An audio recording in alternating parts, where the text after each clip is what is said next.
What's the most faked up thing you've seen someone do at work and still not get fired? We hired this woman to my team. Her job was to do exactly what I did. We work from home, but we have constant conference calls and a ton of work to do. It's simply not possible to slack off without being noticed. I trained her, and she shadowed me for a couple of months. She should have been ready to go off on her own, but she kept asking the same questions again and again. It's like she wasn't even sort of listening to anything we said, which was super annoying. But then, about 3 months in, she disappeared. Like stopped logging into calls, stopped logging into Skype, stopped everything. We emailed, texted, and called for a while, until she finally responded that she had been in the hospital with a hernia. Now my mother had hernia surgery in her 70s, and was home within a few hours. So, red flag. We were also stunned, and deeply offended, that she never ever bothered to call, text, email, anything to say she'd be out. Never in my 20-year career have I seen anything like it. In my personal opinion, I thought she should have been fired right then and there. But our boss didn't want to make a big deal out of it. She didn't want to tell the big boss, for some reason.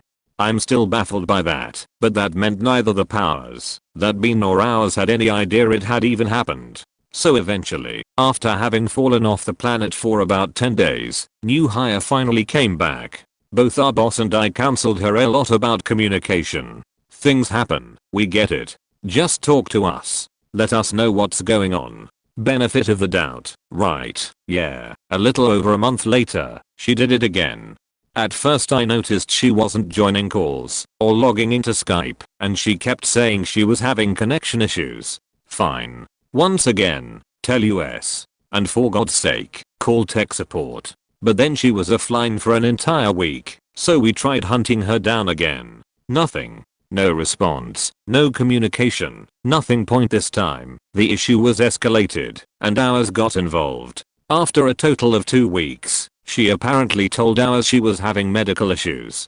She was counseled that she had to log on and fill out her timesheets to reflect she was out of office for all the time she was gone. She was given a deadline of a week to do this.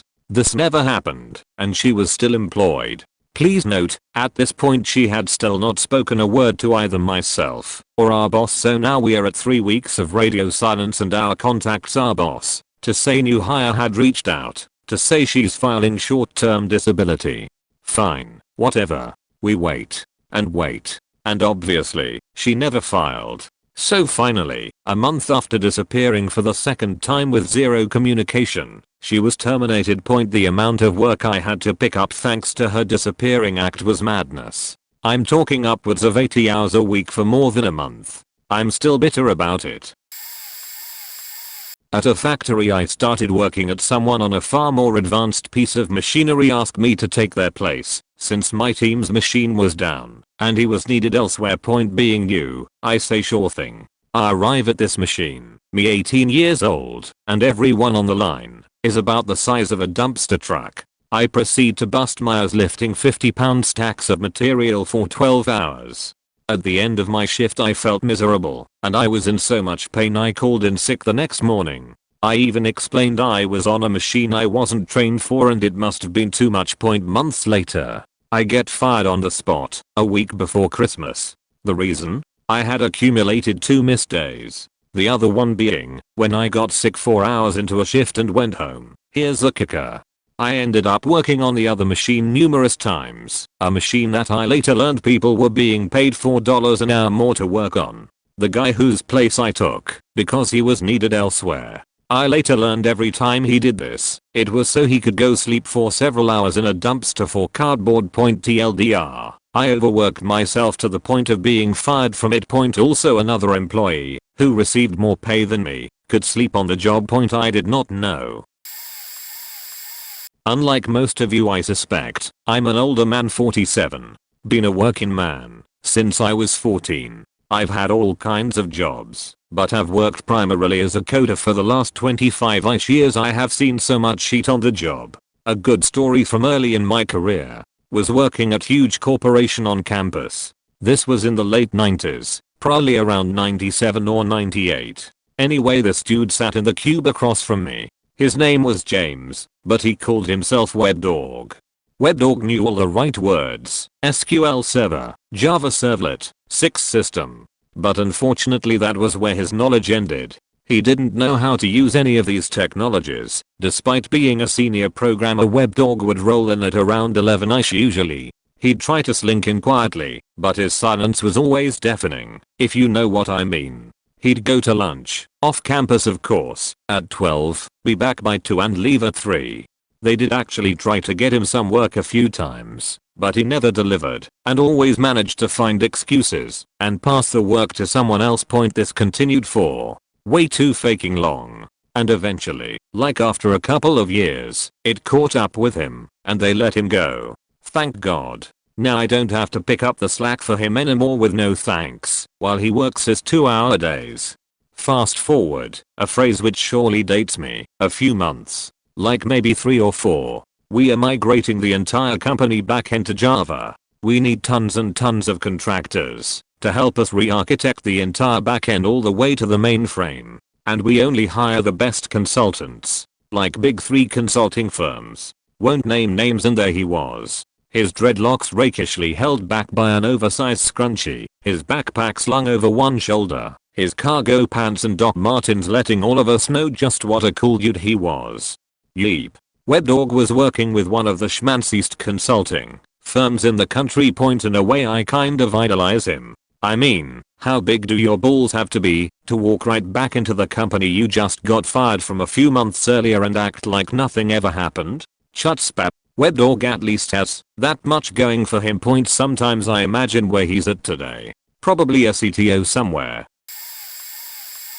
So, this man isn't my boss directly, but is technically my boss several layers of bureaucracy above me. But anyway, this guy's nuts. He constantly makes irresponsible decisions that affect everyone that works for him, goes off over the most insignificant things, and will generally just take everything way too personally. It's like he has an inferiority complex and a superiority complex at the same time.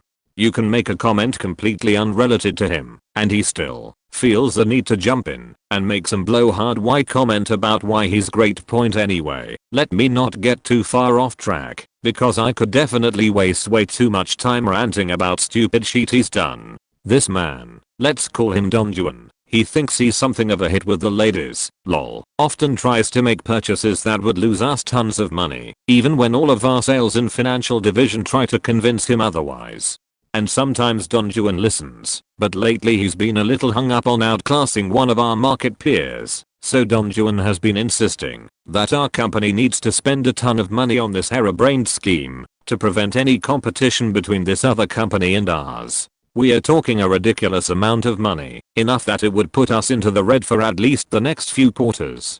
And Don Juan's somehow gotten it in his head that it's a good idea to refuse to sign off on any of our paychecks or allow any decisions to be made until this frivolous purchase is allowed to go through. Morale is terrible across the company. The board of directors keeps suggesting that he should be ousted as president of the company, and yet there are still enough sycophants on the board who defend his every move that we can't do anything. Honestly, I don't know why Don Juan thinks that this $5 billion border wall will help things, but all I can do is hope that we can get him removed before it's too late. Alright. So, here we go. TLDR below. I used to live in a small town and worked at a local gas station. One of those half gas station, half subway places, as in sandwiches, not transit. We would usually have between 3 to 5 people on shift at any given time. Now, the town is small, and this is one of 3 gas stations in town. But, even by those standards it's pretty busy usually. At one point in the evening, we all noticed one of our coworkers was missing for a while.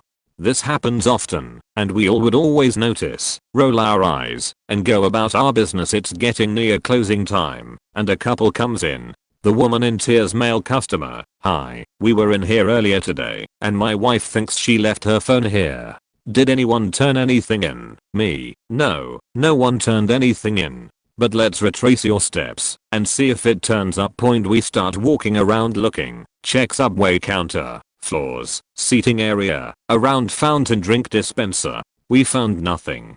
The girl who disappeared returned and was sweeping the store, despite it having been swept already. Weird, but okay. Work is work. Point me. I'm so sorry. Is there anywhere else you stopped? MC. No, this is the only place. We are passing through on our way north for our honeymoon. Point female customer. Crying. We just got married and all of our wedding photos were on my phone. MC. Is there any way you can check the cameras? Me. Of course. I and 3 other staff members go in the back. I have someone take my register while we look. The sweeping coworker also comes into the office. She sweeps the office while we are in there. Again, weird, but alright. Point we are all huddled around the cameras. I back up the footage to around when they came in, get to where we see them on one of the cameras, and begin retracing their steps. They go to Subway, during which the woman looks at her phone. They go to the checkout for Subway. She places her phone on the counter while she pays, but picks it back up after the transaction is over. She then goes to the fountain machine and sets her phone beside the machine while she fills her drink. Point she finishes filling it, but doesn't pick up her phone and leaves the store. Okay, so we know she left it there, but it's gone. Point we keep watching, and immediately after they leave, our sweeping coworker is on camera slowly walking to the fountain machine. Point she grabs a cup and fills it, but also scoops up the phone very quickly and walks to the back office. Point she then goes outside. Remember how I said that she was gone for a while? We are all huddled around the computer watching this footage, the culprit included. In unison, all of us stop, turn around, and look at her and say, no joke, this happened. Rachel. Pointer. Response. Sorry. She was beet red and looks like a deer in headlights. Me. You need to go get the phone and give it back right now. Pointer. I can't. Point me. What do you mean you can't? Huh. I took out the SIM. I broke it. Point me. Well, you need to tell them that. Point I'm pissed at this point. You don't do something like that ever. We all force her to go give the woman her phone. Point she didn't tell her she took out the SIM card. Her photos of her wedding, all faking gone. Point the couple, very rightfully, were pissed off and yelled at her. Normally I'm the type to protect my co-workers and employees from abuse from customers, but not this time. Fact no. Point we tell the store owner, but she receives zero punishment. Worst of all is that her family is very wealthy. She has zero need to sell stolen phones. Her sweeping, it was her way of following us around to listen to what we were doing and to see if anyone noticed. She allowed a woman to bawl her eyes out and had no remorse. Point she's an awful person. Point TLDR. Coworker stole someone's phone that they left behind at our gas station. She removed the SIM and snapped it, wiped the phone because she was going to sell it. Couple came in, asked if we could check cameras. Phone had all of their wedding photos on it. Now all gone. She was in the room while we reviewed footage and refused to confess up until we all watched it happen together. No reprimand, besides a pissed customer, grammar, typus, due to mobile and laziness. Someone at my work crashed and destroyed a liveried corporate vehicle because he was distracted by his phone. The police were called and he got a roadside ticket with points on his driving license. Point what have we got here? Destroyed corporate property and caused the company brand and reputational damage. Point committed a road traffic offense while in charge of a company vehicle. Broke all of HR's driving policies because of the police involvement and license endorsement. Point fell foul of the law, which also gets you put on internal disciplinary. Point the company's insurance had to pay out. Point and what happened? Well, he was middle management and considered highly competent at his job. Senior management thought this was a complete laugh and didn't care, while ours just burped and farted it for a few months. There was debate over what to do and decided to let him off with a 6-month written warning despite this being several counts of gross misconduct. Point fair's fair when someone 2 pay grades below him was sacked for being 2 weeks late with a corporate charge or repayment, right?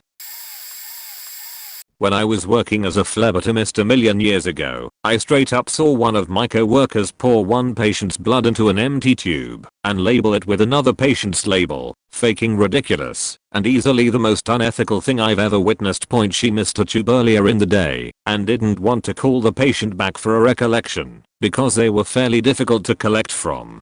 When I confronted her, she was so nonchalant with her bullshit excuses, which led me to believe she'd done it before. Point she had a squeaky clean record and was very popular with her patients. According to her it was. Your word against mine. She was right. I was pretty new at the time, and unfortunately, I was never able to prove it to my manager due to the main lab discarding samples once testing is completed. The real kicker? The patient had ESRD, end-stage renal disease, and when I called the PCP, primary care physician, to renew the patient's S/O standing order, about 3 weeks later, I had learned the patient had passed. Was my coworker to blame? I'll never really know for sure. I can say with absolute certainty that the patient I'm referring to received their last draw at my facility though. I ended up transferring out of that facility and leaving that field altogether after graduating college. That psychopathic beach still works for my old company, but now as a team lead, facility manager. Long story short, when you go in for blood work, please watch your phlebotomist closely. Especially if you suffer from anything debilitating. Ask your doctor about the panels they order, so you know for sure what tests you'll be getting. Also, I know most people are busy as hell these days, leaving them ultimately consumed with their day-to-day, but it wouldn't hurt to learn the tubes necessary for your specific tests. The phlebotomy order of draw is super simple to learn. I was working at a company that was supposed to be in the business of making induced pluripotent stem cells. Problem was that the couple of people working there did not know what they were doing. It quickly ended up being that I was the only one working there. Problem was that the workload meant I was working 90 to 100 hours per week. At my insistence for an assistant monkey off the street, the CEO hired a young blonde woman with a somewhat relevant degree. She started on a Wednesday and the CEO did nothing more than introduce us. There was no opportunity for me to train her. After working there 3 whole days, she took a 3-day weekend, even though I had not had a day off in over a year. When she returned the following Tuesday, she made it clear that she was not interested in doing the work, that she was hired to do the work that I was doing alone, but needed help with. Instead, she sat at a table 10 feet from the CEO's desk and knitted for 6 weeks. She had decreed that she had realized that she did not want to do cell culture, aka the job, and so refused to do it. Apparently she figured that, as long as she showed up at work and knitted, rather than doing the actual job, she still would be paid. Apparently, she was right. I busted Mars to generate revenue for the startup company, and she sat there knitting. Meanwhile, my workload increased, and I was working 100 to 120 hours a week. She on the other hand, spent her time flirting with the CEO. She did nothing to contribute to reducing my workload, but because she stroked the CEO's ego, at least, she was paid to do nothing. Fast forward a year, and she still was not doing any of the actual work, but instead was allowed merely to be practicing. This meant she had no real responsibility. It also meant that there was no expectation of her ever working a weekend or holiday. This meant that every weekend and holiday remained my responsibility. Fast forward another year and I asked her to modify her LinkedIn account to stop taking credit for the work that only I did. I was fired for that. She never ended up having any responsibility other than stroking CEO's ego. I earned the company over $5 million, but she flirted with him. That's fair, right?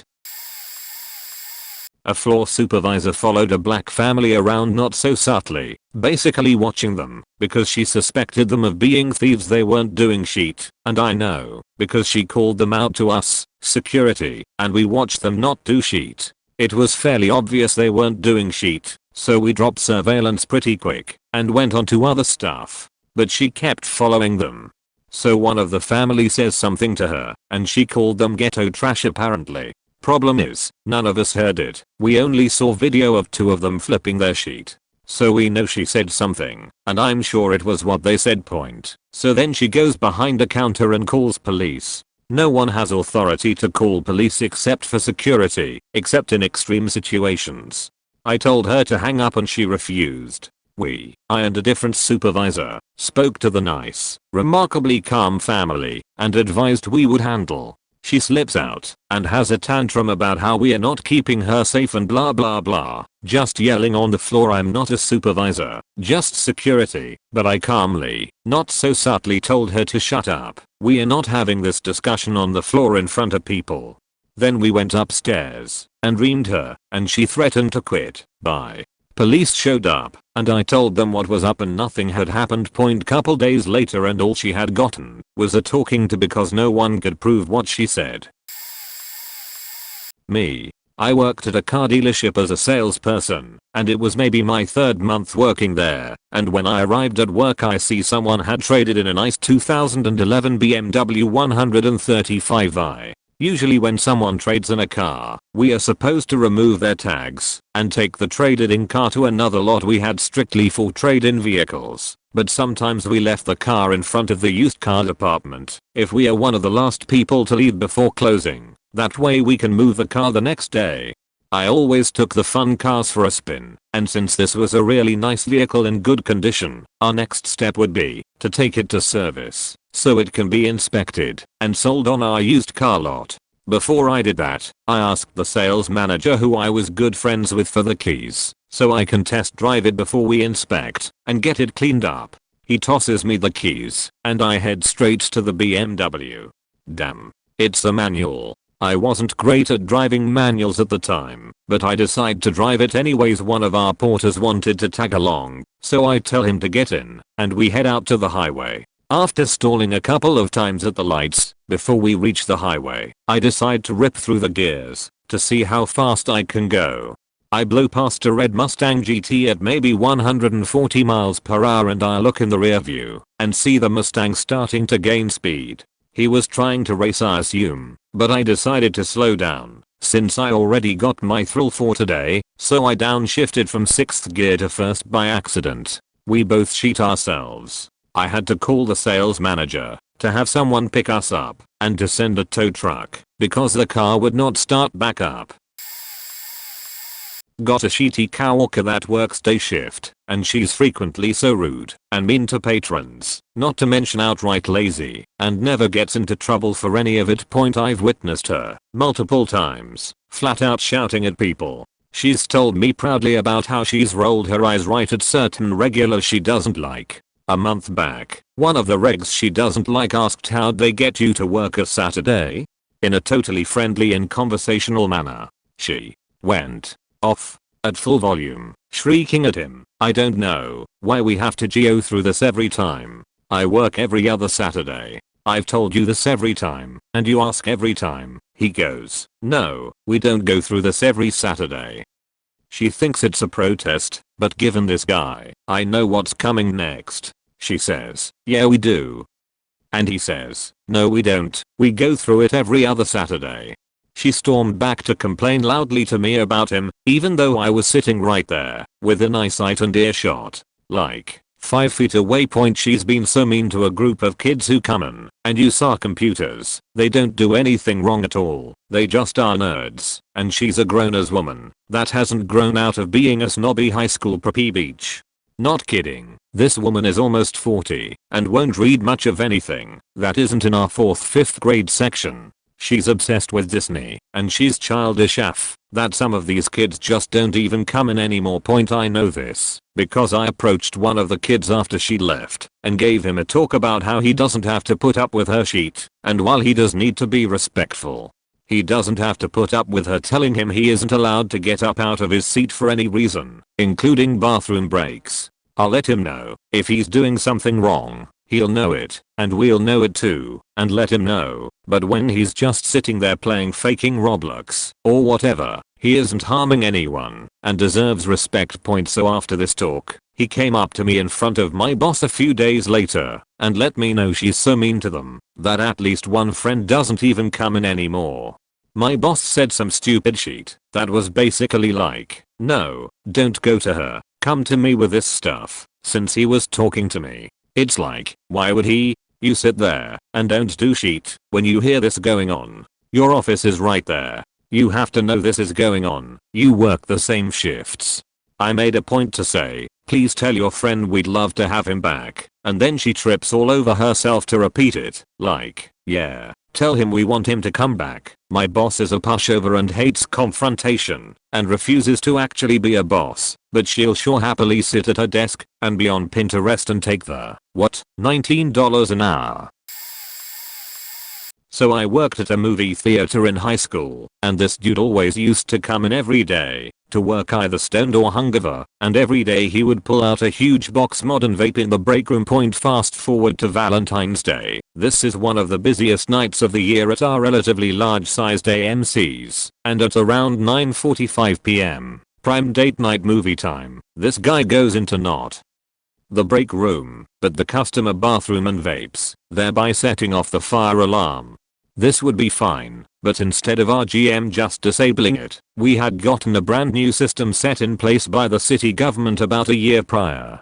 This new system could only be disabled by the fire department. So here I am, 16-year-old me not knowing what the fuck happened, and now we need to evacuate all 14 screens of everyone inside, wait until the fire department came, and offer refund tickets to every single guest who stayed around for one, ultimately completely negating any revenue that evening. My 8-hour shift became an 11-hour one, and all that the guy with the vape got was a right-up pointy LDR guy vaped in the bathroom at a movie theater on Valentine's, setting off the fire alarm and causing the theater to make no money due to refunds, and he just got sent home with a warning. In a barber shop I used to work at, there was a girl who seemed like she was trying pretty hard to get fired, but apparently nothing she did was bad enough. On multiple occasions she would smoke pot while on the clock, then offer to share with other employees. When she got ratted out it resulted in a suspension. Then another time she left the shop unlocked after being the first and only person there so that she could have sat in the parking lot with one of her clients.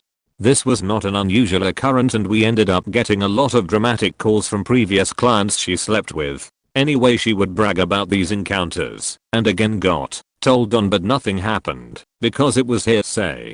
So then she got pregnant and shortly after filed a workman's comp claim stating that she supposedly hurt her wrist meanwhile taking another job, being the second time getting caught working elsewhere while being contracted to a no-compete order, the first time resulting in zero consequences outside of a warning. She was eventually caught again, and while our employer knew the entire time, she still was not let go, nor was legal action taken despite the fact that what she did was fraud. Ironically, by the time she was booted off workman's comp, it was time for her to take maternity leave anyway, almost as if she planned it or something.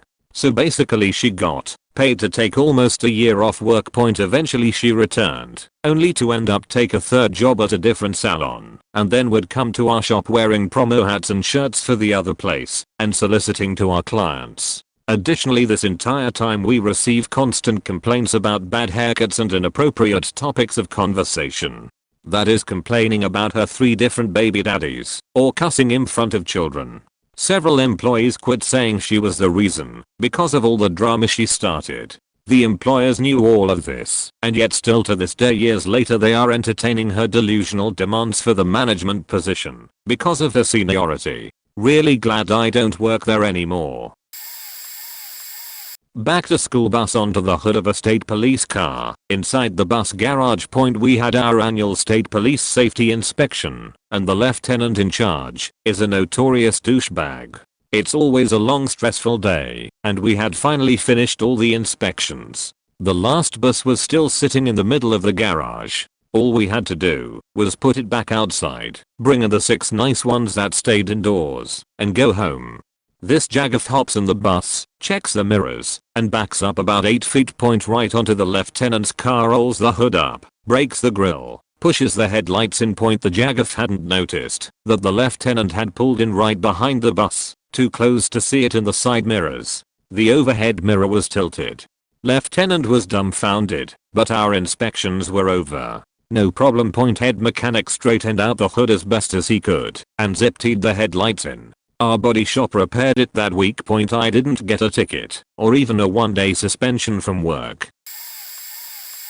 I worked at a buffet a couple years back, worked my way up from a dishwasher to line cook. One day we had a guy from the same restaurant at another location switch to work at our buffet. At first he was cool, very funny guy, witty, and a bro. It turned out he even has history working with my boss and some of the managers at this branch. One day we get slammed. I believe it was a Veterans Day, and at Old Country Buffet, all veterans eat free on that special day. We could hardly keep up with the mob. As soon as we were putting food out, people were wolfing it down their mouths. Staff morale was at all-time low due to some drama. This new transfer guy made it worse. Things got so bad, he threatened to leave and started yelling at everyone. He called out our boss for how inefficient he was running things and actually made him get on his knees and beg for him to stay and cook since we were so slammed that day. The level of disrespect towards our management was something I had never seen before. It disgusted me, and to my surprise he was still working there after that confrontation. A total douchebag. There was a guy I worked with, in his 40s, who shat his pants at work, not like as an accident, but as a protest. Granted, it was a factory, but it is a very big, respected factory in the US for a major car company who prides themselves on professionalism and high standards. I was working with him one day, and after bragging about how much beer he had drank the night before, he disappeared for about half an hour to the bathroom.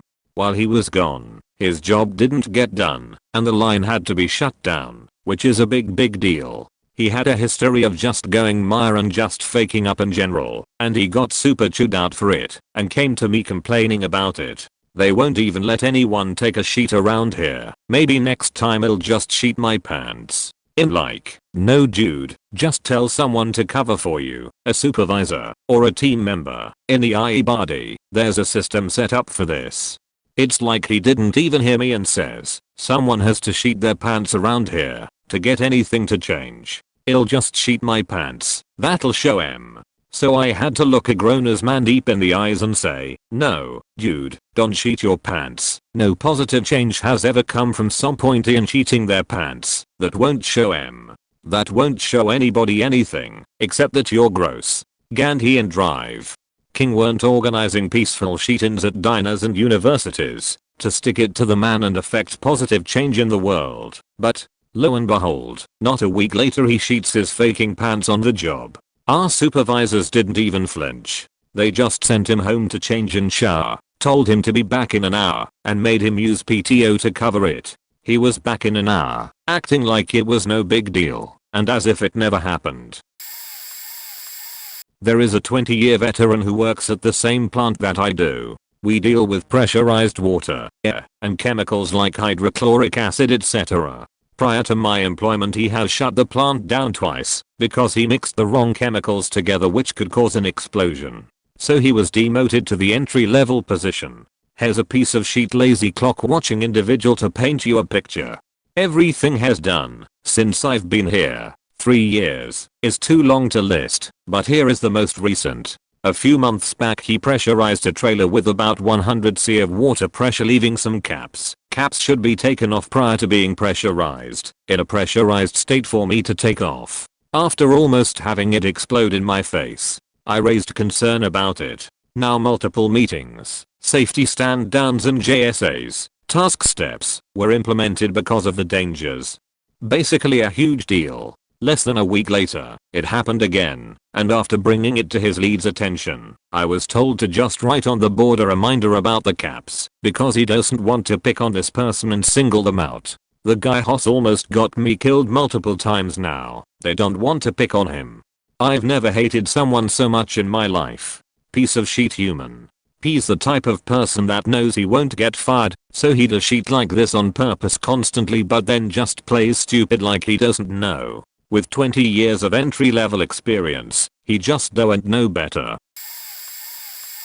We had a maintenance guy that would come in and either be drunk when he got there, or would get drunk on lunch. We have a floor scrubber machine. He would ride around the store, looking like he was asleep or passed out. Every now and then he would hit something with it. Like he hit a register one day and pushed it out of place about a foot. He had a few DUIs. I'm not sure how many, but he had an alcohol interlock installed on his truck.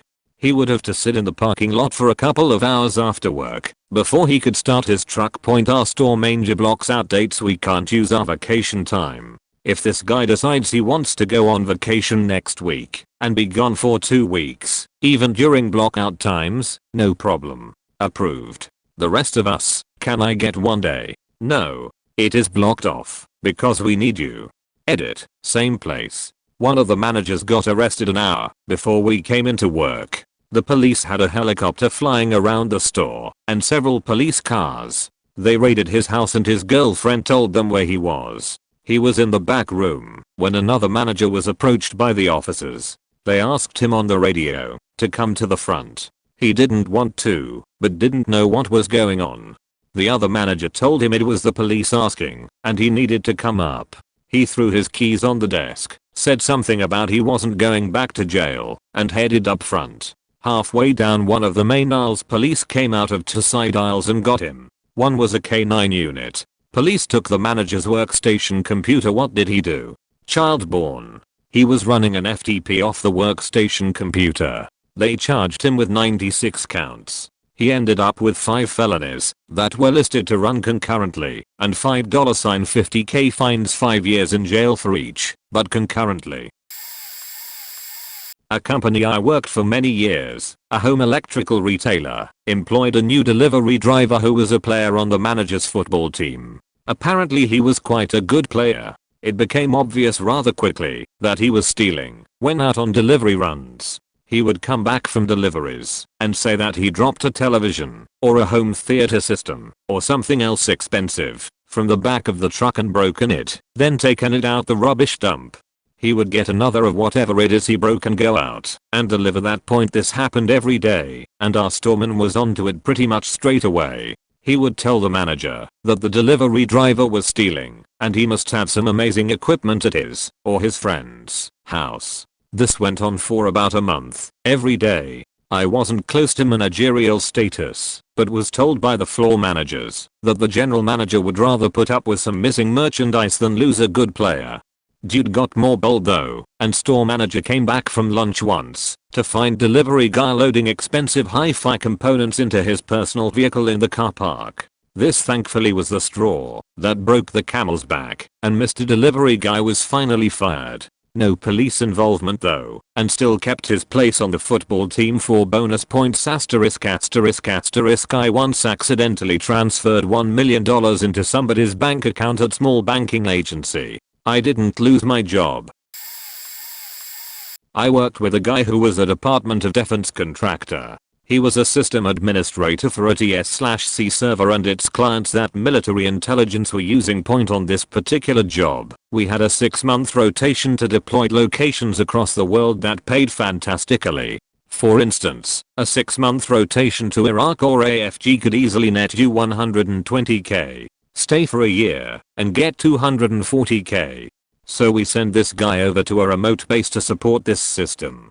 He's there by himself with no supervisor. About 3 months after he arrives in Iraq, we get a phone call from the military unit. They're saying, "Can you send us a system administrator for this system?" We say we already did 3 months ago. So the military unit sends people to find him. He checked in and got a housing unit, so they go to the housing unit and find him sitting there in his underwear, playing video games on his laptop, surrounded by weeks worth of piss bottles.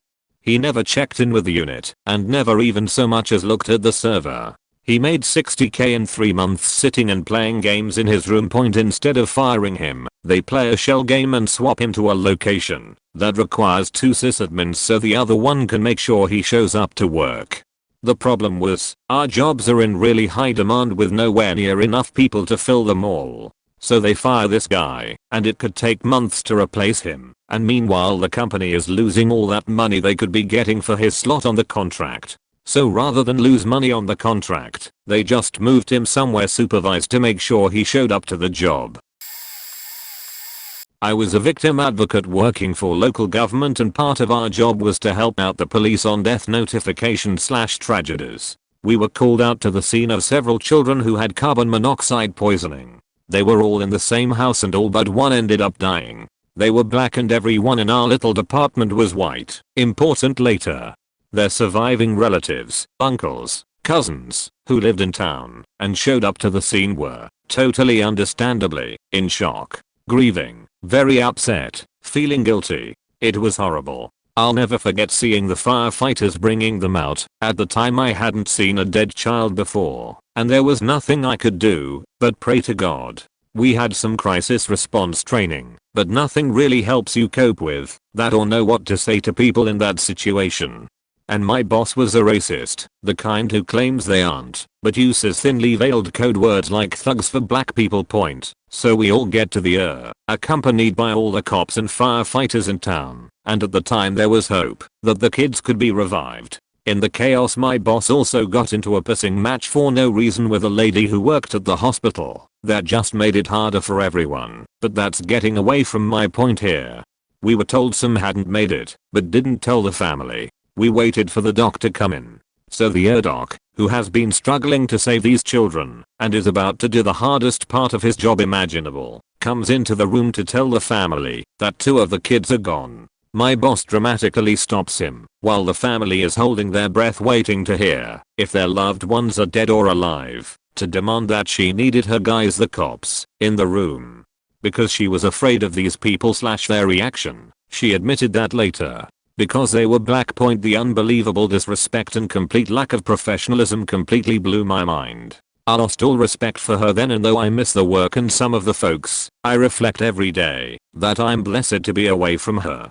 I heard her recount the story many times, like she was proud. I told the doctor, stop pushing her hand out in a dramatic motion. I need my guys in here. So, yeah, she's still the boss there. And her boss is an elected official. Edit. Oh, and she later criticized people for contributing money to a fund to help out the family / the surviving child. I do industrial automation, usually dealing with advanced motion control stuff. The majority of my job is writing the software and configuring the electronics. Think printing presses, how it's made, and robots making cars. Frequently, my customers are making their first machine that requires special motion control, and they are coming to me because their own guys don't know how to do it yet. On more than one occasion I've been brought in to do an entire machine from scratch after that machine is already late, and they are losing money because of the late delivery clauses in the contract. On a few occasions, the in-house programmers flat out lead to their bosses about the state of the program, and in most cases this ended with them getting new jobs before being fired or being fired. One time though, the guy tried to pay me to keep up the ruse and pretend like the program was almost done, and I was just going to help get it that last 10%. They were a repeat customer. I don't want to make myself look bad taking so long to do the last 10%, and the guy was offering an insultingly low amount of money anyway, so I snitched. He still works there, and every project I get from them is one that he's supposedly almost done with and needs some help, and it's always a blank slate when I get there. Turns out management know exactly what's going on, and they keep him happy because he does actually know the old system and is the only person that can service them, which is more than half their revenue. I used to work as a manager for a branch of a sales center that sold internet, TV and phone service for all the telco companies nationwide.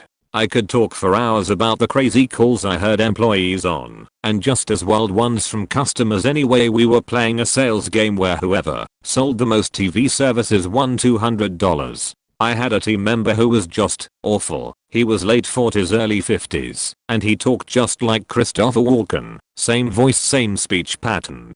Couldn't sell water to a person dying of thirst. And crazy enough, he worked for the guy who the movie Wolf on Wall Street was based on. For about a week, we had a pretty good sales process, and I had created a sheet that, if people just read, they pretty much would sell all the call they needed. Anyway, I'm walking my aisle and I just hear him go, "Beach TV is a great value. You don't want TV service, I don't want to talk to you." And then he hung up. We had a strict compliance team, so everything I just heard was pretty much enough to get anyone fired like 10 times over. I asked him what happened, to which he responded Beach didn't want TV. So I had a very long conversation about why he couldn't do that and how I had to send it up to the compliance team etc. point. So I pulled the call up and it went like this: "Thank you for calling about service provider. This is his name on a recorded line. Who am I speaking to?"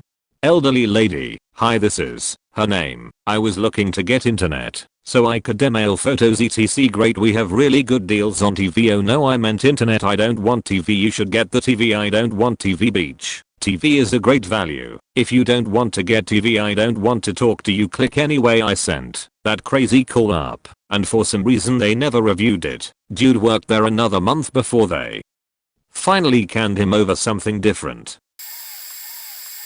I worked at a gas station for a very limited time and the double standard with employees was insane. People would no call, no show with a skeleton crew of people, which meant that you would basically get stuck there for 2 shifts, praying for someone to come relieve you at some point, while they showed up at some point during the week with no explanation, and didn't get fired. People would spend all day on their phones, ignore customers, do nothing they were supposed to, collect a paycheck, never get fired, because we needed people point. Yet the people who were always on time, always there, would get legitimately sick and still have to come in. If you looked at a text, or talked to your mother, because she was diagnosed with a sickness, you'd get written up. It was the most outstanding example of good employees being held to task, while bad employees got to slide by doing whatever the fuck they wanted to do. I quit one morning when I covered a shift for someone who no-called no-showed for the 3rd time in 2 weeks and my boss wanted me to sign a reprimand for being on the phone with my mother for 30 minutes. This was when she was diagnosed with a very serious disease on the overpass shift. I still got everything done I needed to get done, by the way. I told her I quit, grabbed my stuff, walked to the door, got about 5 minutes away from the store and she called me saying, "If you don't get back here right now, you're fired." I literally laughed and hung up on her. Minimum wage job with a boss who would threaten to fire certain employees over every little thing. I already knew I had no job security and had another job within 7 days. Faking insane. He was actually the boss of this startup company where I was doing programming for the Sparks Kinect. He was trying to create a charades game and couple it with gesture recognition for other stuff. We get a project from an advertising company. They are not too keen on the charades game we are presenting. The boss shows them a video of software that Manuscript allows programmers to use to test and debug and experiment with the Kinect recognition. For the developers, it was the software where geometric shapes fell from the top and the skeleton from the Kinect interacted with the blocks. To clarify, this is Manuscript proprietary software that they deploy to developers to use to test. So apparently this advertising company somehow has no idea what a Kinect is, and the boss pitches this game of falling blocks as his own. He then continues to say, yes, we also implemented the skeleton recognition. At this point we are in a meeting, so I can't really say anything. He knows we didn't develop that software. He knows it's Manuscript software that is not to be distributed for sale. But here we are about to land big project funding doing just that. Let me add in at this point, this guy is one of those spoiled self-proclaimed geniuses who seems to think his technology of gesture recognition is the invention of all time. After the meeting, this is how the conversation went. Boss, we didn't make that software. We can't get funded for a project by displaying that software and technology as our own.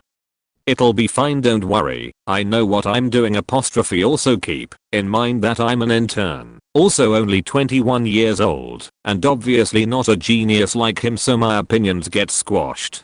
But my name might go on this project, so I need to say something. I don't think you understand. Getting paid for this means we are selling Manuscript products as our own and making money off it.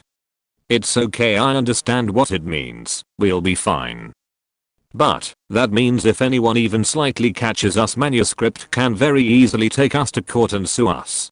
That's okay. I can take Manuscript on in court. I never did any background research on him, and he still owns this company to date. This was 10 years ago, but I had a sneaking suspicion he in fact did not have the money to take on Manuscript in court for blatant stealing of licensed products. So yeah, I'm really surprised he could own a company, but still have this mentality.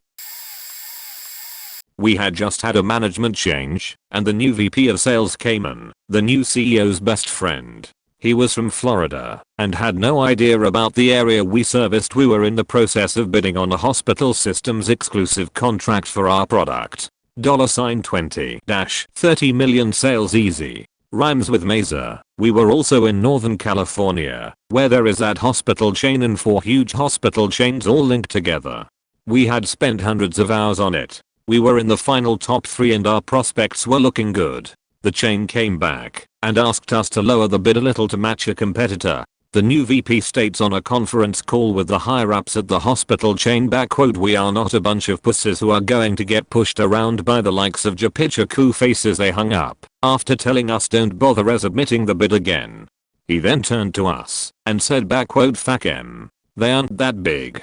We then pulled up the map to show him the 100s of 500 to 1,000 bed facilities they had in California, and that we were pretty much locked out forever. He then turned around a week later and fired us. The company collapsed 6 months later.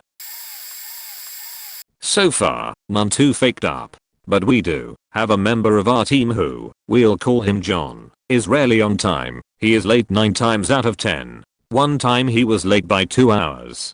Then the faker didn't care to adjust his hours and left as if he came in as scheduled. We work shifting hours in batch operations, so punctuality is highly valued. It's also a huge burden to the shift you're relieving if you come in late.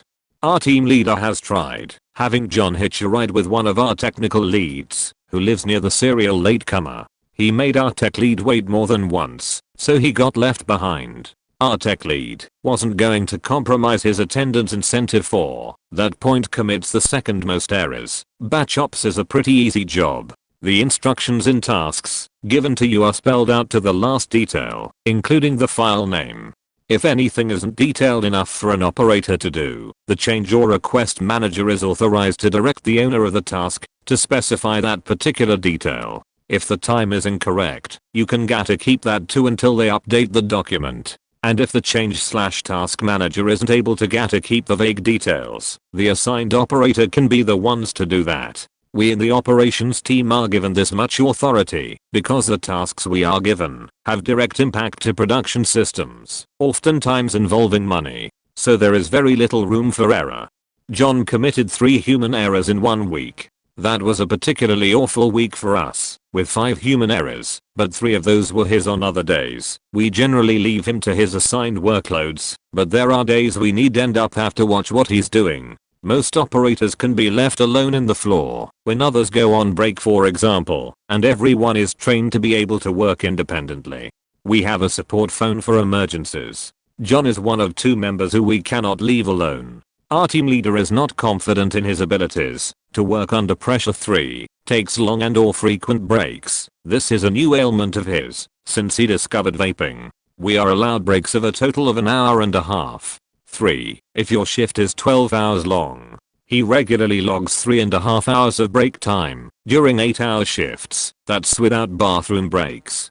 There are other members of the team who vape as well, but they do so within the prescribed hours. And they do so without leaving their workloads hanging. 4. Once developed feelings for a coworker, which he took too far. She just did not see him that way. But John persisted. She liked someone else, but he insisted that he would fight for her. She was initially too nice to ignore him after rejecting him, since they were still coworkers after all, but he insisted he would fight for her. When she has lunch out with a friend, he would message her that he was feeling jealous of that friend. When she had dinner with the one guy she truly liked, John took a break as well. Apparently he told them. Whether he found where they were eating that rainy night, we never knew. But he came back to the floor throwing a hissy fit. The last straw came when, during a task she had no one else to turn to, she asked John for help. He came over to her seat and nearly wrapped his arms around her if she didn't duck out of the way. They no longer share shifts. This dude is one of our senior operators and one of the highest paid members of the team, save only for our team leader, our technical leads, and our subject matter experts. He sees nothing wrong with what he does. He is an absolute waste of money, but our team leader has her hands tied trying to get rid of him.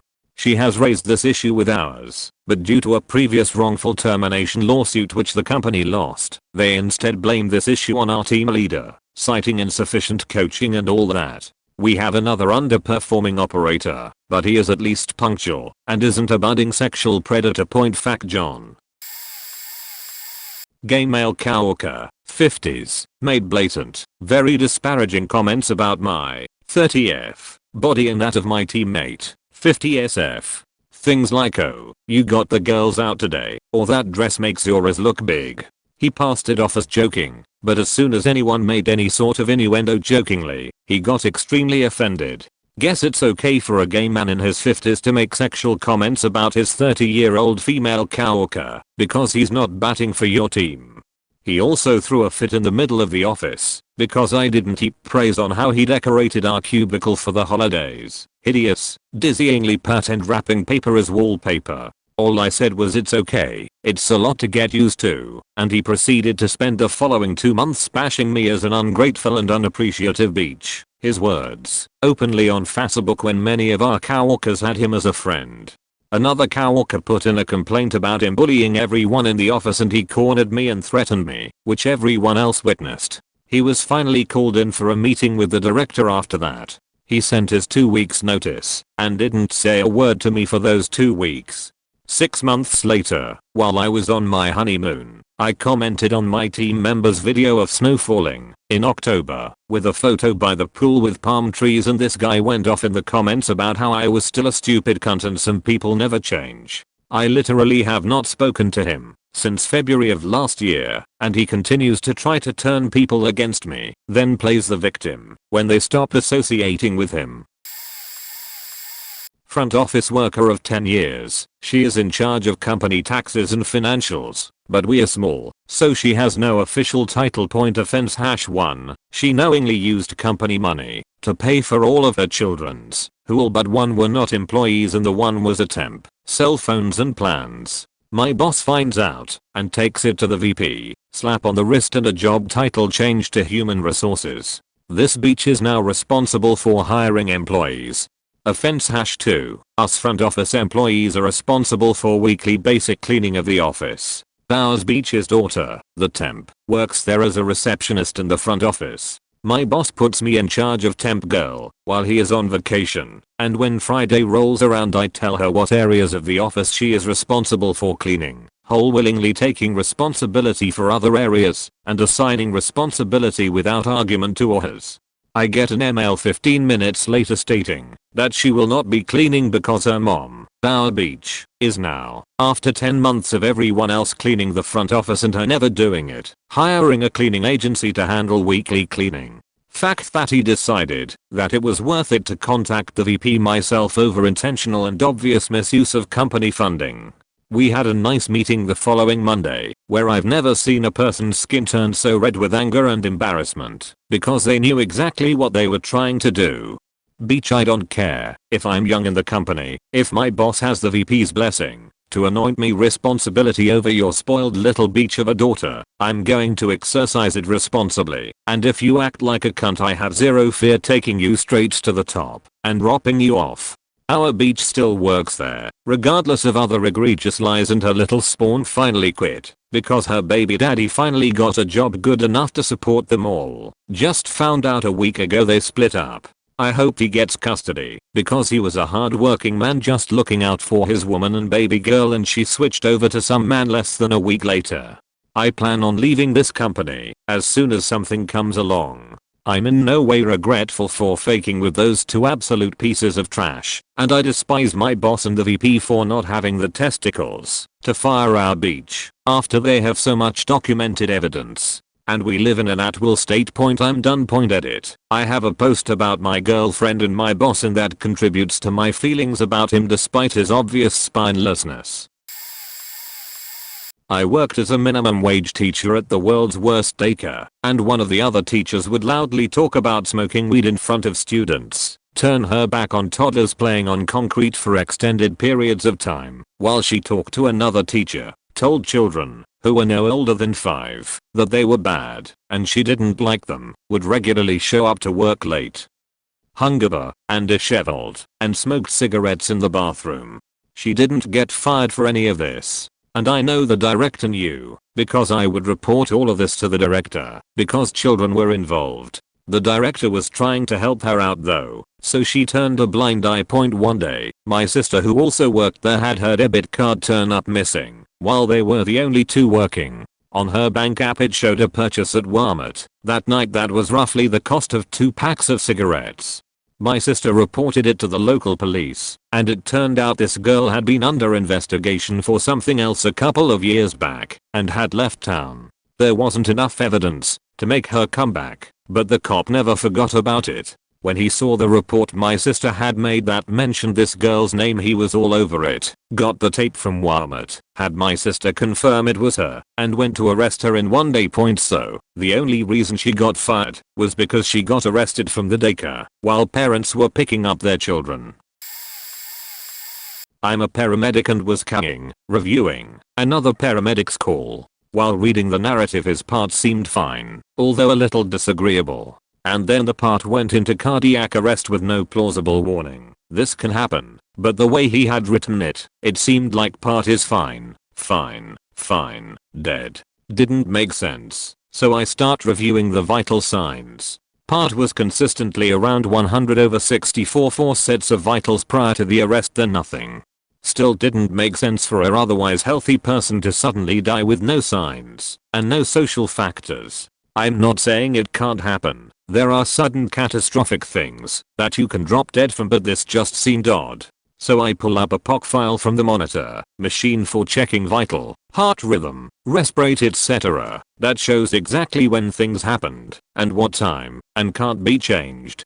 I should mention in our reports we can change all VS in case of an errand sign, but can't change the POC file. This motherfucker had changed all the vital signs from obvious shock VS to perfectly normal perfusing versus. The first one was like 98/58, the 87/50, then 78/44, them 63/40. The last two sets the PT's hours had dropped from the 120s down to the 40s, showing sinus brady.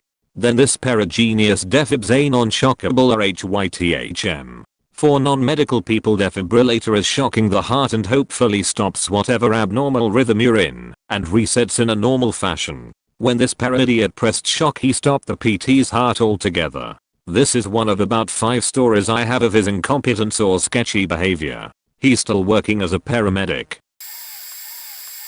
Man, I really hope I'm not late to get noticed, cause I got a wild one. I used to work at a restaurant in the downtown of American City. This place also just happened to be 2 blocks away from the train station. One day we have a guy walk in dressed pretty steampunky. Not full on cosplay, but more like I'm just your everyday weirdo kind of fashion. In a ho, he applies for a cook position and gets hired. Everything is cool at first. He's a little odd, but nobody notices, because as my kitchen fam knows, these jobs tend to attract oddballs. 2 weeks goes by and our head chef, who was just fed up with ownership, quits mid-service. Dr. Strange, that was the nickname we gave him, starts getting into the owner's ear about how he's such a great chef and he can turn this place around, yada yada, and the owner bit the onion and promoted to him head chef. Now things start to get weird. A week or so after he got promoted, he showed up to shift 4 hours late with a boohoo story about losing his place, and he just got off the train from Dallas and has nowhere to go. Q owner biting the onion, and next thing we know, the drive gets permission from the owner to live in the back of the restaurant for 2 weeks until his pay kicks in and he gets a place to stay. Just for clarity, this was an old building downtown and one of the first to be built in this city, built long before integration. That will be important later. But it had a hallway connecting our store to the other businesses around us. However, it was only used as storage for the restaurant. A couple months go by with this guy living in the back. He kept putting off him getting a place cause free rent. It's also relevant to know that the owner was very absentee, so I'm not sure of how much he knew about this. Also, we were very tight-knit, so at this point nobody was really trying to tell on him yet. This in between period he did and said a lot of weird shit, but here are some of the highlights. Nervous breakdowns in the middle of shifts. Paranoia about the crew not liking him to the point he shut himself in the office on a busy weekend for the whole day and refused to talk to anybody. Drawings posted around the kitchen that were pretty gory. My personal favorite was a unicorn stabbing its horn through the belly of a woman that bore an uncanny resemblance to the general manager. Bleak, dark poems and open letters posted around the kitchen that were garnished with thoughts of self-mutilation and suicide. But all of this was just the appetizers. One slow day, half the staff is there and we're just shooting the sheet like normal. Dr. Strange decides to open up to us about some of his history involving a 7-year stint in a Texas penitentiary. He had mentioned doing times often before this, but I think we all kinda took the stance, if you don't want to know the answer, don't ask. This day Doctor Strange decided we all needed to know and proceeded to tell us how he got locked up in Texas for beating his fiancée near to death because she challenged his very extremely fragile sense of manhood. Does his time moves to Kansas City, meets a new lady who said he had a small Johnson and beat her as two. And instead of going back to jail he hopped on a train and landed in good old American City, where he got off the train and walked directly into our restaurant and got hired on the spot. Needless to say we were all shocked point, but like any good infomercial, wait there's more. At this point, worried for the safety of our coworkers, we decide to check out his living hall in the back one day when he wasn't around. Nestled in stacks of hotel pans and trash cans we found his fort he made for himself. We found blankets, pillows, empty liquor bottles, 2 full 55-gallon trash cans filled with crushed up 24 Oz Steel reserves, and oh yeah, 6 used meats, and about a ball of heroin to boot. At this point every other manager is like, this dude needs to go, and starts telling the owner about all of this. Now I'm not privy to exactly what happened in those conversations, but I know he still didn't get fired. In fact, a couple weeks after that a bunch of us were going to a party after work, but we had to make a couple stops first. We ended up having to backtrack past the restaurant an hour or so after we all left. Now the place was on the corner and had these huge bay windows on both sides. On our way by, we see Doctor Strange laying on the bar in underwear and drinking straight from the bottle and watching TV. I guess it's a good time to note that there were no liquor stores in walking distance from this place, and it's safe to assume every bottle of liquor we found he stole from the bar. Upon seeing this, we sneak up to the window and snap a picture to send to the GM so they can show it to the owner, and guess what folks, he still didn't get fired. Now anybody that stuck it out through this text wall probably wants the resolution, so here is how he finally got fired. A few days after that, the owner comes down during the middle of the day to check on the restaurant. Doctor Strange is doing his thing as happy as a clam. This was a special day for him because we let him connect to the Bluetooth speaker. Usually we kept it far away from him because his music was always some depressing angsty teen shit. Now while Mr. Owner is milling around, Doctor Strange decides to take a poopy. Remember about this building being built before integration? Well, it's time to shine. The place had 3 sets of bathrooms. The white only bathrooms, the black only bathrooms, and the actual working restrooms. The black restrooms were used to smell test our sugar and flour or to burn pesky plants. The white restrooms were used, one for storage and the other for the employee sheeting throne. Doctor Strange takes his phone with him to the throne, and after a period his music goes off, and we start to hear the sweet sounds of streaming porn. Everybody in the kitchen is like, what the fuck, including Mr. Owner, but after a while the sounds go off, and we just laugh about it and carry on. Now the throne room shared a wall with the kitchen, and even though much sound didn't get out, if you were too loud and the kitchen was quiet you could hear what's going on. As we're sitting there quietly chopping vegetables, we hear a huge sigh of relief, promptly followed by Doctor Strange returning to his cutting board and picking up his knife and going back to work with the food we are supposed to serve our customers. Kicker is the sink in the throne room doesn't work. Mr. Owner is livid and tells him to get the fuck out now. TLDR. Old boss gets caught acting cringy, stealing liquor, doing heroin and sleeping on the bar after hours damn near naked, and doesn't get fired. Alt because it's ongoing, and I don't want to expose the people. I worked at this car dealership on the East Coast. One employee there, we'll call him Antonio, had been stealing gas with the dealership's gas card for over a decade. Antonio is smart. He knows when to get the card, and he knows when to gas his car up with it. He's a former lot attendant, and I was also a lot attendant, so I know that the lot attendants get to hold onto the card for their shift to gas new and used cars and such. So while he was a lot attendant, he started a gas stealing ring. Slowly more and more lot attendants got in on it. Antonio is now a salesman and still goes to the lot attendants to get the gas card every now and then. My buddy, we'll call him Brandon, started working there a couple months before me, and he was like, dude, we get free gas, and I'm like, really? So eventually he got me to apply because he said it was a chill job. Sean and Franco were like the 2 senior lot attendants / lot attendant managers were the ones who got Brandon in on the ring, and when I started I was like, so is this whole free gas thing really true? And Sean is like, yeah, just don't like tell anyone besides us. And Franco is like, I mean they give us the gas card all day and nobody has ever said we can't use it. And the managers use it all the time, so why shouldn't we? Long story short, there was as many as a dozen people in on this. Each gets gas about 3 to 4 times a month. So let's say the average person was stealing $200 worth of gas a month. Antonio had been doing it for as long as 10 years. If his rate has been somewhat consistent, this is $24,000 on him alone. Include everyone else that has come and gone, and it's easily been $100K plus that has gone missing under this dealership's nose. The dealership has caught a couple of people here and there and simply fired them, but they've never gotten more secure with a gas card point. It's quite the lucrative side business, if you ask me.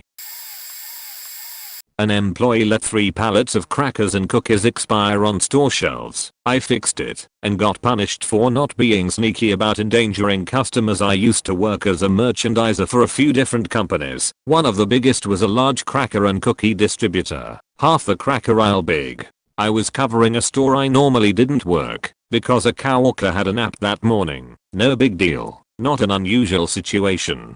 Now, the job requires you put the new product in the back of the older ones to ensure fresh product, and sometimes I would come across shelves that weren't in perfect order. That's not usually a big deal. Sometimes people are in a rush that day and fix it next time, as these products have a shelf life of several months. What I found in this store that day was not something I'd ever experienced before, my entire career, or since.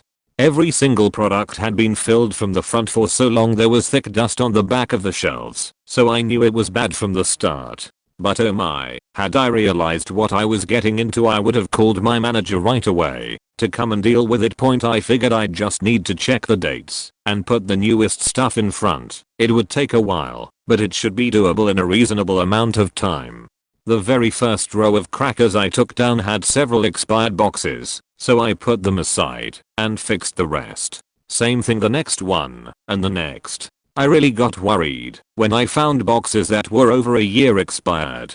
I had to get an extra U-boat to place all the expired product on, so it wasn't all over the floor. I was very particular about not leaving a store in bad shape, and I knew I would be held just as responsible as a regular employee if I left it that way, so I kept working 4 hours longer than normal. For so long the store manager asked me what I was doing. I couldn't lie, so I explained I found a bit of a mess and I was trying to take care of it. I should have told him how much expired product there was, but I knew my own boss would be very angry, and I also didn't want to risk the job of the regular lady. After 6 hours of this, I had accumulated an entire pallet of expired product.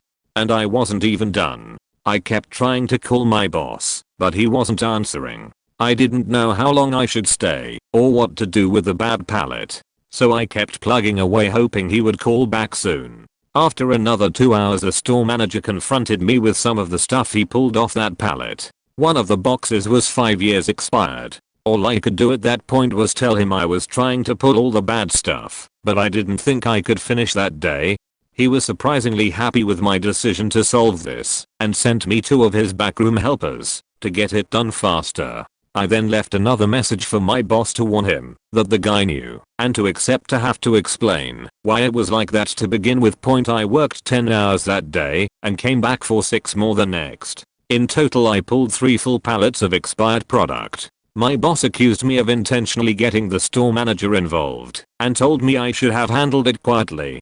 The woman who normally did that store was placed on a different route, and even though the manager specifically requested me to take over, my boss refused and made me tell them that I didn't have the available time. This was to prove that I was still a team player, since he didn't want to reward me, but couldn't say that to a store manager who has every right to expect merchandisers to do their jobs. Even after all of that, he gave me less stores from then on, and I had to find another job that would give me the hours.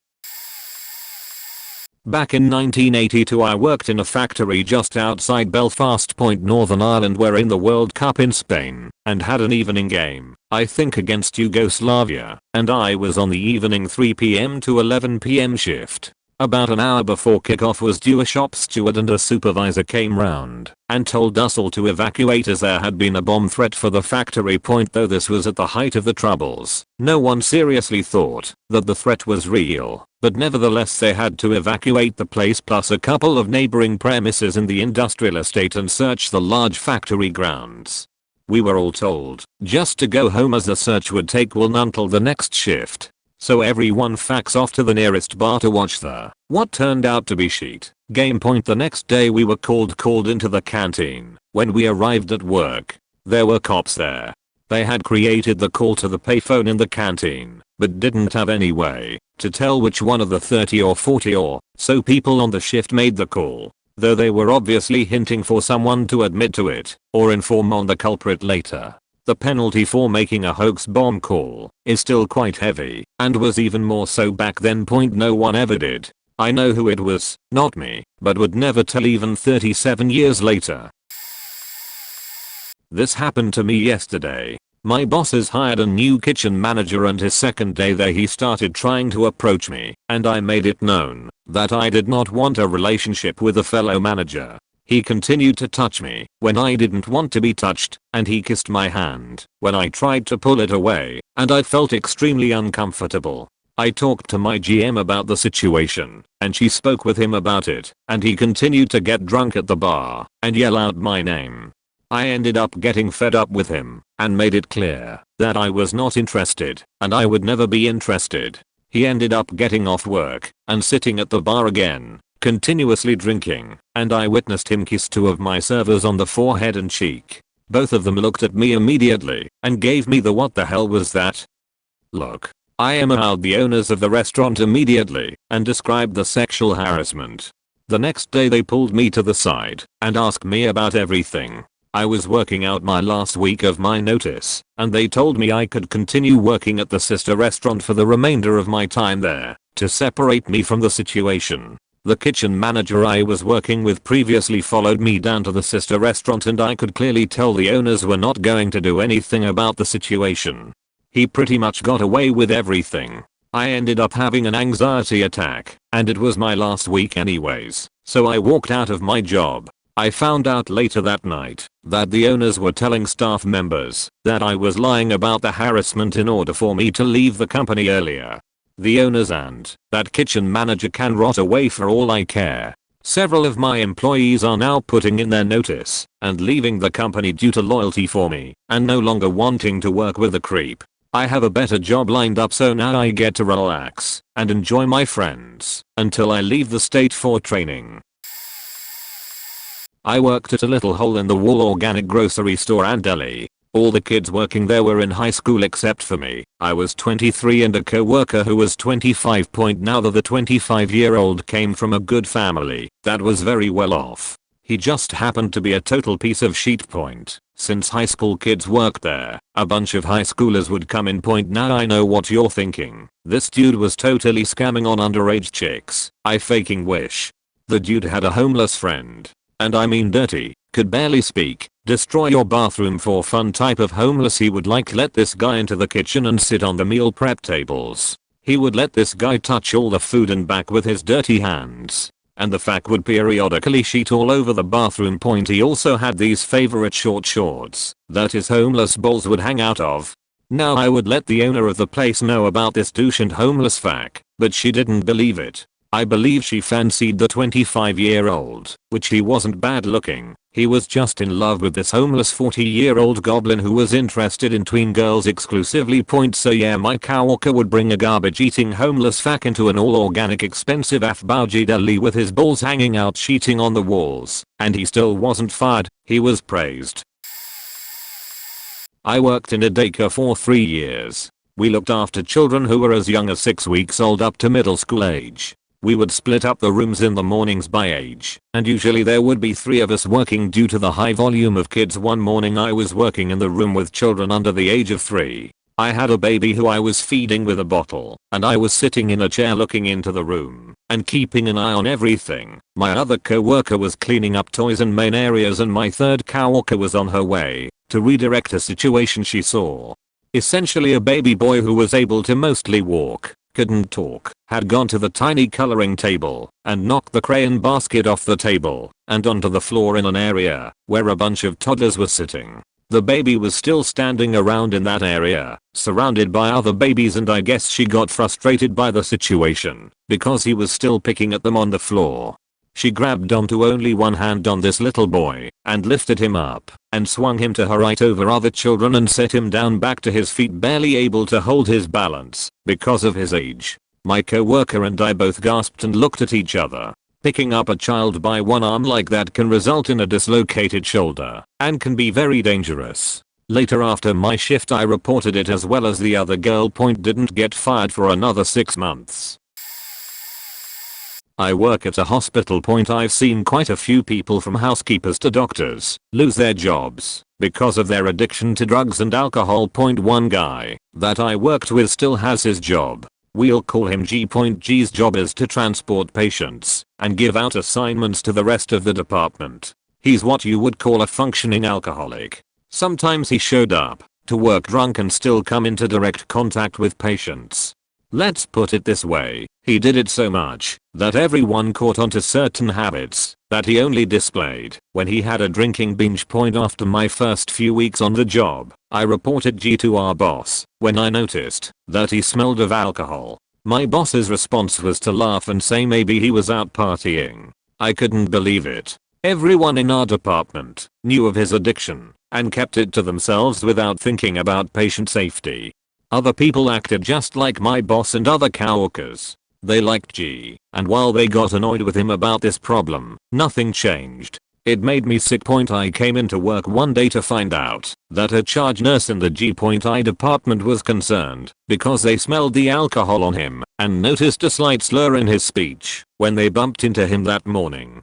They wanted to know who they could report him to and asked me about it. I told them to contact the new boss we recently got. They thought it was weird how no one noticed it. I told her that everyone knows and our complaints fall on deaf ears. She took note of it.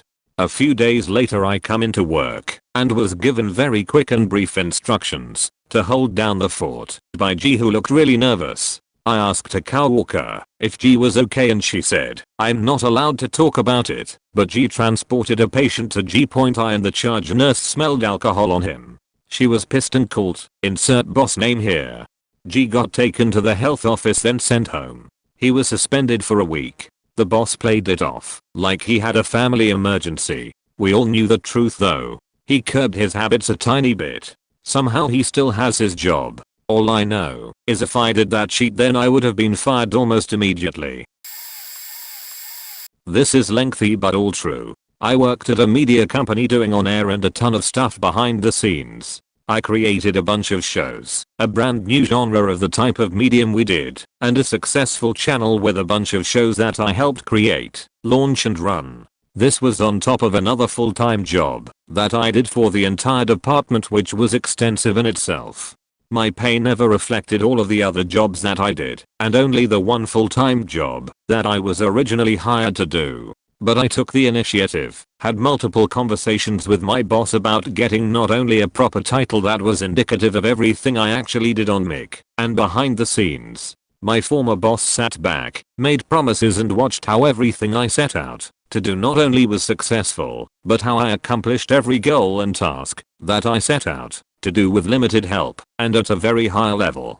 I outworked everyone around me based on building a diverse set of skills and training / giving opportunities to people who needed it and would not have had the chance otherwise. All races, sexes, religions, gay and straight, it didn't matter. If you worked hard and gave your all, I would do everything to help you. Fast forward 10 years into my tenure. My channel launches, the show I created and hosted, which was the genesis of all the other shows and channel I created. The former boss hires someone out of nowhere, screws over some really talented and productive employees to create a useless position for this person. One of the people was one of the hardest working, accomplished and loyal employees I ever had the pleasure to work with.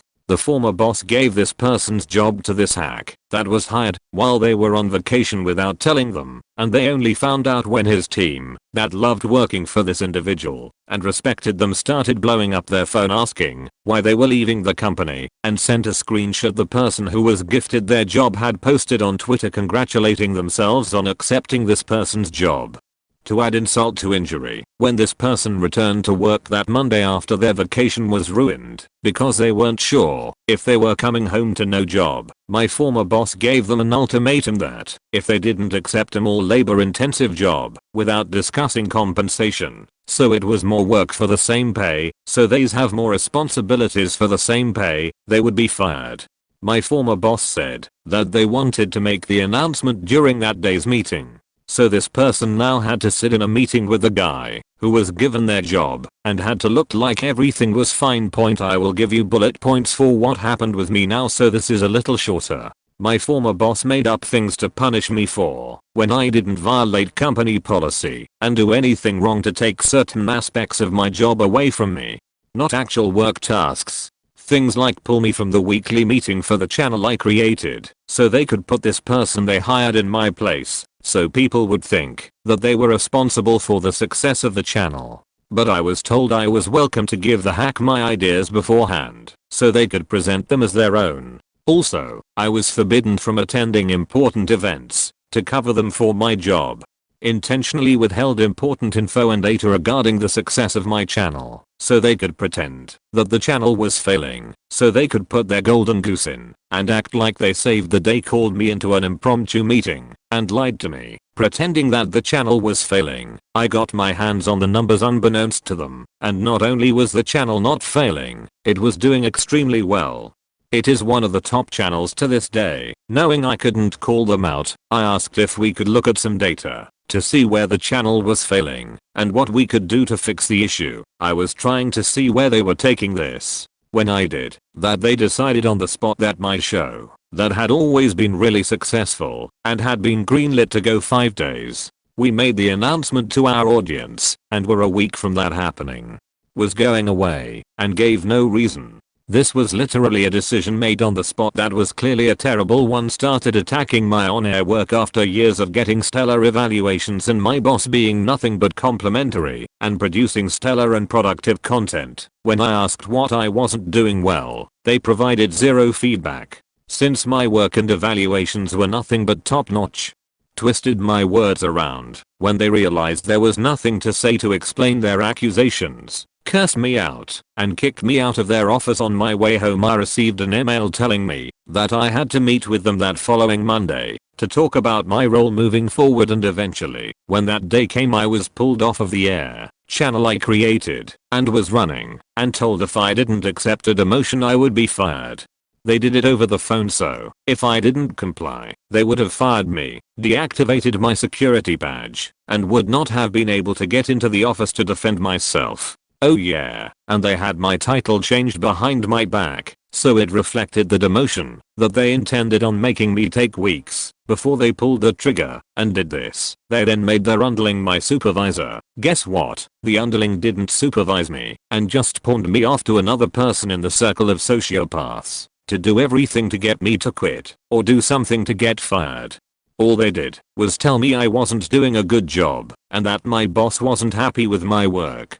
But when talking to people at the brand we had a partnership with for the show, everything is great. We couldn't be happier with the show. Despite me doing everything I was supposed to do and not falling into this situation where I was set up to fail, they just kept saying the boss wasn't happy. When I confronted the boss and asked what I needed to do differently, they said that everything was fine and keep doing what I was doing. I was made to do things like check in every day at noon with my non-supervisor, even when I wasn't scheduled to work, like I was on probation. Finally they grew tired of trying to get me to quit, and my former boss's underling asked if we could take a walk, made some small talk and sneakily walked me into ours. This was the first time in 10 years that I had ever been in an hours meeting. I'd never been written up or gotten in trouble. That was the last straw. I told the hour person the truth, had everything documented, and guess who wasn't there for any of those final meetings? My former boss, who'd obviously been going 2 hours behind my back and saying I wasn't doing my job. I asked the hour person if I could have a one-on-one meeting to provide my side of my story, and they said of course. I figured it would be better to provide all the documentation and evidence I compiled uninterrupted and without the ones involved present, so they would have details, and if the people involved like my boss lied, they would be caught red-handed. They said nothing except the same: the boss isn't happy, the show needs to get better, and I was giving actual facts and a timeline that disputed everything and could be backed up. Sent home early, and they locked my email. I wasn't written up for anything, so that was shady. The next meeting, my boss still didn't attend, and now they had 2 more people join the underling to speak on their behalf. One was not my supervisor and the other I never even worked with. Same thing. Me telling facts, them saying nothing. At the end of the meeting I was told I would be on a 31-day probationary period, even though no wrongdoing had been proven, and I still wasn't given the one-on-one with her that I was promised. I said that I didn't feel I should be on probation when nothing was proven, but if that was hours needed to see I was telling the truth, then so be it. Came back the next day, did a full day of work, and was called into hours. I grabbed my notes, evidence and headed to the office thinking I would get my chance to prove their guilt and my innocence. Again, my former boss is nowhere to be found. I saw a green folder on the desk, and I instantly knew they couldn't fire me since no wrongdoing was proven, so instead I was laid off. The reason ours gave me was that the job I was doing, which I was forced to take or be fired over the phone, was part-time, and my former boss and their underling couldn't think of anything for me to do. Despite the channel I created being understaffed, shows that I could have hosted/worked on being there, and a few weeks after the company parted ways with me, they posted a full-time position for the channel I created. Lastly, I'm part of a protected class, and the person my boss sabotaged me for to take credit for my work is of a certain ethnicity/religion, same as my former boss. The person they hired for that full-time position, same ethnicity/religion and way less experience, accomplishments, and skills than me. I created the channel from the ground floor, so really no one is or was TLDR. Worked 10 years at a media company with a stellar record, evaluations, and accomplishments. Had my former boss and their underlings target me, discriminate, slander and punish me, just so that some person they hired, who is probably related to someone they were trying to help, could take credit for my work and look like they were doing something. When I got called into hours, after doing nothing wrong, and denied certain right, since they couldn't fire me, they laid me off and said the demotion I had to take or be fired was part-time, and they couldn't think of anything else for me to do. I used to work at a grocery store. I worked there for about 3 years as a manager-esque position where we handled all the money that our cashiers used, counted it, logged it, etc. Point after about a year working there, they hired this chick that used to live about 4 states up from where I lived, and apparently she came here to follow her boyfriend who was being transferred around prisons. About 2 months of her working there, we noticed her drawer would be $5 short and a pack of cigarettes would go missing. About 2 weeks after, my superiors figured out she was stealing. Upper management shrugged it off. This went on for about 4 months until $10 started going missing every time she worked. They were well aware that she was stealing even at this point. One day, I counted her drawer. The drawer was $100 short. I was astonished, so I recounted the drawer to make sure I didn't make a mistake. Exactly $100 short. The next day, one of my fellow employees counted her drawer. It was exactly $200 short. Next day, $400. I came in after the $400 went missing. She was supposed to come into work that day. Finally, upper management had enough. They instructed me to tell her to come in for a talk. They intended to simply talk to her and ask for the money back without getting some kind of authority involved for theft. She didn't come in that day. About a week later, we all learned that she had moved back up to her home state with the money. Lol. They did not pursue any action. These fools let her get away with $1,000 plus of stolen goods and money before they decided to talk to her. They have not retrieved the money, even today. Oh well. Worked as a tire and lube technician changing tires and doing oil changes, and we would store some people's tires on a big floor to ceiling rack along the back wall and would use a giant stepladder to access the higher up ones. Anyway, it was late one night and no authority around, and it was just me, the old Russian mechanic guy who just minded his own business, and two other 19 and 20-year old techs, and someone came in to get their tires changed, and they happened to be stored on the second highest shelf on that rack I mentioned. So younger tech goes up, and I see the 20-year-old tech grab one of his tires and position himself like 10 feet front the bottom of the ladder and set it up basically like a shield. And at this point I stopped what I was doing on the tire machine, was pulling a tire off of the rim to fix a puncture, for anyone wondering. And I see the guy on the ladder just start rolling them down with full force, and has about 15 feet high. So these things were traveling very fast and were definitely out of control. As soon as he let go, and the guy at the bottom proceeds to try and stop them with his tire and almost getting knocked over in the process. Meanwhile, the guy throwing the tires doesn't even wait for him to be ready for the next one. He just kept them coming, and the third one bounced over the railing halfway down the ladder and was heading straight for the back of the car he was trying to change the tires on, and the guy at the bottom rolled his shield tire and deflected it just in time so that the bouncing tire just deflected backwards and landed on its side, and the shield tire just fell under car. It was on a lift, so it was like 5 feet off the ground. While everyone is looking at this in pure astonishment at how lucky they both just got for not smashing the back of that car, the guy at top rolls the fourth tire down, and the guy at the bottom has to throw himself into it in order to stop it, and told the guy on the ladder to never faking ask me to do this again, and the other guy just laughed, but the guy stopping the tires was obviously pissed off. I also thought for sure, since there was cameras in the garage, they would have gotten caught, but nothing ever came of it, and I ended up leaving after like 2 more weeks. TLDR. 2 of my coworkers played catch with tires from the top of a giant stepladder with total disregard for any own safety and almost damaged the car that was getting its tires changed with a runaway tire, but the guy catching the tires deflected it at the last second, and even though there was cameras in the building, nothing ever came of it, and I left after like 2 weeks. Oh seat, I got a story. Anyway, this guy that worked here was faking insane. Mind you, he never got fired. He died outside of work point in the winter. He would say it's faking hot in here. Go outside and come back in completely naked and just continue working. Stand on his machine and helicopter his dick for all to see. The plant manager was showing around a potential new customer. This guy followed him around. Now the plant manager is a great man. He walks with his hands behind his back and makes fists, probably arthritic or something. So this dude pulls his dick out and keeps putting it in his hands. Plant manager is trying to ignore him and doesn't know what is happening yet. He finally turns around to tell him to go away, and at that point realizes he's been grabbing dude's dick for the last 5 minutes.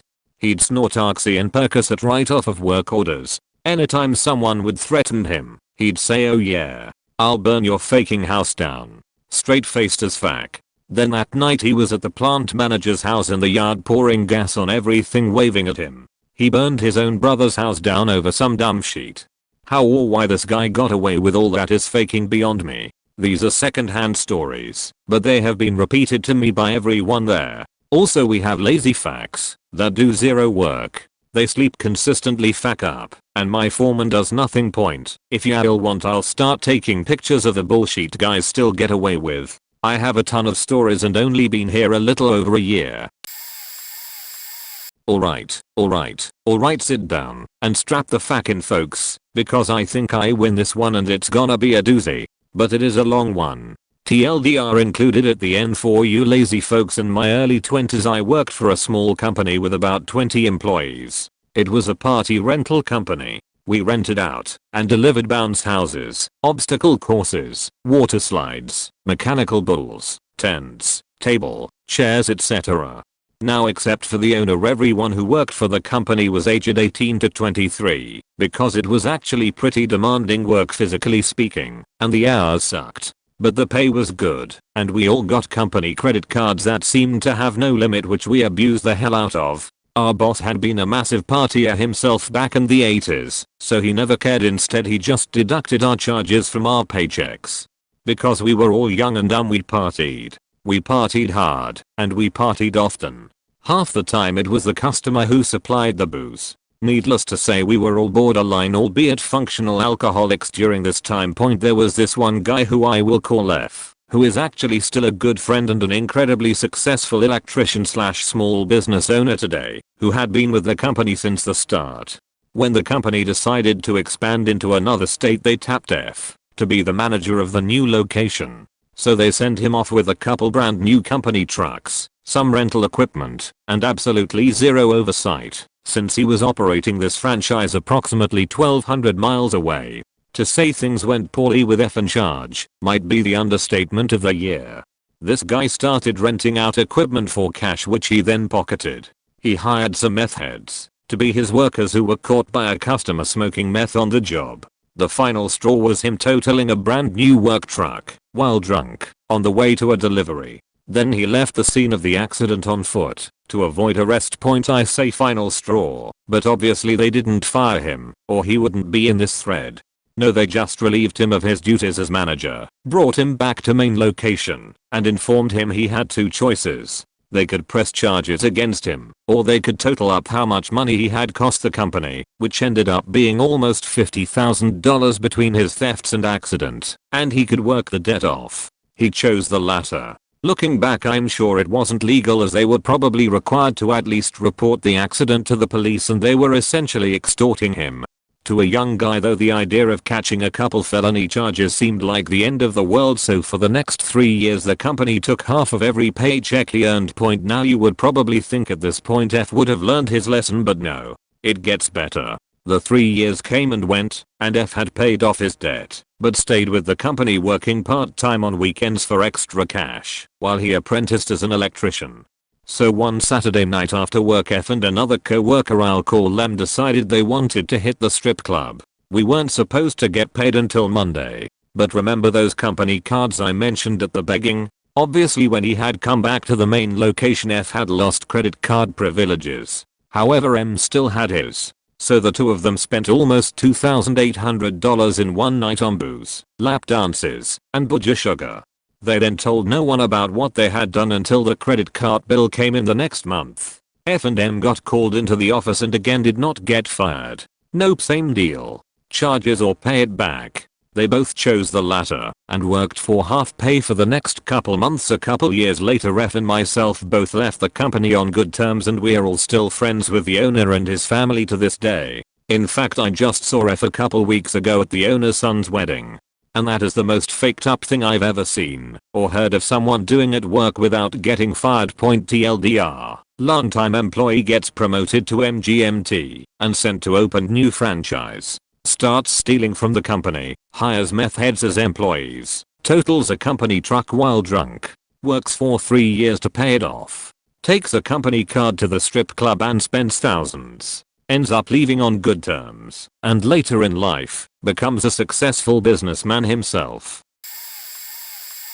I run a commercial web printing press running very high-end catalog work like furniture, cabinets, and jewelry catalogs. I've been doing it since I was 18, and I'm 36 now. The press crews consists of 4 guys. A head pressman, a second pressman, a position we call roll tender that keeps ink and paper in the press, and a position we call jogger that catches and packs what comes off the press. A head pressman position is a very good paying job, but the only way to get into that position is to start at the bottom and work your way through the ranks, which can take many years because of the complexity of the job. The problem lies with the fact that the entry-level position as jogger is a very low-paying shitty job, so it's nearly impossible to attract smart hard-working people. You end up with a lot of undesirable, unmotivated, and unintelligent people. The upside to this is that if you do have a good head on your shoulders and are good at what you do, you're worth your weight in gold and basically untouchable. I worked my way into the head pressman position within 4 years. I took to it very quickly. I was 22 years old, and despite my inexperience, was able to very productive. Being that young and as wild as I was, there was lots of faked up stuff I did. Got caught doing drugs at work more than once. failed several random drug tests, got caught drinking at work a couple times. It was always just stern talking to, and don't let it happen again. Put about $800 worth of scrap aluminum from work on the back of my truck one morning, and took it to the scrapyard to get some extra cash. Got caught. Someone ratted me out. Well, this one made them take notice and they finally fired me. 2 weeks go by, and I get a call. They've changed their minds, and want me to come back to work, but I have to pay back the money. I'm older and wiser and sober now, so all this insane behavior is a thing of the past. But while typing this out makes me think that they were crazier than me for letting get by with this sort of behavior. A lot I didn't even list, like doing donuts on tow motors and flipping it over. Jesus, I have to stop. I'm starting to feel like a piece of shit. Current job, my best friend at work had her signature forged by someone on at least 20 documents, and when she confronted the forger, with multiple people present in the room, including managers, she was really upset. She didn't curse or act aggressively, however, she told the forger never to do that again, and one of the managers tried to grab her by the sleeve and push her to the side, saying, "I need to talk to you, one-on-one, about saying things like that to people." Like he was her father, and was ready to scold her. Mind you, this guy's in his early 30s and my friend is in her 50s, with the forger even older than her. I was livid when she told me, and I can't comprehend how the guy was willing to back the forger up, like she had done nothing wrong. The whole thing was brought up to our highest manager, including the forged documents, but she never sat down with my friend to discuss it, like it never happened. Last job, before I moved into the medical field, where I work now, I worked at a coffee shop in a grocery store. Beside us was the deli, and there was this guy about my age, that was the manager. The state inspection people came and found raw chicken that had been expired for 2 months in the freezer. After they had left, the store manager, a very obnoxious bro-y sort of guy, literally pointed at the deli manager mockingly, said, "Don't do that again," in an obviously joking manner, and then they both laughed before he walked away. The deli manager was awful and very incompetent, and I could think of so many people that would done a better job, but he got the promotion because they were friends' very first job. I worked in a different grocery store as a supervisor, and another of the supervisors was having an affair with the customer service manager. I'd always catch them together in the store manager's office at later hours, since I worked the evening shift with them. One time the customer service manager was talking about dating, and she said to me, "If I was single, I wouldn't mind dating you. You look so good in that tight white shirt." Lastly, about a month before I quit, the male supervisor apparently had went home much earlier than he was supposed to, which was unlike him. I asked around where he went, and someone said he left because the customer service manager's husband was coming to our store to beat him up, and he ran out so fast. Finally, my time has come. Even if I'm a bit late to the party, 7 years at a certain waffle diner in the south showed me the best and worst of the world. They took an abused kid and not only told me that I have a voice, but that I need to shout to be heard sometimes. They gave me work ethic, insurance, and a set of skills that would serve me for the rest of my life. And some faked up stories. On my shifts, I've had folks charge $20 a blue job out of the back door. Turns out she was blowing the store manager too, which it's why it took district finding out 2 months after I noticed she wasn't looking after her tables for her to go away play waffle frisbee in the parking lot. You take a burnt, but not carbonized waffle, add a slow as sheet second or third shift, and toss it around until it breaks. Last one to throw it has to make the next one.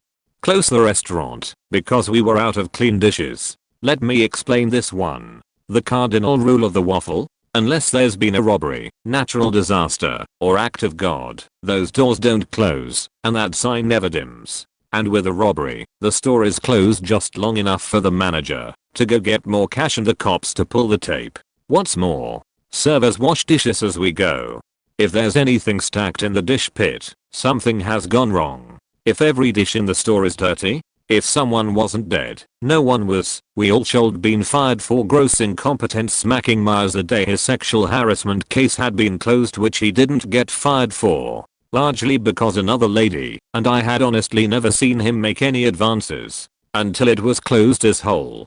Smoking 3 blunts to bring in the new year green, in the back room, between 5 associates. The 3 who didn't like pot split a bottle of whiskey. Best shift ever. And by that I mean that no one made much money, but we definitely had fun.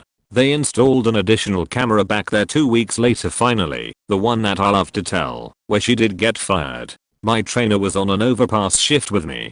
She asked to borrow my car, to run 3 blocks over, and pick up some cigarettes and snacks. It was totally dead, so being young and dumb I say yes. She comes back about 45 minutes later, and leaves my keys in the ignition, until I ask for them.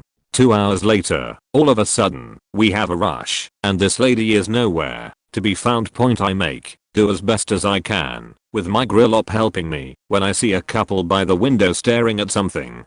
You guessed it, my trainer is outside.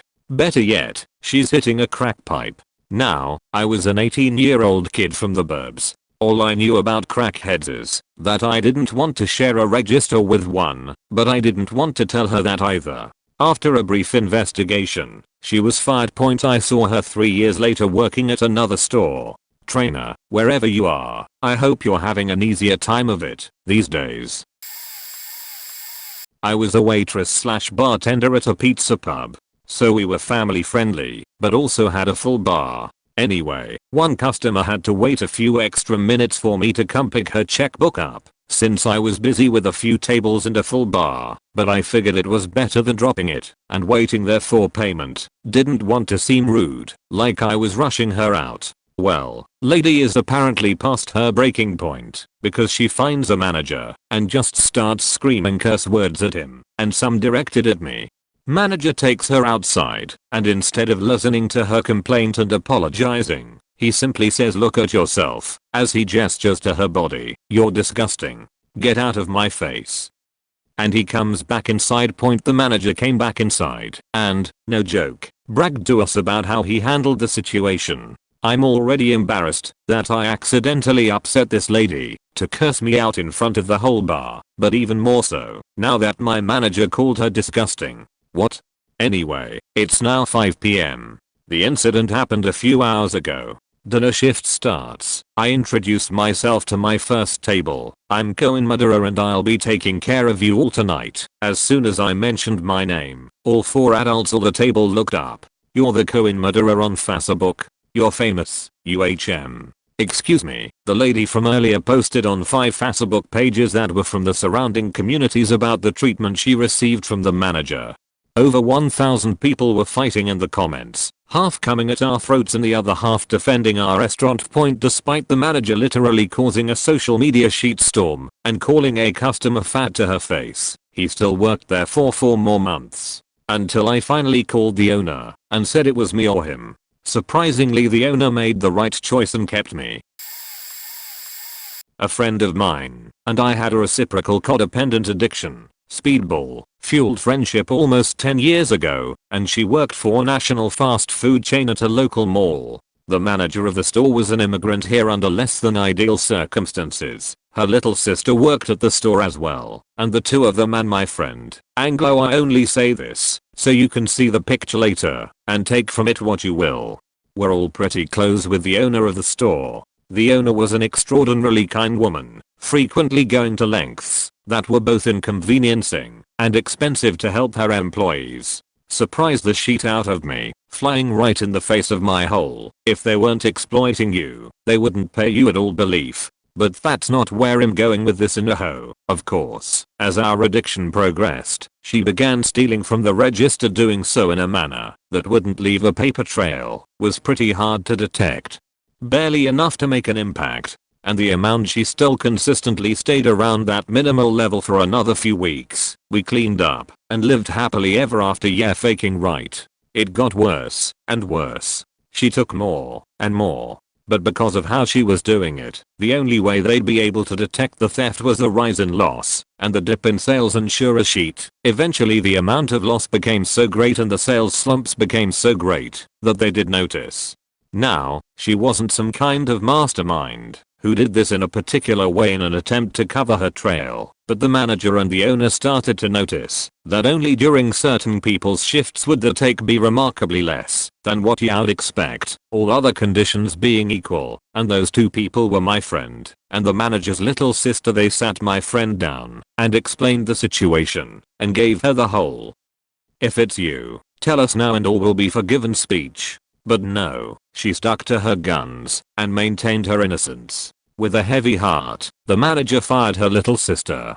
She can't wait longer than a month to start stealing again. The manager, having come in on a day off to observe her from across the food court, told her to leave there on the spot, and she never spoke to her or the owner again. When I say they were close, I mean like invited to family events and introduced as favorite employee, things like that. Point. We only got worse with the drugs after that, though. I have been this person. I did not get fired. I do not know why or how. Point to start. I altered a photocopy of my learner's permit to look like an actual temporary driver's license. I figured I was getting my license soon, and what did they care if I drove my car to my job illegally? I was in my 20s, so it probably helped it seem more believable. But then, Reddit, they promoted me. Then I was a supervisor driving other people around. Fuck. Still no one noticed. I quietly looked for another job, chalking this up to a huge lesson in lying. Point. Before I could find another job, I totaled my car in an accident and ended up with a few misdemeanors. My boss says, "Go to car rental place. We have a corporate account and you can get to work in the morning." Fuck again. Point. My dumbass goes to car rental place, and the dumbass behind the counter sees that my credentials check out with the company, but can't get my license to pull up anything. She knows I'm distraught from the accident, and she rents me a mother faking car to be nice. I have no license. I have literally been charged with misdemeanors this very day for getting into a car accident with no license, and she rents me a car. I drive the car to work for a week or so, just until my boss can get me a car from the company fleet. Point. I end up unlicensed with a company vehicle. Point. I finally get my license, and suddenly everything flags on the company insurance policy that has never shown up in the time I've been there. Sign this paper. No one ever says a word to me about it. I don't even know what I signed. I'm dumbfounded. Point. Twice, that car got hit in parking lots. One time at a friend's apartment complex where I wasn't supposed to be on company time, so I didn't even report it to the police. Still had a job and a car and a cell phone. Point. I had my personal phone shut off and ran over minutes on my company phone. They took the overage out of my paycheck in payments. I quit that job, and I'm still friends with my former bosses on Facebook. Point. I can't even believe that part of my life happened. I'm a great employee now, though. Oh boy. Let me tell you about Gary, not his real name, which be the only and true aspect of this story. I work at an electrical contractor. We established a sales division to meet directly with homeowners instead of doing everything from the builders. Gary was our third hire in sales. Almost immediately the people in my department, estimating and plan prep, start noticing that there are problems. Gary's houses nearly all have stuff he's added to the plan, but forgot to ring up. Following that, me and another guy decided to actually audit Gary's houses. It was worse than we thought. He was shorting jobs by close to $1.3k. So this guy and I approach our bosses regarding our audit on us. Hey, so like Gary really sucks and he's the absolutely worst sales guy. Here's our evidence. Bosses, this is great work. Thanks for catching this. We've also noticed Gary is struggling to catch everything. That's why we decided to promote him through head up model home sales. This idea, by the way, is absolutely faking nuts. The only division with less oversight than sales is the model home division. Point. I would describe it as a complete clusterfuck. But that wouldn't even begin to explain it. It's like clusterfuck 3. Nothing has gotten better. The fact it's model homes has made it worse. After a year of running it under Gary, my friend decides to audit his jobs. He finds out that Gary is still giving away about $1,200 per house. But then there's this whole new element of Gary selling things after construction has begun. And I'm talking fairly major stuff. Floor plugs after the slab has been poured. Recess cans after the ceiling has been installed. Electric car charging ports after the house is fully built. And the best part is Gary has been adding all this stuff to the jobs and not telling anyone. So we lose like $1.2k in extra stuff he just forgot. But then we also get dinged for the stuff he's selling, but not telling anyone about. As a double bonus, some of that stuff leads to back charges from the builder. My friend decided to audit the model division. All told he came up with like $85k in 4 months that we gave away. Thanks Gary. But none of that is why I decided to respond. Because the real reason for hopping into this thread is this. At one time he had to do a meeting on a house for a builder we don't do low voltage sales for. So our VP tells him whatever you sell, don't sell low voltage. Day of the meeting, our regional manager happens to be in the office, and he tells Gary whatever you do, don't sell low voltage. Our design team head tells him, whatever you do, don't sell low voltage. Gary goes into that meeting being told a total of 5 times, 3 of them that morning, times not to sell low voltage. Gary proceeds to sell $8k of low voltage that another totally unrelated and really our biggest competition electrical contractor has to install. Since they don't do those items normally, they tell the builder it'll cost them $13k to do it. So that $5k difference, that's the back charge to us basically for Gary being an idiot and ignoring all 3 of his boss's very explicit warning not to sell low voltage despite clearly costing our company probably hundreds of thousands of dollars in stuff we gave away, and him blatantly disregarding multiple orders from his bosses. Gary is still there regularly faking up nearly everything he touches. So I used to work on cell phone towers. The men and like 4 women in that industry are a different breed than someone in an office job, to say the least. My foreman was fucking wild. All kinds of tattoos everywhere. Bald head with the biggest tattoo. Gauges, pentagrams. I mean, this guy was crazy, but a cool guy. Obviously the nature of the job was dangerous, and this guy really likes to drink. He would constantly show up late, sometimes not at all for a couple days. Could never get a hold of him either. One night, if you have to take cell service down, it gets done between 11ish PM and 6ish am. He was complaining of stomach ulcers. Said the only cure is Ginger. We stop at drive-through liquor store in the work truck on the way to a job site. He gets a 750 milliliters of it, SRI, the whole thing that night by himself. Working on a cell phone tower at 3 in the morning.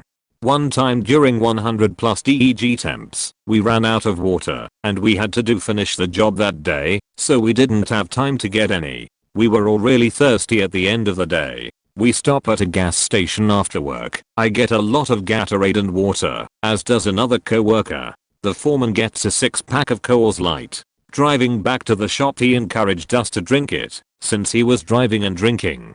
I think the best part would be when he got a DUI in the work truck, when he was sheet-faced at like 3 AM on a Saturday or some shit. We didn't work weekends either.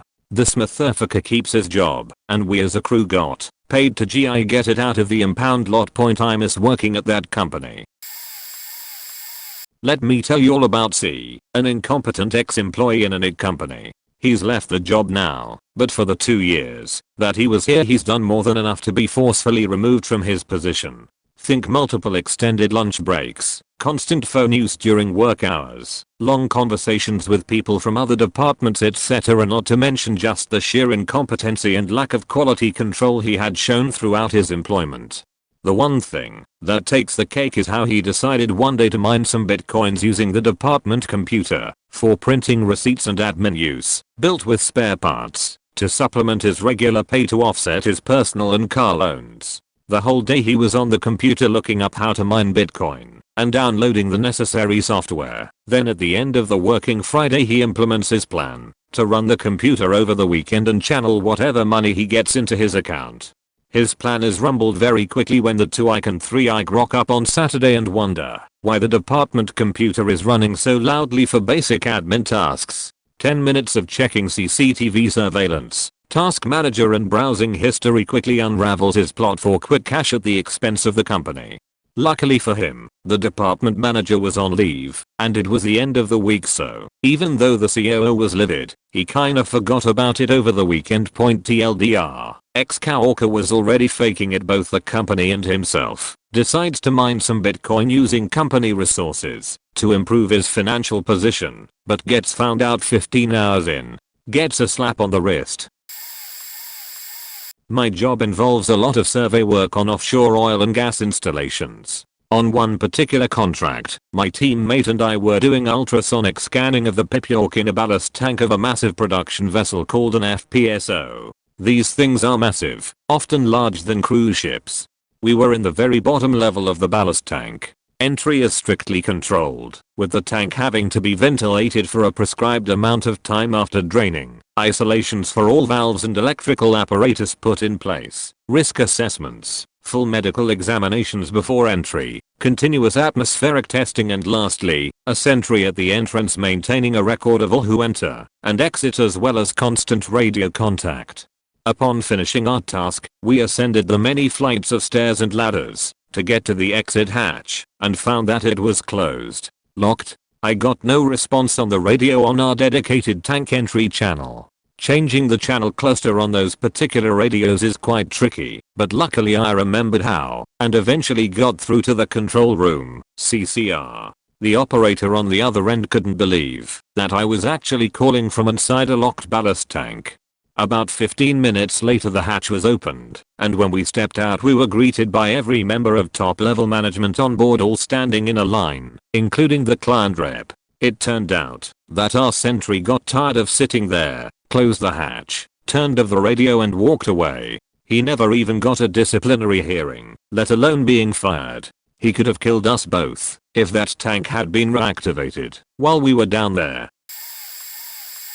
Used to work for the DWP, Department of Work and Pensions. The job centre where UK citizens can come in to claim benefits. Even though it's a small town, we still get rowdy people. Some people don't like to find out that, in order to claim standard benefits, e.g. they are fit and able to work but unemployed, they actually have to put some visible effort into finding a job.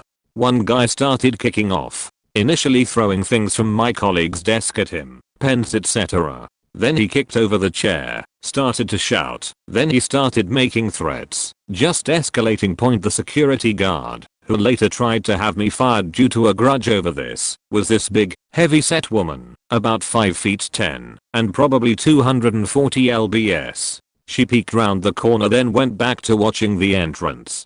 Two senior managers stepped forward to try to calm things down, herding the guy towards the door, while politely informing him that he'll just have to wait for a letter. The rest of us moved to be between him and the members of the public present, effectively standing up and going to the other side of our desks. He's still kicking off, knocking down displays etc. She just stands there.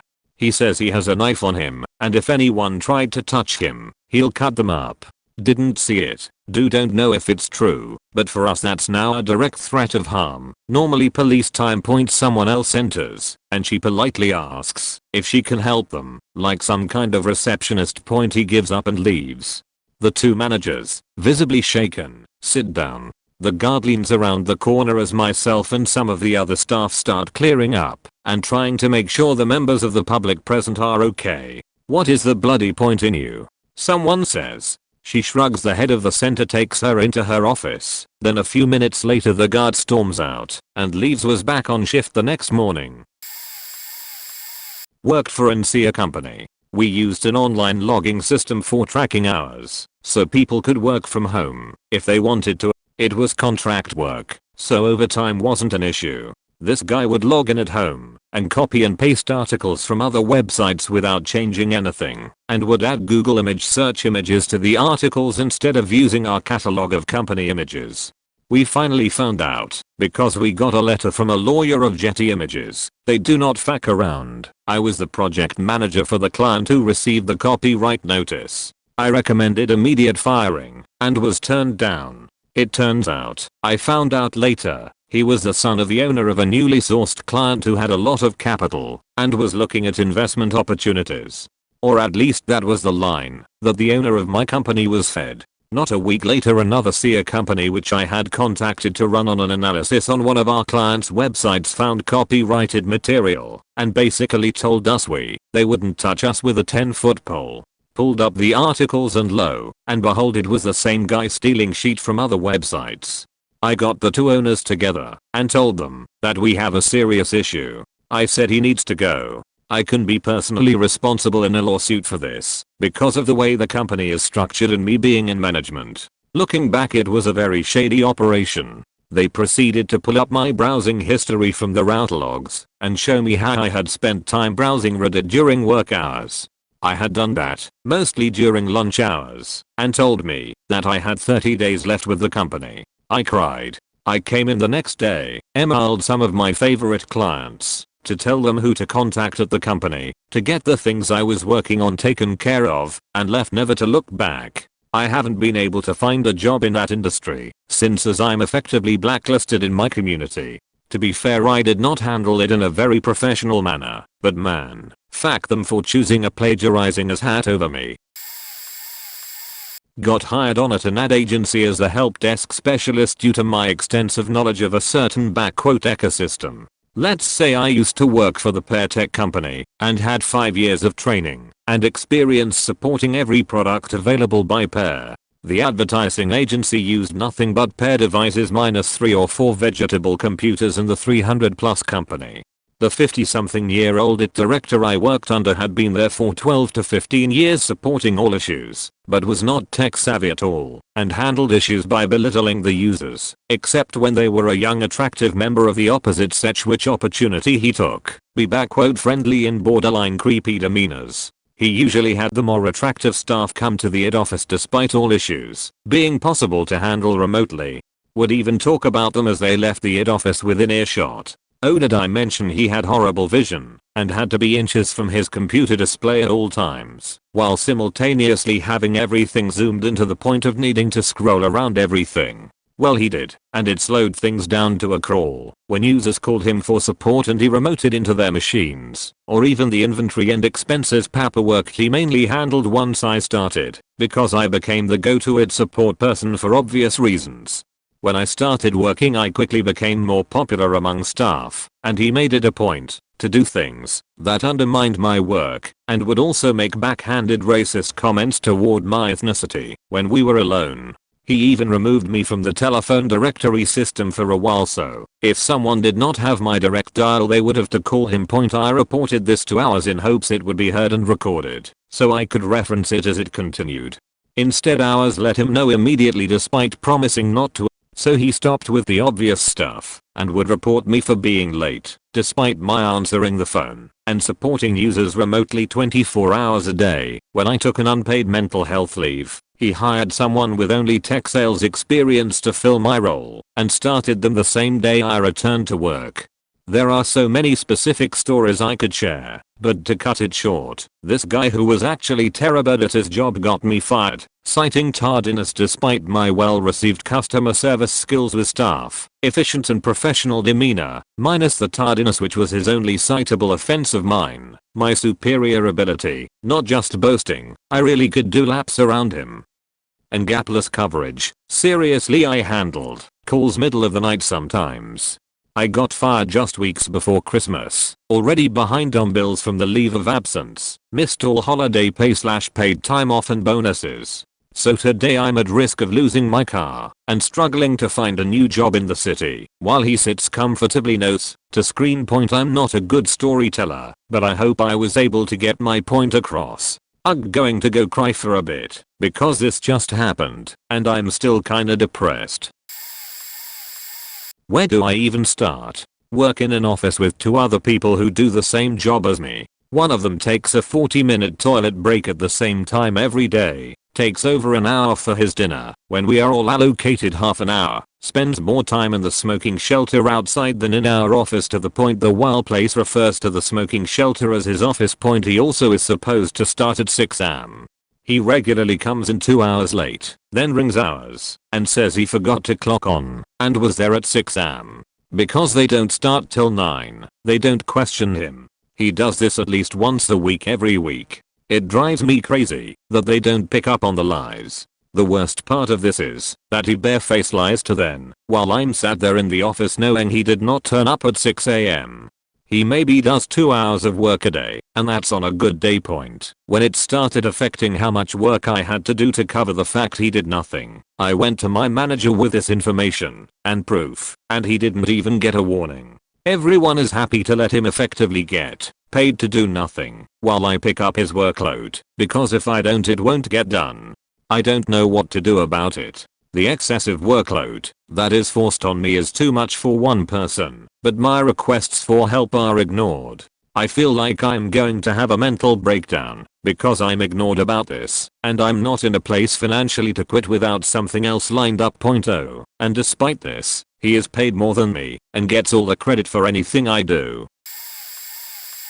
Worked as a retail supervisor for a luxury handbag brand for about a year until a new store manager took over. Everyone absolutely despised her. She was lazy as hell, would sit in the back on her phone for most of her shift, reeked of weed, so bad that customers complained, would offer to ring up your customers for you, and put the sale under her name. Our associates were on commission, she was not. She just wanted to make it look like she was selling, or actually doing her job. Had a volatile relationship with her baby daddy which led to numerous screaming and cursing phone calls while at work. Got caught recording overtime hours she never worked. Was caught by hours twice but never punished. Would constantly leave work hours early because of family emergencies. Would leave envelopes of cash in the safe and have her roommate come pick up the money she accidentally left at work. Pretty sure she sold drugs. And the final straw was when I walked into the office and found a giant bag of weed just chilling on the desk next to her purse.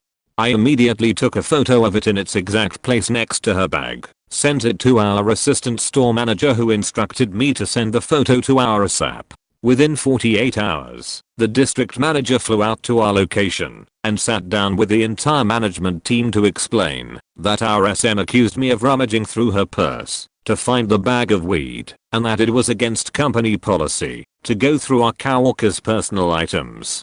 We had to sign a giant packet acknowledging company policy and privacy rights, whatever the fact that is. Every single one of us was beyond shocked. Not only was her claim a giant lie, her idiot has left her weed on the desk, but then I was reprimanded for it. My entire management team expressed their concerns about our SM during this meeting. We brought up how she was caught forging unworked hours, caught on camera stealing commissioned employee sales, caught on camera leaving early every other day, caught on camera on the clock screaming into her cell phone for over an hour, etc., and she was still never punished or given a write-up or anything. It didn't make sense to any of us. Still doesn't when I think about it. I left 2 weeks later, as did 3 other supervisors. I worked in a residential home for kids with issues. Lots and lots of issues. When I started there, I was the only person with the necessary certificate to administer and set up medications for the kids. About a week into working there, I started noticing strange signatures in the medication logbook. When I asked my supervisor, she waved it off as you must have signed off weird that day.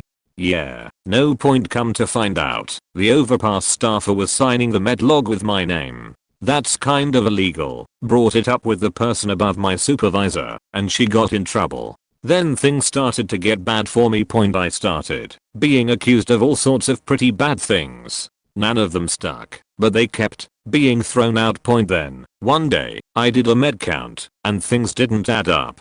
There were multiple pills missing. I immediately called the main office, and they sent one of the directors over. Oh, was he pissed? Not only were pills missing, but this was the first he heard of the signature issues. In the world of residential care, this is how you lose certifications and get into tons of legal problems. A couple days later, I was summoned to a meeting at the main office. The director, assistant director, counsel, my supervisor, and the night shift staffer who had been forging my signature were all there with me.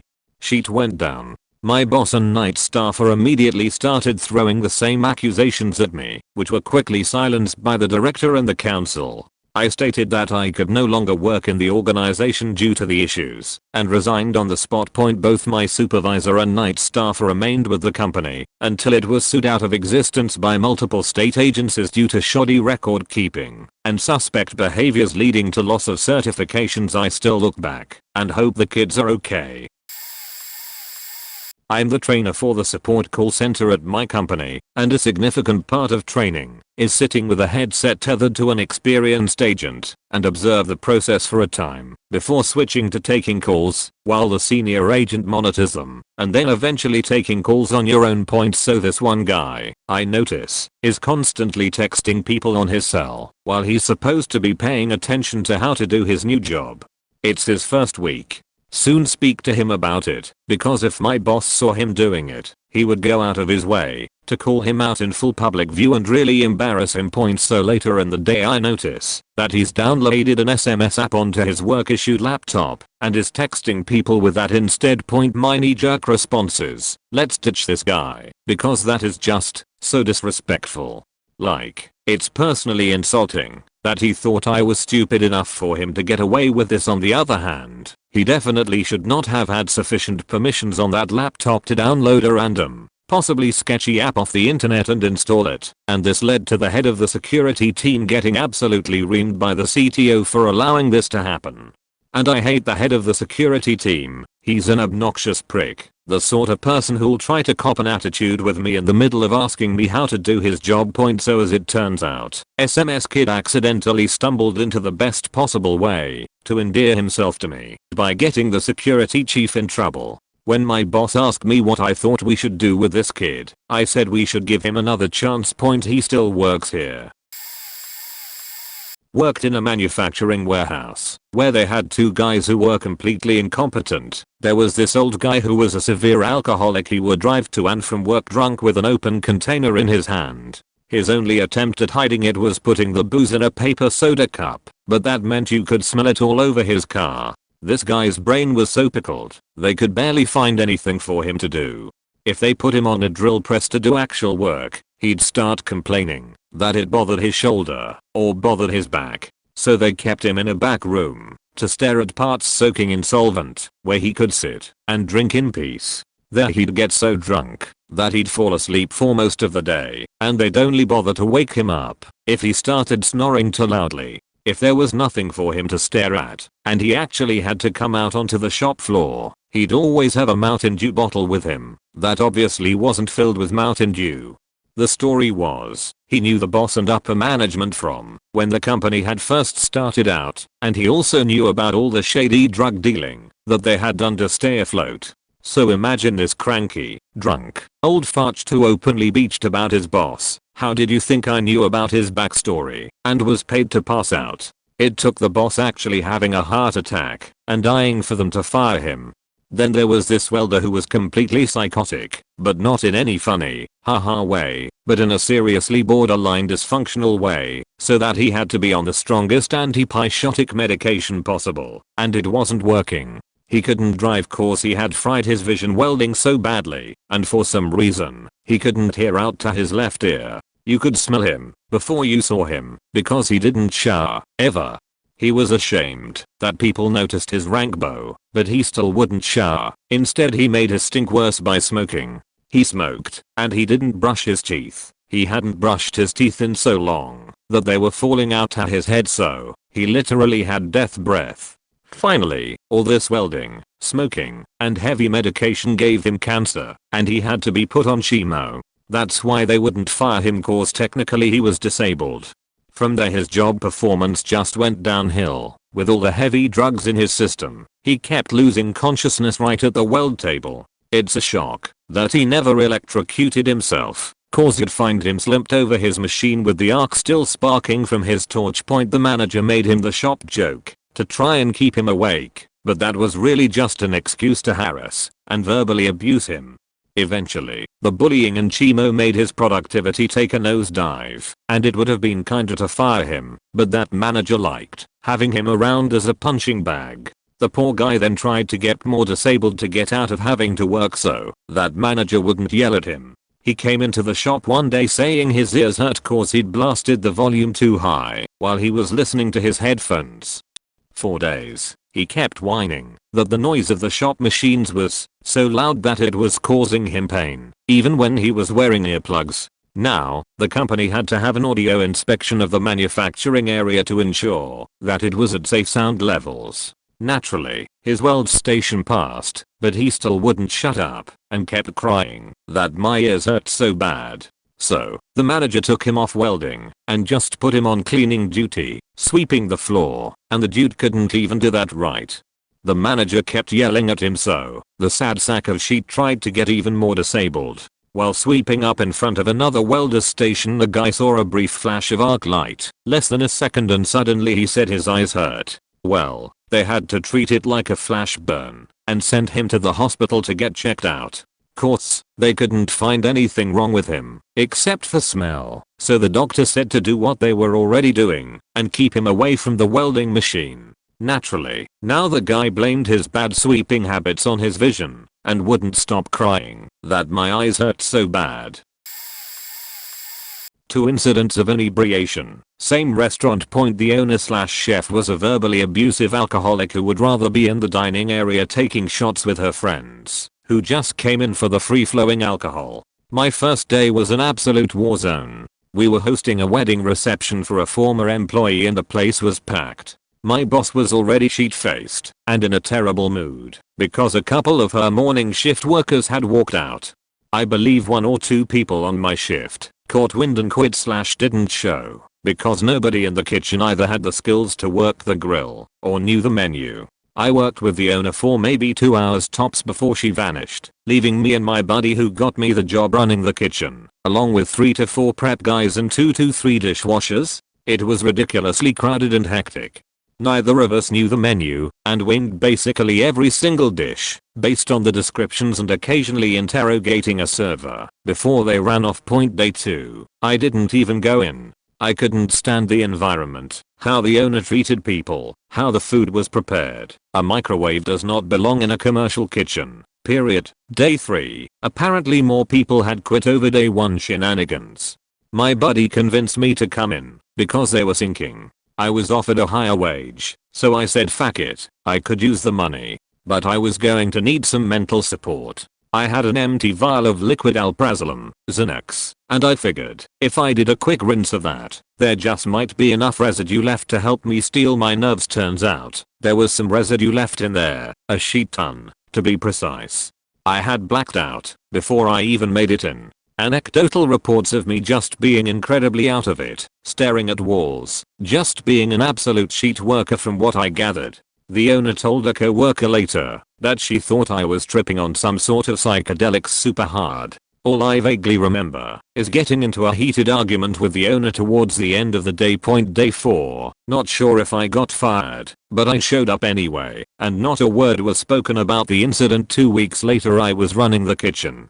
The second incident was one of the dishwashers. Employees got a shift drink, but you didn't have to wait until your shift was over to enjoy it. And depending on the bartender, it could be several shift drinks. On this particular night, the bartender was in a pour your own type of mood. So this dishwasher helps himself to 2 pint glasses of gin before passing out in the middle of the kitchen with his head under the sink. One of the prep guys comes up and kicks him, and the dishwasher feigns like he's fixing the drain pipe down there until the prep guy drags him out by his ankles. The owner didn't see this one, but she heard the story later and laughed it off. I work for a beer distributor. A few years ago, a nationally recognized brewer had this big promo, a dunk branded with their logo. Point: for those of you who don't know, a dunk is a tricked out hoopty car, usually branded with some sort of product trademark. This particular brewery had poured about $100K into this thing, decked out with undercarriage neon, flashy rims, thundering stereo, the works, down to the logos emblazoned on the doors. Well, a crew was taking it to various distributors around the country and having promotional events at various locations. So they got to us, and a promo was set up at a very sketchy location. No judgments, but the same audience that got excited about cars like this tended to frequent pretty sketchy areas of town. No idea why. Anyway, this car had already made several successful stops in various states before they got to us. So they take it to this promo. They're there for about 20 minutes before a car pulls up, and 2 guys jump out and proceed to shove 2 very large handguns into our manager's face, screaming for the keys and threatening to shoot him in the head. So of course they get the keys. One guy jumps into the dunk, The other guy jumps back in his car and they haul us out of there. Okay, so a car like that would have GPS in it, right? Right, except that the GPS had been manually turned off about an hour before the promo. They now had no way to track this very expensive, nationally exposed car. They found it's burned out, stripped down Hulk the next day, and no one got fired or into any trouble of any kind. I had a manager at a pizza place who was a 55-year-old alcoholic who had to drive a moped to work because his license was suspended from multiple DUIs. He was from New York, so always had that New York shitty attitude and would tell the wildest stories of things he used to do when he was younger and living in New York. We are in a southeast state. We opened at 4 p.m. and the openers had to be there at 3 to open the store and get ready for the day.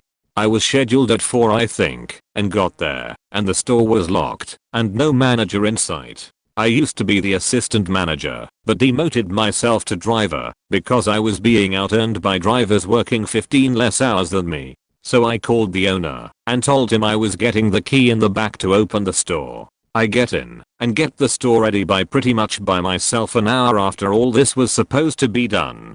The manager shows up around 5. He is high on something, not weed, and is just gone. Things he proceeded to do: light up a cigarette in the kitchen. Walks to the front while stretching a piece of dough and sit down next to a customer, dough in hands, and just starts talking to him. Dropped food on the ground and tried to pick it up, put it on a screen, metal trays we put the food on to go through the oven, but I threw the food away before it went in. Remade it. Starts telling me that he doesn't like me, but appreciates that I work hard. I would be an asshole to him because he deserved for being a giantess to everyone. Talk about the female employees as all high school girls. I'm sure he did more, but it was 2 years ago and don't remember everything.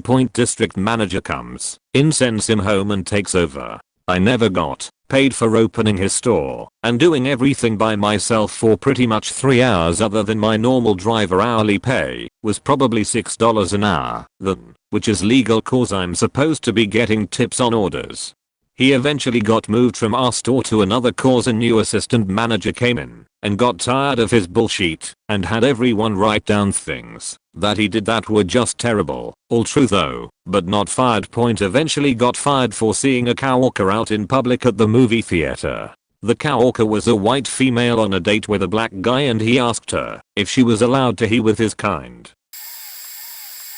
I work a medium-sized software company. I'm an infrastructure, and we hired a guy several years ago who seemed inexperienced, but ambitious. After a couple years, it became pretty obvious he had no real desire to build or learn anything. He just wanted to be given simple tasks to do over and over and over again. We had enough of those to keep him busy enough, but other team members would tell me how they'd still find him goofing off pretty unapologetically.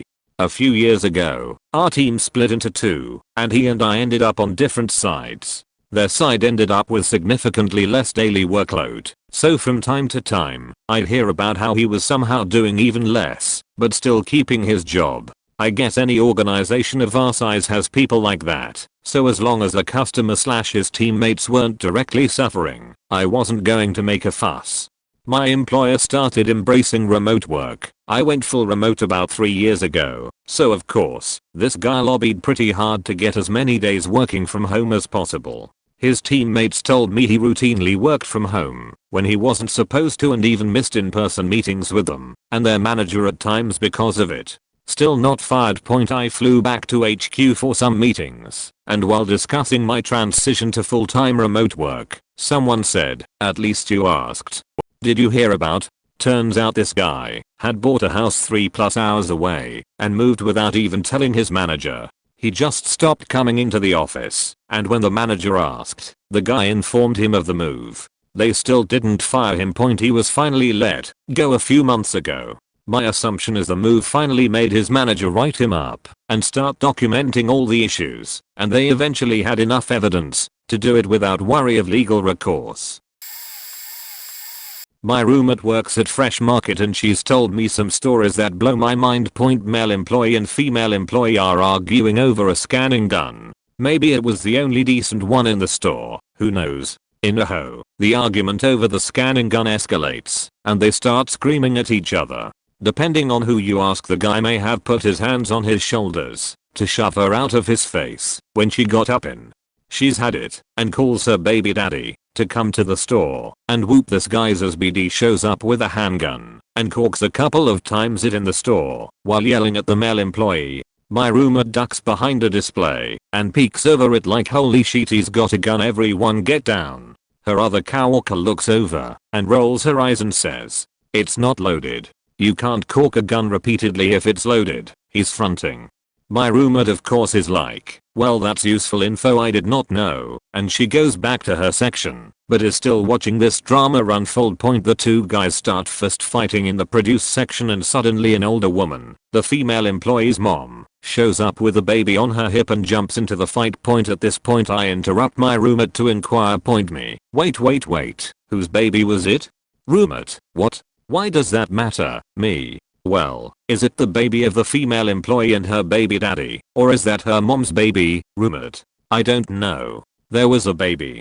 A baby was there. Me, okay, random baby, proceed. Mom, with baby still on hip, starts chucking potatoes at the male employee, and not single potatoes she scooped up and winged.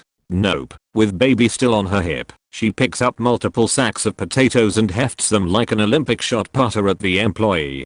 After that, I don't know what happened, but roommate told me neither the male or female employee were fired. The following week the same male employee ripped off his shirt in the middle of the grocery store while threatening a female baker behind the frozen desserts case. He was not fired them either, and they wonder why FM has a higher turnover rate than Walmart. No lie. Right. So I worked at a bar recently, and that's where I have my main job experience. I have always worked in bars. They had a lack on employees, so kept hiring people that had little to no experience in the area. After a few weeks of me working there, they hired a guy, we'll call him Edition. Ed had apparently worked in a bar before and was a nice guy. After searching his Facebook I found out that his only work experience was at a comedy club sort of place for all of about a week, and I can only assume he got fired from there.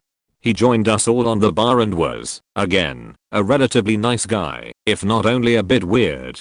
He proved himself to be a terrible bartender. The bar was in central London, extremely busy and full of high-class clientele. After a while he started to show his true worth. It was an old-fashioned pub and the bar was extremely small considering the massive customers we received. He often mixed drinks wrong, some of those being jajabums, which he mixed half Jagger and half Red Bull in a shot glass and served gin and tonic. He consistently served gin and soda, he'd pour a 5-pound shot of tequila. It was an expensive bar, and tried to wedge the lime on the rim of the glass, which resulted in him spilling 5 pounds worth of tequila. This continued for a while, along with him putting all glasses back in the wrong places even after people corrected him, and breaking glasses, because he didn't know how to carry more than 2 correctly, until he got moved to bar back. For those of you who don't know, this meant his job was only to put glasses in the dishwasher and put them away, which he still couldn't do properly. He eventually got moved to glass collector. May I add, he was still on the same rate of pay as us bartenders and servers, and, my Christ, he still couldn't do that correctly. A lot of the people who worked there, including myself, would often stay after work, or come on out days off, to drink the drinks we had been bought on shift as a group. Ed would constantly pick up tumblers of whiskey from tables, just to have the customer tell him they weren't finished, put his fingers in drinks of people who weren't finished, yet and broke at least 250 pounds worth of glasses. Our wine glasses were worth 6 pounds apiece. I later found out that everyone who worked there was building up a list of mistakes he had made to try to get him fired, but it never worked. I left 2 months ago, and to my knowledge he is still there. He also used to complain about being on his feet all day, as if none of us had left the side gate open, leaving it open to burglars, and would go on his break when he pleased, including during the rush hour, when he needed him. How the hell he is still working there I do not know. I work for a well-known British supermarket, driving the home delivery vans. About 6 months ago, some absolute tool joined the team, and the amount of stupid stuff he's done is ridiculous. He is literally as stupid as they come. How they didn't straight up fire him on the first offense is beyond me. Anyway, here goes. First offense. I'll call him Captain Stupid for anonymity. About a month into the job, Captain Stupid decides to add all of the drivers and management on the department on Snapchat. Seems harmless, right? The guy's just getting friendly with people, fair enough. Captain Stupid then decides to film himself driving a work van around for about a minute and sends it to everyone on his contacts list, one of which was our manager. Straight in the office, guy had his as handed to him, straight onto final written warning point. Second offense. After his first offense, little Captain Stupid went into a sulk, stopped offering to do overtime, and realized nobody on the department appreciated him constantly speaking crap. He decided to be in work for as little as humanly possible, which is fair enough. I feel the same. However, on a 6 to 10 p.m. shift he had 4 deliveries. 3 between 6 to 7 p.m. and 1 between 9 to 10 p.m. He couldn't be bothered to deliver the last one, so rang the customer and told them the van had broken down. It hadn't, and that she wasn't able to get her shopping, and then went home. Didn't hear much about what happened with that if I'm honest. Third offense. Again with the Snapchat, filmed himself doing a burnout in one of the work vans. £300 wasted in call out charges and a new tire. Called into the office, presumably nothing more than a slap on the wrist, because he's still with us. How? I do not know. And his fourth and most recent offense. This happened a couple of weeks ago. Captain Stupid has been working for the company for 6 months now. He claims to know the job inside out. He also claims to be a car guy, and yes, I'm one too, but I'm not as cringy as he is. He's one of those who can't talk about anything other than cars and blissfully smiles through other people's awkwardness about how boring the subject is. Anyway, with such a fascination with cars and whatnot, you'd expect him to know the difference between a petrol pump handle and a diesel one, right? I don't know what it's like in America, but petrol is green handle, diesel is black. Wrong. Captain Stupid puts 45 liters of unleaded into our diesel van and attempts to drive it 5 miles back to store. The van's engine is completely seized and requires a new one. This one's currently under investigation, but my guess is he'll get away with it, because for some reason my manager seems to think the sun shines out of his ass. Oh man, okay, I used to work at a sandwich making chain named after an underground train, specifically the cleanest one out of surrounding counties for a while too. My manager, yes manager, did so much without getting fired during the 9 months I worked there that I wouldn't be surprised if she was sleeping with someone to keep her job. Things she did included she never brushed her teeth and drank coffee/smoked cigarettes on the daily. Her teeth were brown and you could smell her breath from across the counter where you make sandwiches. She actually admitted to me and another employee she doesn't brush her teeth and refused to do so until a company inspector told her she had to. She blew the delivery truck driver for who knows how long. Previous employees under her told me she used to just tell them to watch the store and then would disappear into his truck. She stole food from the place constantly despite there being little tolerance for extra food. We were allowed to eat a sandwich if a customer changed their mind or if we messed up, but if they felt we did it on purpose they weren't happy, and that was the extent of it. And I don't mean she had a cookie or she made herself a foot long today instead of the free 6-inch allowed. No, I mean she'd take 1 to 2 foot longs, 2+ bags of chips, and a cookie, her and her daughter, like daily while still eating her employee meal during work.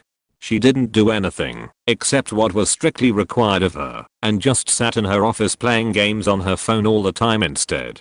She never touched the dishes, barely worked the line, didn't really clean up, etc. And the kicker, she was blatantly stealing money from the safe. Soon after I started, she said a previous employee had been pulling money out of the safe when she needed it, putting it back after getting paid, got caught, and was fired. Almost the entire staff was rotated out, except her. Between that employee working there and me starting, I saw the safe be short and then go back up after payday repeatedly but never had any proof it was her. Well, then I switched stores and then she got moved to the new store I was working at. I was in charge of counting money/putting it in the safe at the end of the day when we closed, logging it, and putting the receipts for it away. The safe didn't always match what it was supposed to be at, but that was no big deal. I just had to report it. And then I started noticing that the nighttime shift report receipts that were actually in the sorting thing for all of them were saying adjusted report. So I got curious what she was changing, and she was changing the safe amounts to match what it was supposed to be, even though it would be short in $20 increments. So I started taking pictures after I printed them, and then another of the adjusted report the next day. She did this consistently for a couple weeks, maybe a month, before I felt I had enough proof and took it to the area manager. They did nothing. I left about a month later because I didn't want to deal with the bullshit anymore and had lined up another job. After leaving, I found out she had been fired because she was changing all the inventory amounts so they looked good, even though we were in a huge deficit. And she was doing this for so long the actual amounts of food vs what should have been were like hundreds shorter. No idea where it all went. TLDR food service manager had bad hygiene, was stealing from the store, and lying to higher ups. Was fired after I left. Never got in any trouble for her bullshit including stealing money until they found out she was lying about inventory. I worked in home caregiving for adults with developmental disabilities. Once a caretaker had an inappropriate relationship with a client, not sexual in nature at all, just too close. It impaired his judgment on health and safety issues, favoritism in a big way, etc. This client was 1:1 care except at night, meaning a ratio of 1 caregiver on the clock for just him. We would take our clients out, shopping, activities, or just hang out at their homes, etc. Pretty much whatever they wanted to do, as long as it was legal and safe. These are adults, remember. We had to log every 15 minutes of time spent as the caregiver as to what we were doing, what money was spent, what they ate, if they took their med count, on and on and on. While it sounds laid back in doing whatever, it is anything but, as every moment, pearl, penny and Dorito had to be accounted for. This is for client health and safety, as these are people from a vulnerable population. It was great. I loved my job. But it was a job. There are major boundaries. An employee once disappeared on the clock with his client. No one could get a hold of him. He was gone with him past his shift. Never did tell anyone where they went. Client said they went to a neighboring state, leaving the state where the client was not to be done without prior approval of the client's guardian. To a strip club. This particular client was not to be in places like that for personal reasons. Client was also a majorly compulsive liar, so he could have been telling the truth, could have been telling a fantasy. Never did find out. But that dude kept his faking job when he should have been blacklisted from the field entirely. He wasn't even taken out of that client's home. TLDR. Employed caregiver disappeared with client that has developmental disabilities and their time was never accounted for. He met no repercussions. This is a couple instances that surprise me, that this woman still have a job, but let me begin. Last school year, I'm a teacher. A fellow teacher in my department told another teacher in our building that he could wait for the copier. Now this doesn't sound too bad, but let me explain. We have 2 huge copiers for all the staff and smaller ones scattered throughout the departments.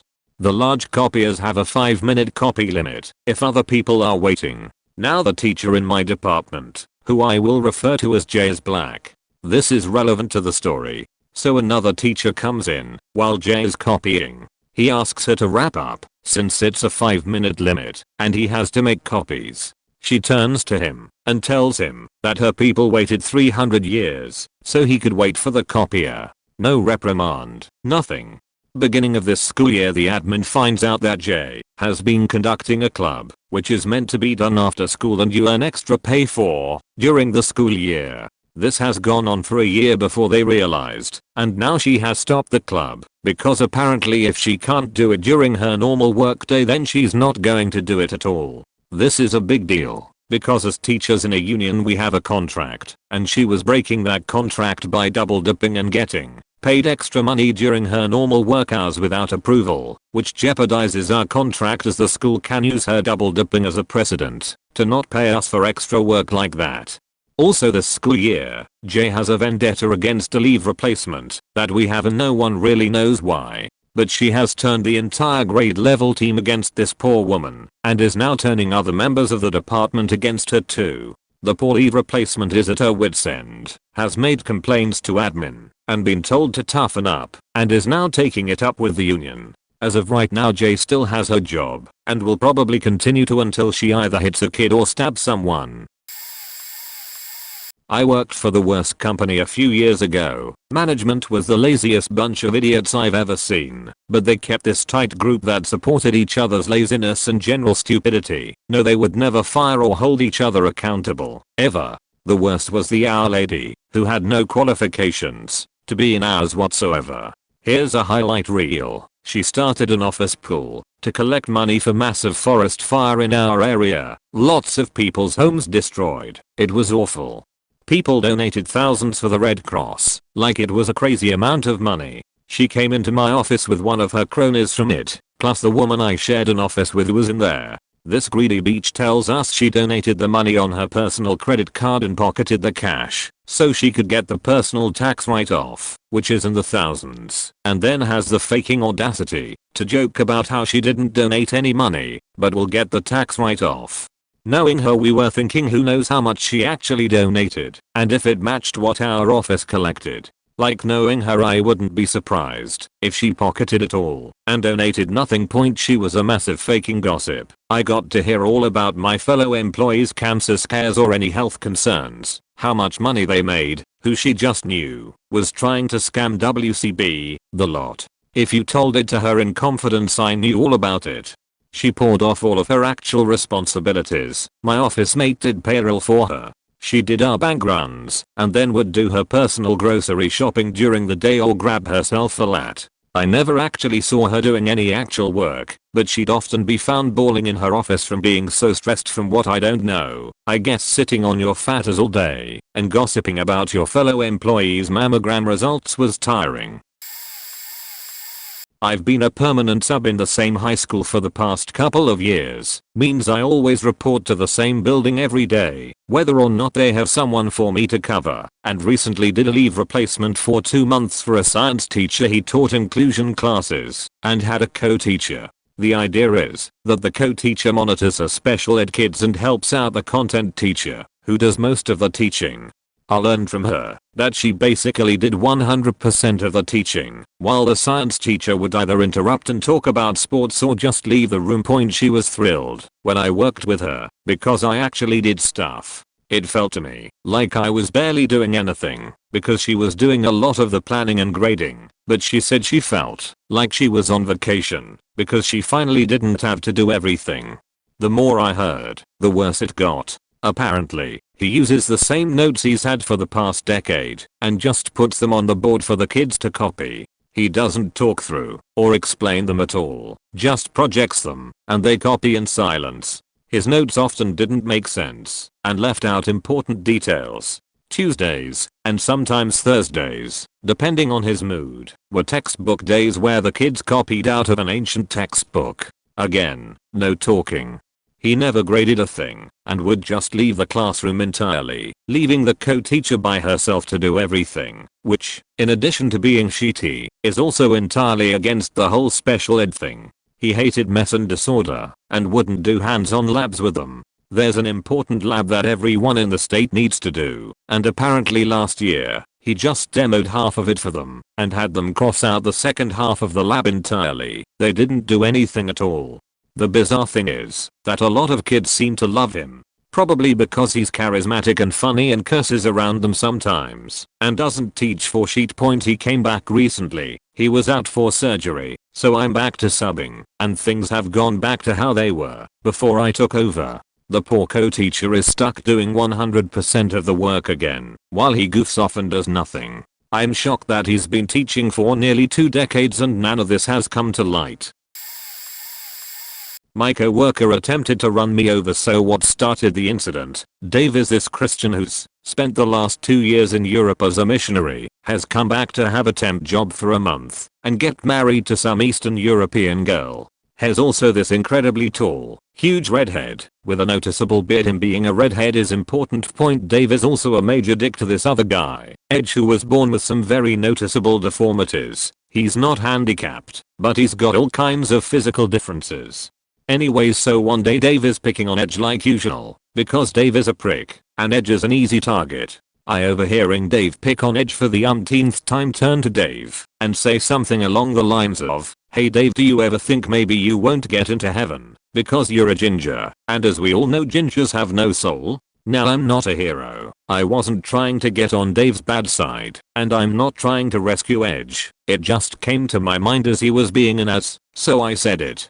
Rest of the office erupts in laughter. Dave goes silent and doesn't say a single thing the rest of the day. Next day Dave has off day after that. Dave comes in at the end of the day to get something. He leaves before me and I'm busy closing the store. Nearly 15 minutes later I'm done closing the store. I cross the parking lot to get to my car, and as I'm doing so, this crazy fuck of a dude, thinking he's on a mission from God, pulls out, whips his car at me and guns it.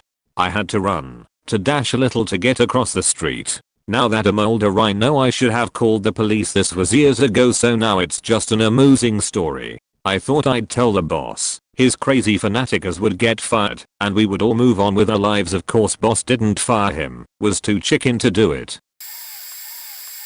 So there was this one manager that no one really liked because she was entitled and rude and liked to spread rumors. There was also this one employee and well, she was exactly the same. So the two really did not enjoy each other and were at each other's throats a lot. Just to set the scene, we are at a fast food place that does delivery on a military installation. So one day manager asks employee to do something and employee says no because she's going out on delivery soon. Manager checks the board, sees that employee's name is like third on the dispatch list and the first person's food isn't even prepared. Tells employee to do this task while they're waiting. It was a crazy super simple task like wiping tables or something, I don't recall. She says no again and basically turns her back without moving from her spot near the dispatch screen. So manager says to clock out and go home if she didn't want to listen. Employee says no, I'm not clocking out. I want to deliver and make money. Manager says then do the task. This goes back and forth for a bit, while literally the entire rest of the shop is pretending like they aren't listening, even though we are all so close we could reach a hand out and touch each other. Eventually manager says get out, or I'm calling PMO, military police, and they can escort you out.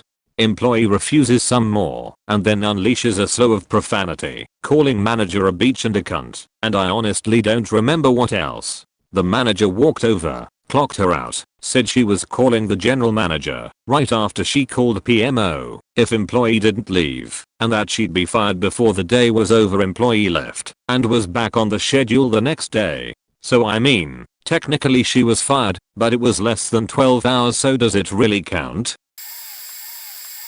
I work in a mental hospital, and a lot of our patients have violent and sometimes sexually violent tendencies. That's something instilled in you from the beginning, so you have to be safe and never go into a patient's room alone. This woman continuously walked into patients' rooms and allowed the door to close behind her. She also got accused of stealing from patients, not just once, several times.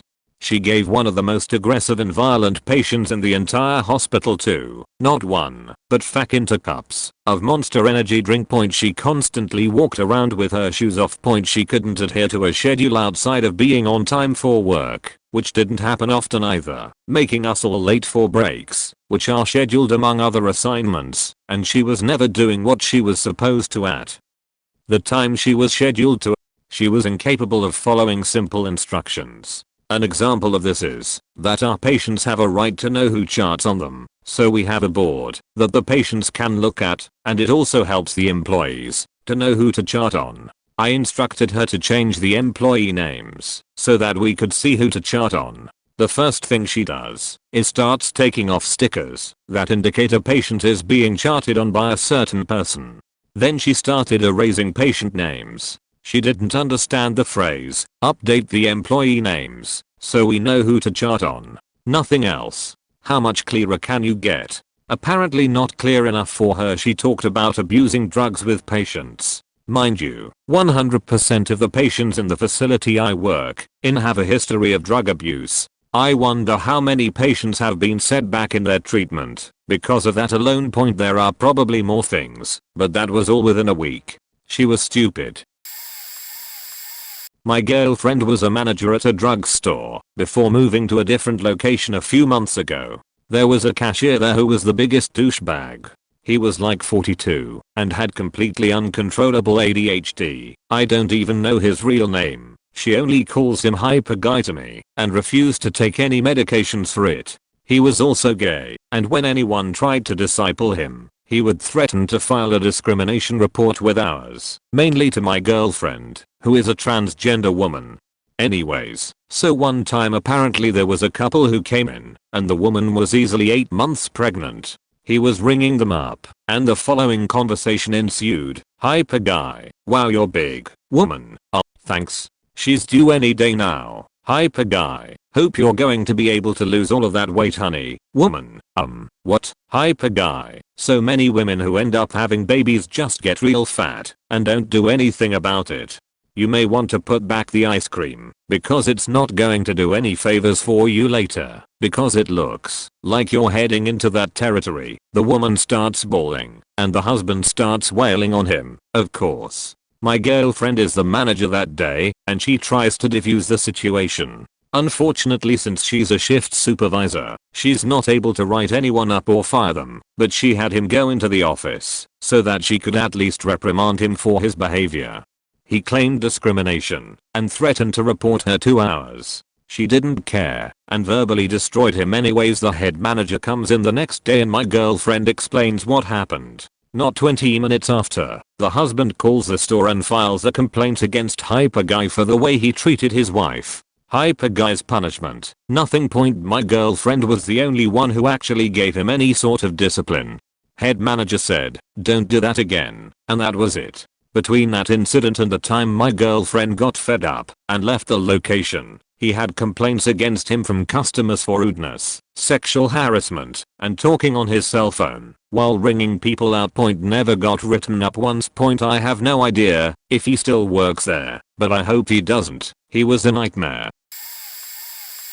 Body shop manager was asking the parts guy to bill out random items on customer vehicles, saying it was for another vehicle that was about to be totaled. His justification was both cars were the same insurance company and he didn't want customer A to lose their car because it needed one extra $200 part. One of the last ones he tried was a radiator for a vehicle that wasn't at our shop.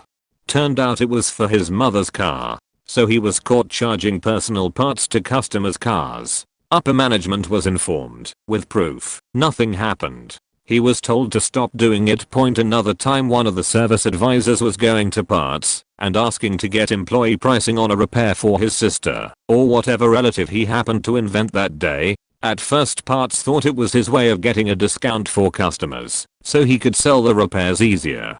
After further investigation he was found to be taking the cash for some repairs from customers, then putting the entire ticket at employee rate, paying for it with the cash, and keeping the rest. So he would take $200 in cash from the customer, the original total, mark the ticket employee, go pay the $150 and pocket the extra $50. When management was informed, the response was, well, at least he knows we're watching him and he won't do it again. That guy was eventually fired for charging parts to a customer's repair order and keeping the parts for himself, similar to what the body shop manager was fired for. He then went on to become the service manager at another dealership, where he was fired for basically doing the same thing, but this time to the tune of thousands of dollars. One of my former coworkers, Adam, had a bit of a thing for a female coworker, Kelly. Adam and Kelly at first hit it off pretty well, but at the time Kelly has a boyfriend that she's pretty serious about. He tries to escalate their relationship, but Kelly says no and eventually tells him to leave her alone completely. Adam decides that this isn't okay. He tries to get her jealous by flirting with her friend, who he eventually sexually assaults by getting her drunk, taking her home, and forcing her to let him finger her before she threatens to call the police and starts to badmouth Kelly to several other employees. Since his tactics continue to not work, he decides that the most rational decision is to go into her office, start screaming at her to give him a chance, and upon rejection yet again, starts throwing shit around. Our boss goes to confront him, and he yells at her and threatens to hit her before the police are called, and he runs away. Despite our boss filing a report on his violent behavior, Kelly said that it wasn't a big deal and didn't put her name on the report, and he manipulated the boss who had previously obviously found him attractive, into not going into full detail about the incident. He had a meeting with ours and a few other higher ups, and they decided to just relocate him with no penalty. It's honestly fucking amazing to me how incompetent our management was at that job, and I'm so glad that I no longer have to work there. Years ago I worked for a major bank in one of their corporate offices in the mailroom. We had this one coworker, we'll say her name was Nicole, and Nicole was a freaking psycho. She had only been with the company for a week or two, and she complained constantly about everything. I don't think that I have ever met someone as bitter about the world as Nicole. She couldn't afford to pay her rent, so she got evicted, but her landlord decided not to throw her out into the street and put her into a small studio apartment. Presumably it was much more affordable than whatever she was staying in before. She would come in and complain about this, and my coworker and I were like, yeah, but he didn't have to do that, right? You could be homeless right now, so that was really nice of them to do. She didn't like that and flew off the handle and literally started cussing and shouting at us. We had a manager come in and ask what the problem was, and Nicole stopped, did this really loud, annoying nervous laugh, and said something, oops, sorry, am I being too loud? Sorry about that, laughed again. The manager just said, okay, well, watch the language and tone it down. People are trying to work and it's distracting, and walked away. About half an hour later, my coworker and Nicole are sorting mail while I was at the computer doing some data entry stuff, when out of nowhere Nicole asks my coworker for a pen. He doesn't have one, so she jumps up in a huff, marches the door and slams it shut, and goes to the other side of the floor. I looked at my coworker and asked what the hell was that about. With a puzzled look he just goes, I have no idea, but she's Pycho. And then she comes back a few minutes later, stomping her feet the entire time, pen in hand, yanks the chair out, knocking it across the room, goes great, then football spikes the pen on the table. My coworker had enough at this point and says, hey, what the hell is wrong with you, ya freaking psycho? She just screamed, oh my god, and starts bawling and shaking, then runs out of the mailroom and into the office area, and I don't know where she went after that, but my coworker and I went to our manager, told him everything that happened, and when we left he was like, don't worry guys, I'll take care of everything. So we thought she'd get the boot and good riddance. Anyway, she came back to the mailroom and I call our manager. She's acting like nothing happened. If anything, her psycho demeanor is gone, and she starts acting really nice and sweet. Our manager comes a minute later and asks her to come with him. She's all smiles and is like, sure manager, I'd be happy to. Like a complete 180 from how crazy she was acting about an hour ago. Anyway, about an hour and a half goes by and our manager comes and gets us, sits us down, and tells us that not only is she not being let go, but she is being moved to a slightly higher paid position out on the office floor. We were, what the fuck, seriously? She did all that crazy stuff and you're promoting her? What? His response, well, what if I let her go and she goes home and hurts herself? Can you guys tell me you wouldn't feel guilty about that? I was like, manager, if she's like that, she needs help. She needs to be in a mental hospital. My coworker was like, manager, let me get this straight. So if I start acting crazy and I threaten to kill myself, you're going to give me a promotion? Manager just goes, okay, well, that's all guys, you can go back to work now. Then they gave her a huge cubicle in the corner away from everyone else and continued working there. She had at least one other psychotic episode that I can remember, but it wasn't at work, but at an after hours coworker function. But that's a whole other story. I had a coworker who was a very good salesman. He made the boss a lot of money. After years of drug and alcohol abuse, much of it on his own time, he told everyone he quit. A few weeks later, he is caught doing cocaine off the owner's desk. He did not lose his job. A few years later, he borrowed money from a customer/friend, telling him that he needed to borrow it until he got his regular bonus check. I'm friends with the customer as well, and he told me it was $25,000. He did not pay the customer back. The customer then proceeded to cut that amount off from his next bill that he owed to our company. The owner asked why he would just cut such a substantial amount. The customer explained. The salesman did not lose his job. He was given a promotion. At this point now, he is my boss. He leaves his post, we work at nighttime, and we are located in a very bad area of New York City, frequently, and goes missing. Customers cannot find him, as he is now my boss. I need him to approve some sales I have made, and to assist in some inventory management issues. He is missing frequently. I complain to the salesman, as he is making it difficult for me to do my job now.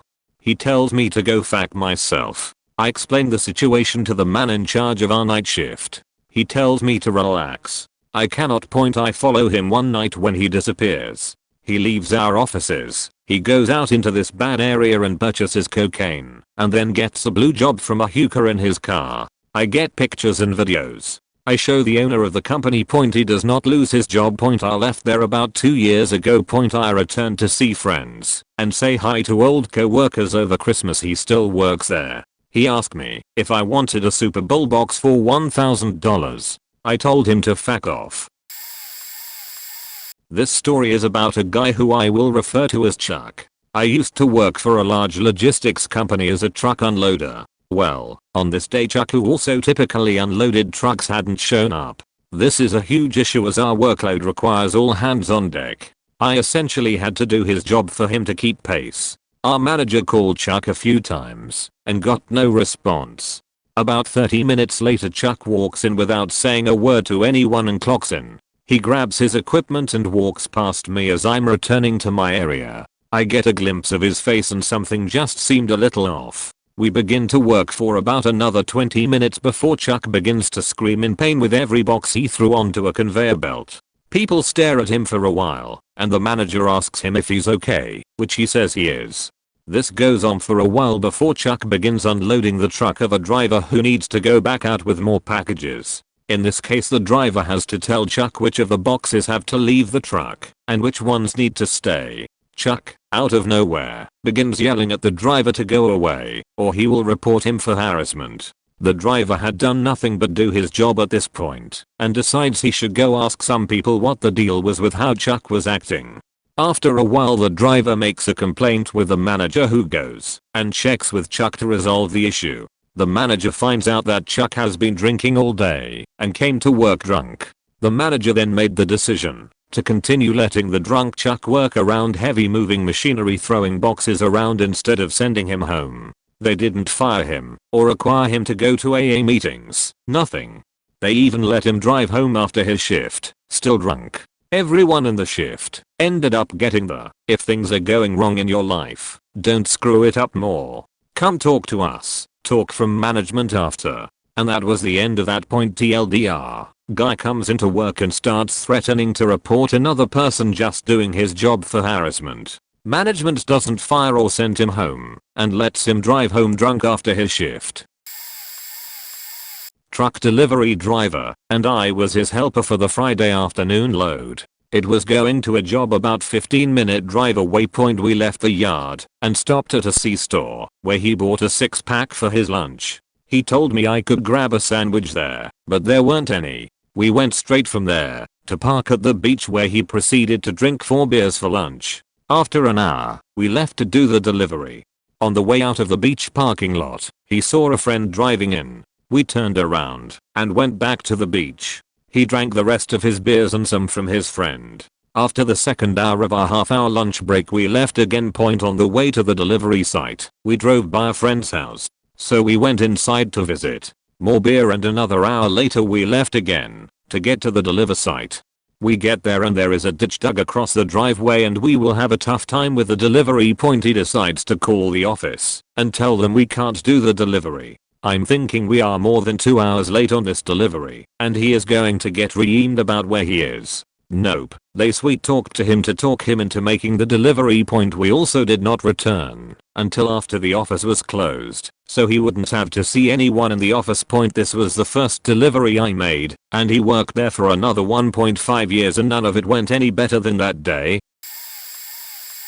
We used to have a permanent crew at DuPont and this guy was kinda like a supervisor. They were painting a smokestack that had to be locked out before you could do any work. Mind you, DuPont is super and all about safety because they manufacture cyanide. Certain infractions get you suspended and some get you kicked off the plant indefinitely. This factor tells one of his guys to go put his lock on the lockout box instead of doing it himself, but the guy doesn't take the key out. Big safety violation. Both were at fault, but they thought they'd just suspend them. Feet goes into a violations meeting with the safety engineers and my boss and starts this whole rant about how he's a supervisor and yada yada, so they kick him out permanently. Faked up parties that this happened since I've been working there 5 years, but there's a lot of stories and rumors about why he's not allowed on other dupant sites too. People don't want to work with him, and he's not allowed to have any credit cards. I have to go meet him to put gas in his company truck and he don't pick up parts from places that we don't have an account for. He's been there for 20+ years, and outside of thinking that he's got some dirt on the bosses, I don't understand how he's still employed by us. Guy got extremely drunk on the job on his birthday. Apparently he intimidated the only staff member who knew to keep quiet. Then close to the end of his shift he asked the staff to take shots with him at his car after our boss left. Surprise, he got shot down on his offer because everyone was convinced they'd lose their jobs for doing it. The guy then peeled out of the parking lot all pissed off, almost hitting a guy on a motorcycle. Me being the employee left in charge for the night, and the other kid who was intimidated by drunk employee earlier called our boss, basically summing up the escapade, still in shock. She tells us that she'll talk to him. Drunk guy quits his job while trashed, then comes back the next day begging for it back. Our boss basically caves and gives it to him since she hadn't faxed his paperwork in. Her explanation? Well, insert blue smiley face thrift shop name helps these people. This is who we work for. Mind you, this was a normal employee, not someone who was a client in a program funded by us. The handbook totally prohibited drinking on the job. Final plot twist, guy gets super trashed again and quits again. Same song and dance, sobers up and comes back to find out his resignation had been faxed to the corporate office and it was too late. All of this goes on, and not once she considered firing him, let alone using disciplinary actions. TLDR, guy drinks on job, almost hits a motorcycle, quits job, gets it back, quits again, begs again to get it back, but the paperwork already went through, making his decision final. But he never got fired. Manager's brother was a total faking menace to the sandwich shop I worked in. We were all paid minimum wage, even though we all deserved a lot more. The owners were what I consider fake Christians. People who use the gospel to benefit themselves, but woe-betide anyone who wanted them to come off another $1 an hour or treat their employees like anything other than field hands. Anyway, the brother of the owner was a total menace. He'd show up wearing sunglasses, flip-flops, and shorts periodically to fuck everything up. Improperly put away trucks, try to run the register and fuck up your draw count, which he would blame you for, attempt to slice meat, and make an entire joke of the whole process. The owners were too cheap to throw away the shitty cut meat, so people would just get subpar sandwiches at college town prices for a few days before we got through it all. Worst thing he did one off game day was come in demanding his brother give him some money for something or the other. The brother refused. He needed to buy beer for some girls across the street at the swamp or something. He gets into a huge argument with his brother while the store is packed. By the way, this was the UF/Miami game day. The owner tells him he's not getting any money right now and to come back later. He looks at his brother, looks at our stuff to the brim tip jar, grabs it and just storms out. That tip jar was the one big reason people would work game days. You don't get paid more, but the tips were ridiculous. There might have been $200 to $300 in that jar when he grabbed it, credit card tips and all, and bolted for the door. We were assured by the owner we'd get compensated for everything, but he couldn't stop working to go after his brother right at that moment. He really couldn't. All in all, nothing happened to his brother, and we ended up getting about $20 a piece, as he claimed the jam to the tip jar only had about $50 in it. I didn't work there for much longer after that.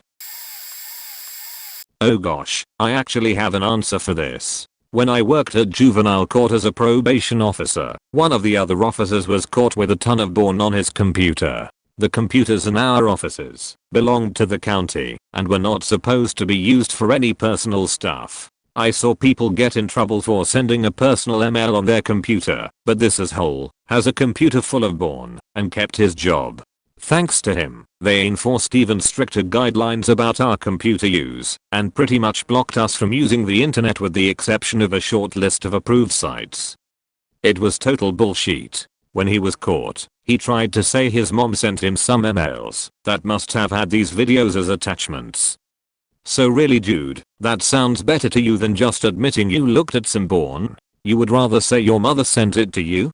Same guy was, finally, written up when he and a few other officers were caught going home and taking naps / playing video games / cheating on their wives when they claimed to be out in the field doing home and school visits. So not only theft of wages / time, but they were all forging legal documents that said they visited home / schools when they were home, or faking a coworker. They all got busted when a school called our supervisor asking if those officers still worked at the court as they had not seen them in months despite calling and asking for them to come talk to some probationers who were having problems at school. Point. That place is the good old boys club. Most useless employees I have ever seen, and in positions of power. Born guy is now a deputy sheriff.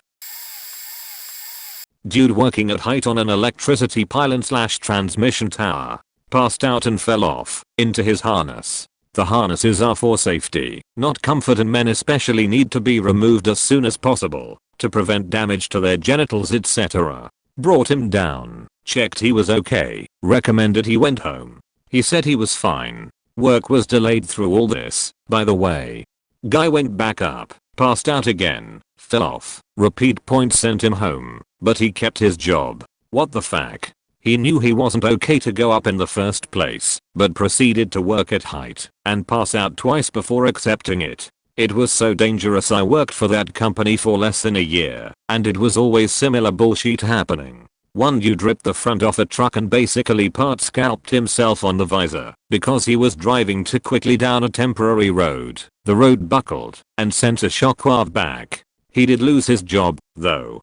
Same company, someone in the office bought a bottle of capsicum for some reason. The highly concentrated stuff that big kitchens etc. Point used to flavor huge batches of spicy food.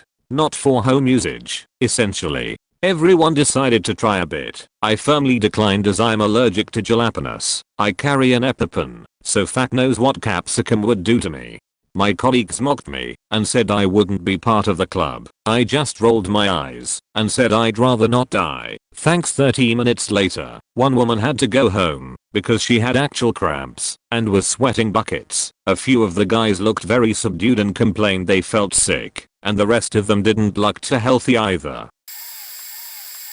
I'm late on this one, but strap yourselves in for a ride. Kiddos, I worked at Panera for around 4 years. We cycled through some of the worst GMs I've ever had, and then we got to the worst one right before I left. Constantly complaining, staying in the office her entire shift, talking shit on everyone, hired her family's members and friends who got away with everything, you name it. But what blew me away was the sheer stupidity of the thing that made me leave.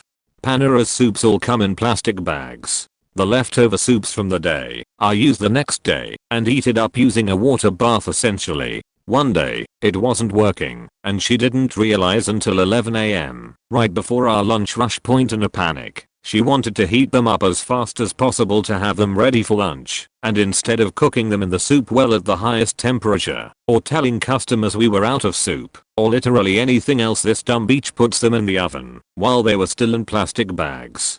The bags obviously melted, and I know there's no way that soup wasn't contaminated with either dangerous chemicals or bits of plastic. I took a picture, and honestly there was about 1/3 of the plastic left in the container, because the rest of it melted. Because I wasn't on my shift yet, she served customers all through lunch with the knowledge that that soup was not safe at all. When I got to work to close, a lower employee told me what happened, and I was floored. Horrified. I wouldn't eat that. No one should. It's faking dangerous and just shitty. Point. As soon as she left, I threw it all out and lied about using it on my paperwork. Sorry, but I'm uncomfortable with serving customers poison. I also sent a picture to her boss, who proceeded to do absolutely nothing about it.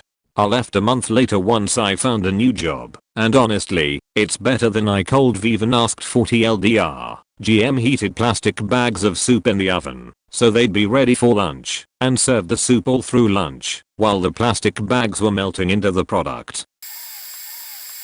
Worked at a horrible French cafe in Sacramento where the owner just constantly abuses his employees. I was the manager there and ended up quitting without a 2-week notice because I had had enough of the baking assistant's bullshit after she started hooking up with the owner. One of my friends is still working there, and he told me about one server that we never got along with because she would forcefully invite herself to things and then get crazy wasted. She ended up getting wasted at work and then started trying to fight other employees, locked herself and cried in the bathroom after my friend found a bottle of liquor in her purse. Somehow they got her to go home. My friend ended up calling the owner and telling him about it, but because he wasn't there he said he couldn't fire her. In reality they couldn't keep any servers around as they made the baking assistant manager. She has no serving or management experience and is just as abusive as the owner. The perks you get from sleeping with the owner. Her next shift comes around and she shows up drunk. Owner said they needed to be more compassionate. Then she finally got fired after the owner had to deal with her drunk as himself. She ended up coming to work sober while the owner was there and got drunk at work while he was there, and she started crying and locked herself in the bathroom again. The funniest thing to me was when she showed up to my new job asking for a job and using my name as a recommendation. I told them to throw her resume in the trash. For some backstory, I'm currently stationed on a US Navy submarine. I work in the engineering department. We take care of the reactor, its support systems, and the electrical power distribution plant. And most people in England department fall somewhere in the category of weird, socially awkward nerd. Most guys are gamers to some extent or another, and there's a few videos out there of people LARPing or running around at training schools in weird costumes.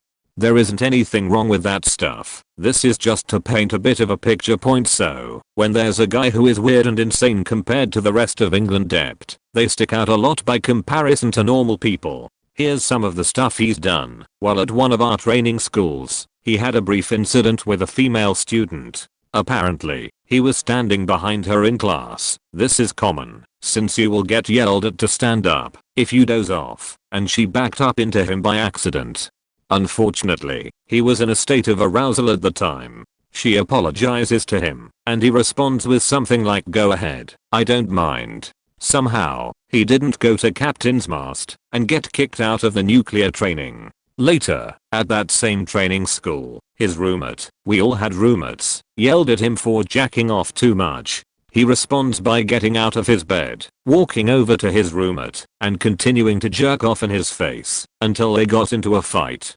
Again, somehow he didn't get kicked out. About a year ago, he caused an incident report while we were deployed. We were operating with reactor output near the limit and he wanted to adjust parameters to restore some temperatures to their normal values. This, by itself, is perfectly okay. However, to do that, you have to withdraw the control rods. Every person I've talked to, regardless of nuclear training, seems to know that withdrawing the control rods causes reactor output to go up, which is true. So, he does just that, and sends reactor output high enough over the limit to cause an alarm to come in. During the critique, a fact-finding discussion after incidents designed to determine the timeline of events and root causes, he stated that he did give any consideration to reactor output changing. When he withdrew the control rods a couple of months ago, he was performing routine maintenance on our reactor monitoring cabinets. The monitor and display things like temperature, pressure, coolant flow, neutron levels, etc. Part of the maintenance has you remove a couple sets of fuses and then later reinstall them. The 2 sets of fuses you remove have different amperage ratings, so it pays to be mindful and put them back in the right spots. I wouldn't be telling this story if that's what he did, and it ended up securing power to all but one of the monitoring cabinets about 1.5 years ago. He called one of the crew, who is black, a faking nigger cunt. He has a large knife collection, both in size of knives and size of collection, and usually keeps a couple on / around him at any given time. Multiple times, he's had nervous breakdowns and given his knives to someone, saying he can't be trusted with them.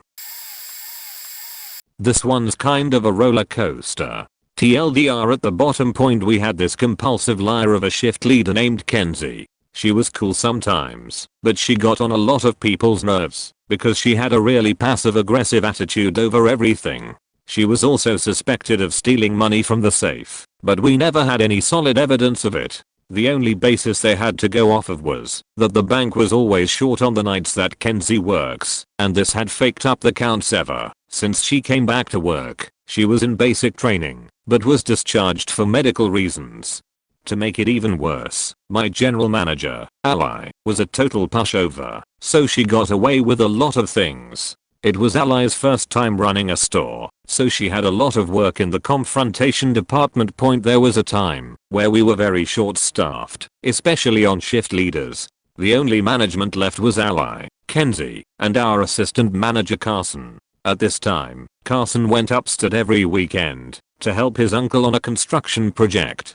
So it was common for Ally and Kenzie to work long hours on Saturdays and Sundays. We used to have another assistant manager named Emily, but she quit over the summer. The management team were all really good friends, but Ally and Emily were very close even after Emily had quit. I was also very close with them, so that's why I know all of this drama. Haha. It's a good time to mention that Kenzie is adopted. She never really said much about it, and for all we knew, she always expressed how happy she was with her adoptive parents. Also, another relevant note that comes up later. Earlier in the year, Emily and Kenzie had planned to go to a concert in Arizona, which was only a couple hours away from where we were. They made these plans months before the following event happened, and when the store was still properly staffed. A lot of things came up at once over the week, and it seemed like a ton of people had quit or gotten fired at the same time. This particular weekend was very inconvenient, for Carson had to go upstate still, and Ally took a Saturday off for her niece's birthday. Ally had been working a lot because of the shortage, so she deserved the day off. Less than a week before, Kenzie comes into the store for her shift, bawling her eyes out. Ally and I were the only ones there, and she tells us that her birth mom died. She mentioned a couple weeks prior that they had gotten back in contact and were planning to meet during spring break. Of course, Ally and I showed sympathy, but unfortunately, the funeral, out of state, was the same weekend Ally needed the day off, so she would not be able to attend her niece's birthday. Apparently Kenzie had to go to the funeral because her mom left something in the will. Kenzie tells Ally not to tell Emily, though, even though they were all good friends. Ally finds Kenzie's secrecy weird. So that weekend she texts Emily and says, "I don't know why Kenzie didn't want me to tell you, but did she mention that her birth mom died?" Okay, telling Emily kinda broke a boundary of trust, but it was well deserved. After Emily said she didn't know that, Ally told her that Kenzie was at the funeral right now, and that's why she was working on her niece's birthday. Emily's reply, "Well, that's faking weird, cause she is sitting right next to me at a bar in Arizona, pre-gaming for the concert we planned months ago." Emily was livid. She cares about Ally much more than Kenzie, considering Kenzie's erratic nature, and she was pissed that she would take advantage of Ally like that. Emily ratted Kenzie out, but she didn't work at the store anymore, so she didn't have the power to fuck up her employment. Ally didn't do anything about it. She didn't even let Kenzie know that she knew. She was too short-staffed to fire her over it, and if she wrote her up then it would be her fourth offense, which would ultimately lead to her being fired anyway. To add on to it, I guess Kenzie felt at least a little bit remorse, because money had slowly been returning to the bank after she got back from the funeral. TLDR, problematic manager lied about the death of her estranged birth mother, and lied about going to the funeral the same weekend we were very short-staffed. Turns out she was at a concert with her friend. Never even got written up for it. To top it off, she was probably, definitely, stealing money from the store's bank. Back during the dot-com boom, I had an entry-level customer service job for an internet/network startup that was still in beta and had gobs of investment cash to spend. Since our beta customers got dealt with individually by the account reps, us 10 or 12 grunt CSRs had nothing to do. Literally nothing. All day. Every day. For like 10 months. Zippo. We each had Spacious Cube, a phone that never rang. Nice. computer with a really super fast for the time internet connection and no expectations or duties other than, I guess, to show up and log on every day for 8 hours. So I spent my time reading, downloading songs on Napster, learning how to use stuff like Photoshop, buying and selling stuff on eBay, like that. It was awesome, and it paid fairly well. I was moving overseas soon, so I didn't really care that I was essentially wasting my professional life for several months anyway. We had a guy on our CSR team that fancied himself a hacker and spent his time literally attempting to hack every major bank / company / government entity he could get his hands on. Some dodge dude served him a subpoena at the office at one point. I even think the guy was trying to hack our own company's stuff. Don't cheat where you eat, and all that. Anyway, he was warned over and over, and got some demerits, or whatever, but was never fired, even though he was up to some pretty illegal / unethical / risky shit in that cube. It's a 3-way tie for me. Idiot #1. Her husband booked a vacation and surprised her on her birthday. The vacation was 4 months out. She came into work and asked for the time off. The boss said sorry, but I've had a huge vacation in Europe, booked for 2 months now. We can't both be on vacation. To leave you / other Megan to fend for herself for 2 weeks. Ask your husband if he can get the dates changed. This girl decided to just not say anything else. Or 3 days after our boss leaves the country, I get a call from this girl crying. The boss promised her the vacation time and must have forgotten because she's on the schedule. Could I please cover her shifts? Now I didn't realize it meant working every day Monday, Sunday for 2 weeks straight. By the time I did, she was on a plane and also out of the country. Boss came back and found out what happened. She was livid. Girl came back from vacation and said, if you're going to punish me, I'm just going to quit because you need me more than I need this job. Idiot. #2. Loved to work out in his spare time and bragged about how he would always push himself. He was extra sore for about 2 weeks before we finally convinced him to go to the doctor. Turns out he really faked himself up and had doctor mandated bed rest for a month. We all bent over backwards to pick up his extra work. We were all miserable, but wanted to help him heal up and get back as soon as possible. After 2 weeks of no pay, he realized he's broke AF. So what does he do? Claims he fell on a wet floor at work and filed for workers' comp. My boss is pissed because she knows he's lying, but it's being taken as a serious claim. He ultimately got his claim denied because they couldn't find the footage of him falling on the day he said it happened. He ended up quitting shortly after, but he really should have been fired. Idiot #3 was hooking up with Idiot 2 even though he was her superior. He managed to convince her to lie and say he did fall the night he claimed. Well, while they were reviewing the footage to find his fall, they caught her smoking repeatedly in the back room. And not sneakily, she stood right in front of the camera and had at it. This one is the biggest surprise to me because even if my boss was willing to give her a warning, it was an immediate fireable offense by the people above her. I'd like to put out a disclaimer that the following events are all true, no matter how absurd they may sound. I worked in the fast food industry a whiles back for less than a year, and the restaurant had a contract with a local correctional facility to help convicts with a relatively good track record ease back into society by giving them real jobs with real pay that they could use back at the correctional facility. A bus would bring them to work every morning and take them back at the end of the day. Some of these convicts provided some of the most entertaining and outrageous moments of my career as a fast food employee. One elderly lady would literally sit in the dining area with the manager's office phone and use it to keep in touch with her friends. This was our only landline, and we had complaints from customers who called for getting an incorrect order because they couldn't reach anyone there for hours. Literally hours. That's how long this woman would sit and not work because our shift manager was too nervous to say something to her. She had a snarky attitude. She was still employed there up to the point when I left. Another chick, and by far the most ridiculously unbelievable things were performed by her, was not all the way there in the head. One night, when I was off, the restaurant's dining room had closed, drive-thru still open, and this employee was pissed off for being told by the shift manager to have the room cleaned. Out of protest, She paraded around the dining room completely naked and was screaming at the shift manager to do it himself. No customers were there, so only the employees working at the time had seen this happen. They were all too shocked to do anything about it and approach her, so they just let her have her episode until she was ready to put her clothes back on. Did she lose her job? Nope. Shift manager yet again chose not to do anything about it. Okay, buckle up, motherfuckers. I worked a job in a car repair shop for a major dealership in my area through high school and undergrad. I had a general gopher type position that saw me do anything from parking cars to unloading parts in the warehouse to forklift operation to helping with oil changes / brakes / tire mounting, etc. My position also closed and opened the shop.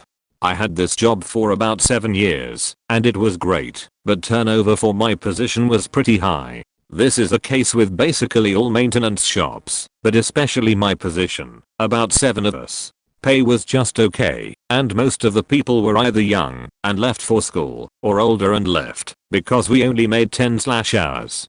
We eventually hired a guy who was just the worst. It was super shady from the beginning, as one of the middle management service writers got him the job and said that it was his brother-in-law. Then when pressed a while later, he said it was his cousin. Then when further pressed down the road, he admitted he didn't really know the guy for long before the hire, and that they weren't related at all. Super weird stuff.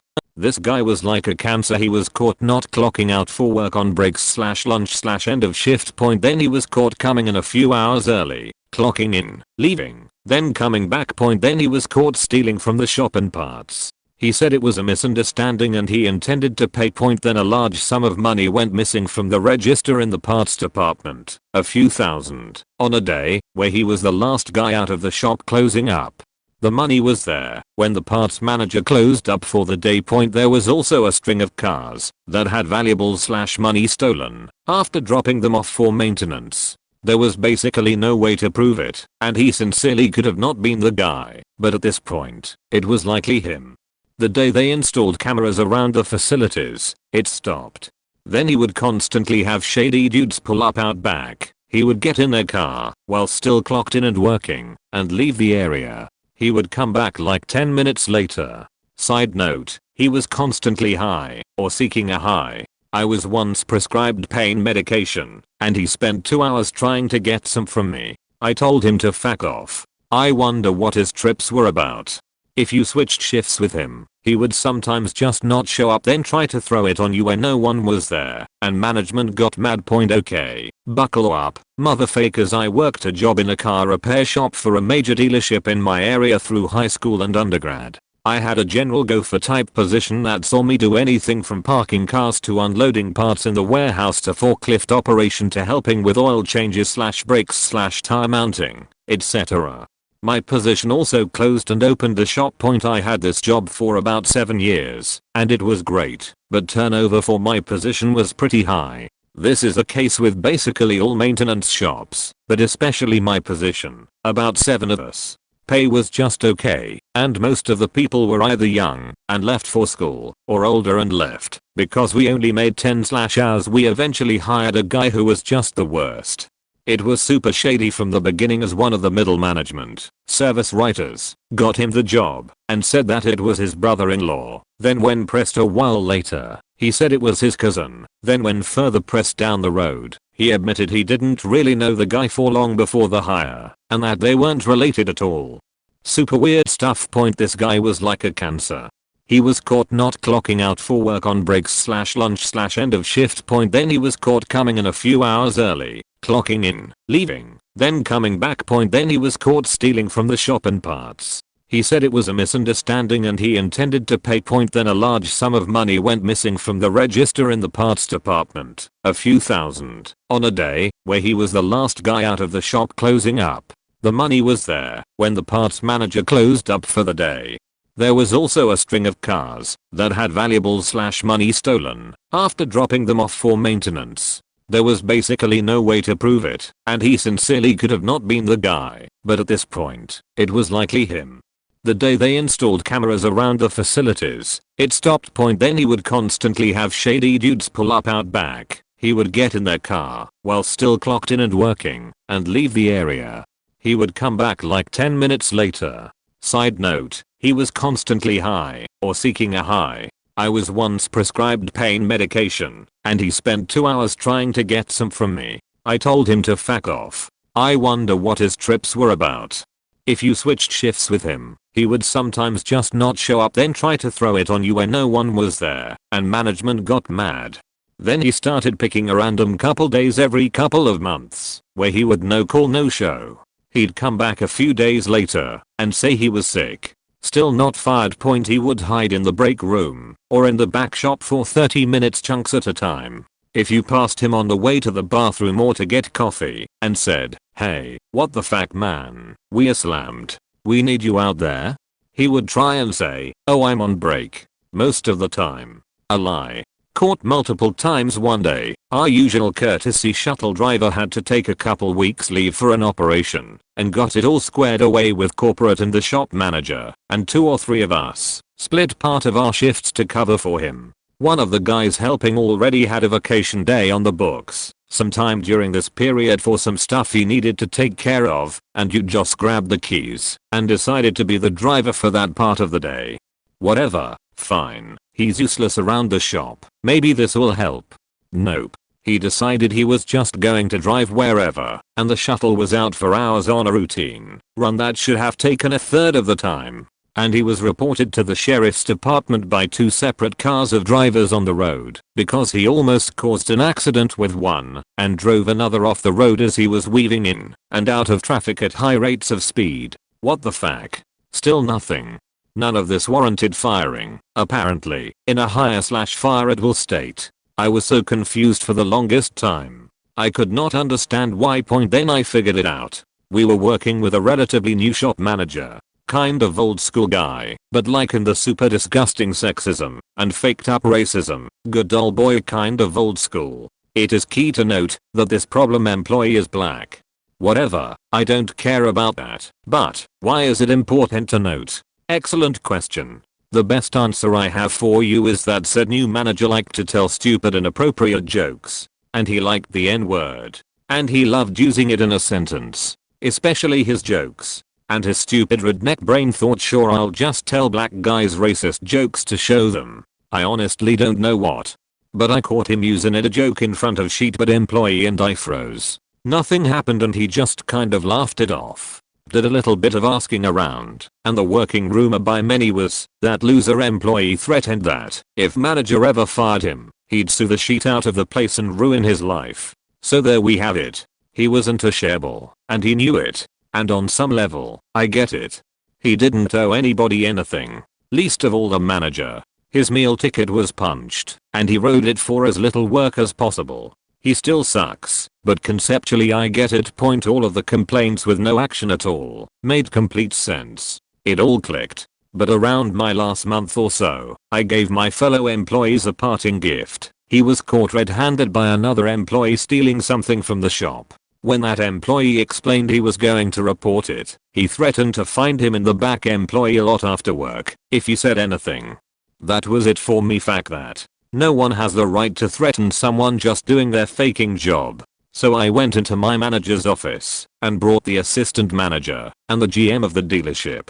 I explained the situation and had the employee who was threatened to corroborate the whole thing. The redneck dick face immediately went the route of, "Oh, so what, are you scared?" Completely patronizing. He of course is covering his ass for the racist sheet. But now I know. He isn't sliding today. And now that 2 other parties are witnesses, he can't cover it up. So I'll let it sit a beat. Then I threw out a few buzzwords like hostile workplace, deliberate indifference by the managers, assault, inform the corporate office, yada yada. I already had a month's notice in that I was quitting to start law school that fall. Now that I'm in my last semester of law school, I realize how dumb I sounded, but still.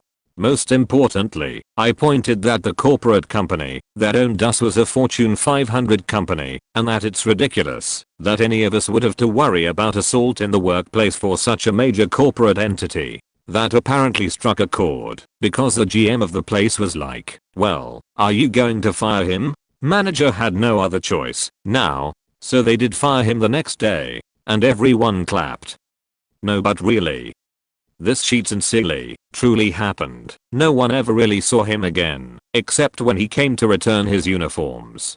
I hated that guy. I also hated the manager. He was racist and a pervert. When female customers would drop cars off, he would talk to other employees from a distance about the things he would like to sexually do to them. Gross. TLDR. Worst employee I ever worked with had the opportunity to blackmail our manager and used it to do a terrible job with no consequences. Eventually was fired for threatening to assault another employee. This actually involves two people. First, there was an owner of a franchise. That owner hired yes men. Those people also hired yes men. Basically anyone that told them what they wanted to hear and provided results, even if everything they did showed that they were doing something fishy. Now the third person down the rung hired managers for the franchise locations. Hired an older woman that had all the appearances of being a hard-working ladder climber.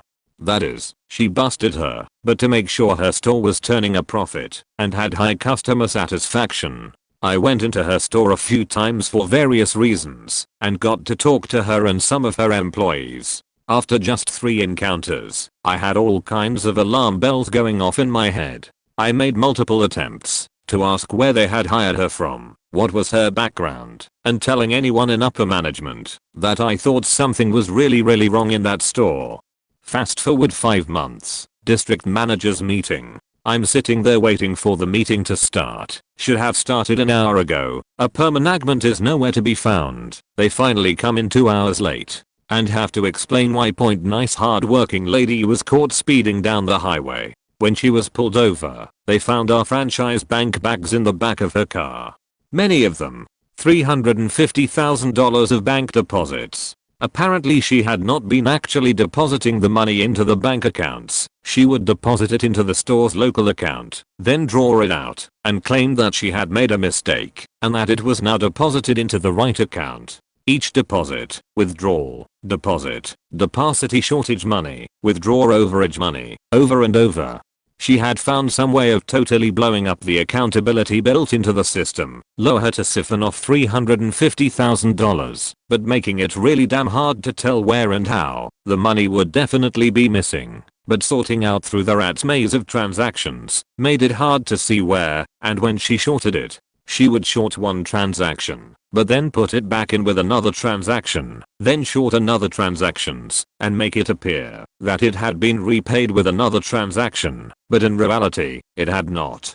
Just looking at the records, a cursory glance at them, they would look like they should balance. Point seems that 3 days before she was interviewed, she had been released from prison for doing 5 years on just exactly this kind of scam. Manager hadn't even asked about criminal record, back when they still could in almost every area, and not that she would have told the truth anyway. Now, she has stolen money from us, and was self-admittedly skipping the county with it. So what do? Offer to pay her court fees, and ask the judge to go lenient on her, because she can now show us how she did it, so that it can't happen to us again. 6 months later, the chain winds up going bankrupt because of some other yes men decisions that caused the franchise to go under. But she kept her job there to the end, even got a raise.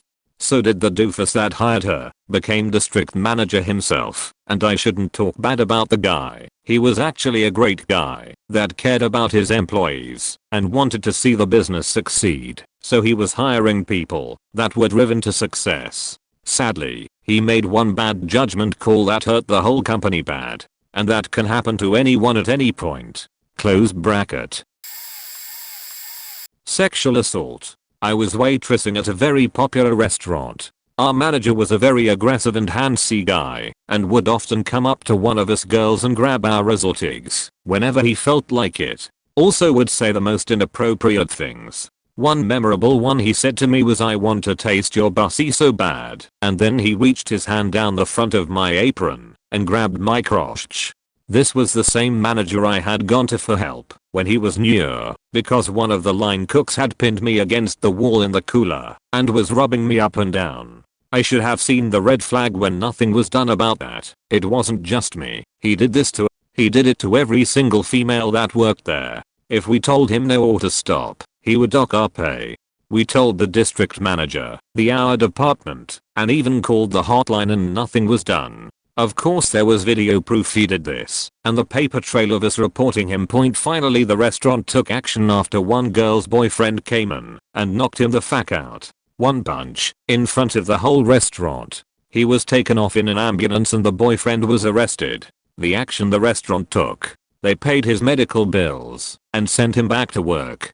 We contacted a lawyer, an incredible well-known and successful lawyer, and sued the restaurant. They finally fired the manager a few months after that, and the our department head and the district manager were fired as well. 2 years later, as a fun note, that manager ended up marrying one of those girls, one not included in the lawsuit, and her sister also worked there, and he did that stuff to her as well. Apparently that didn't bother them. Also my parents were selling their home in that town, and they attempted to buy it. Once my dad found out who the guy was and what he did to me, he refused to sell him the house. Holy shit, do I have a story here.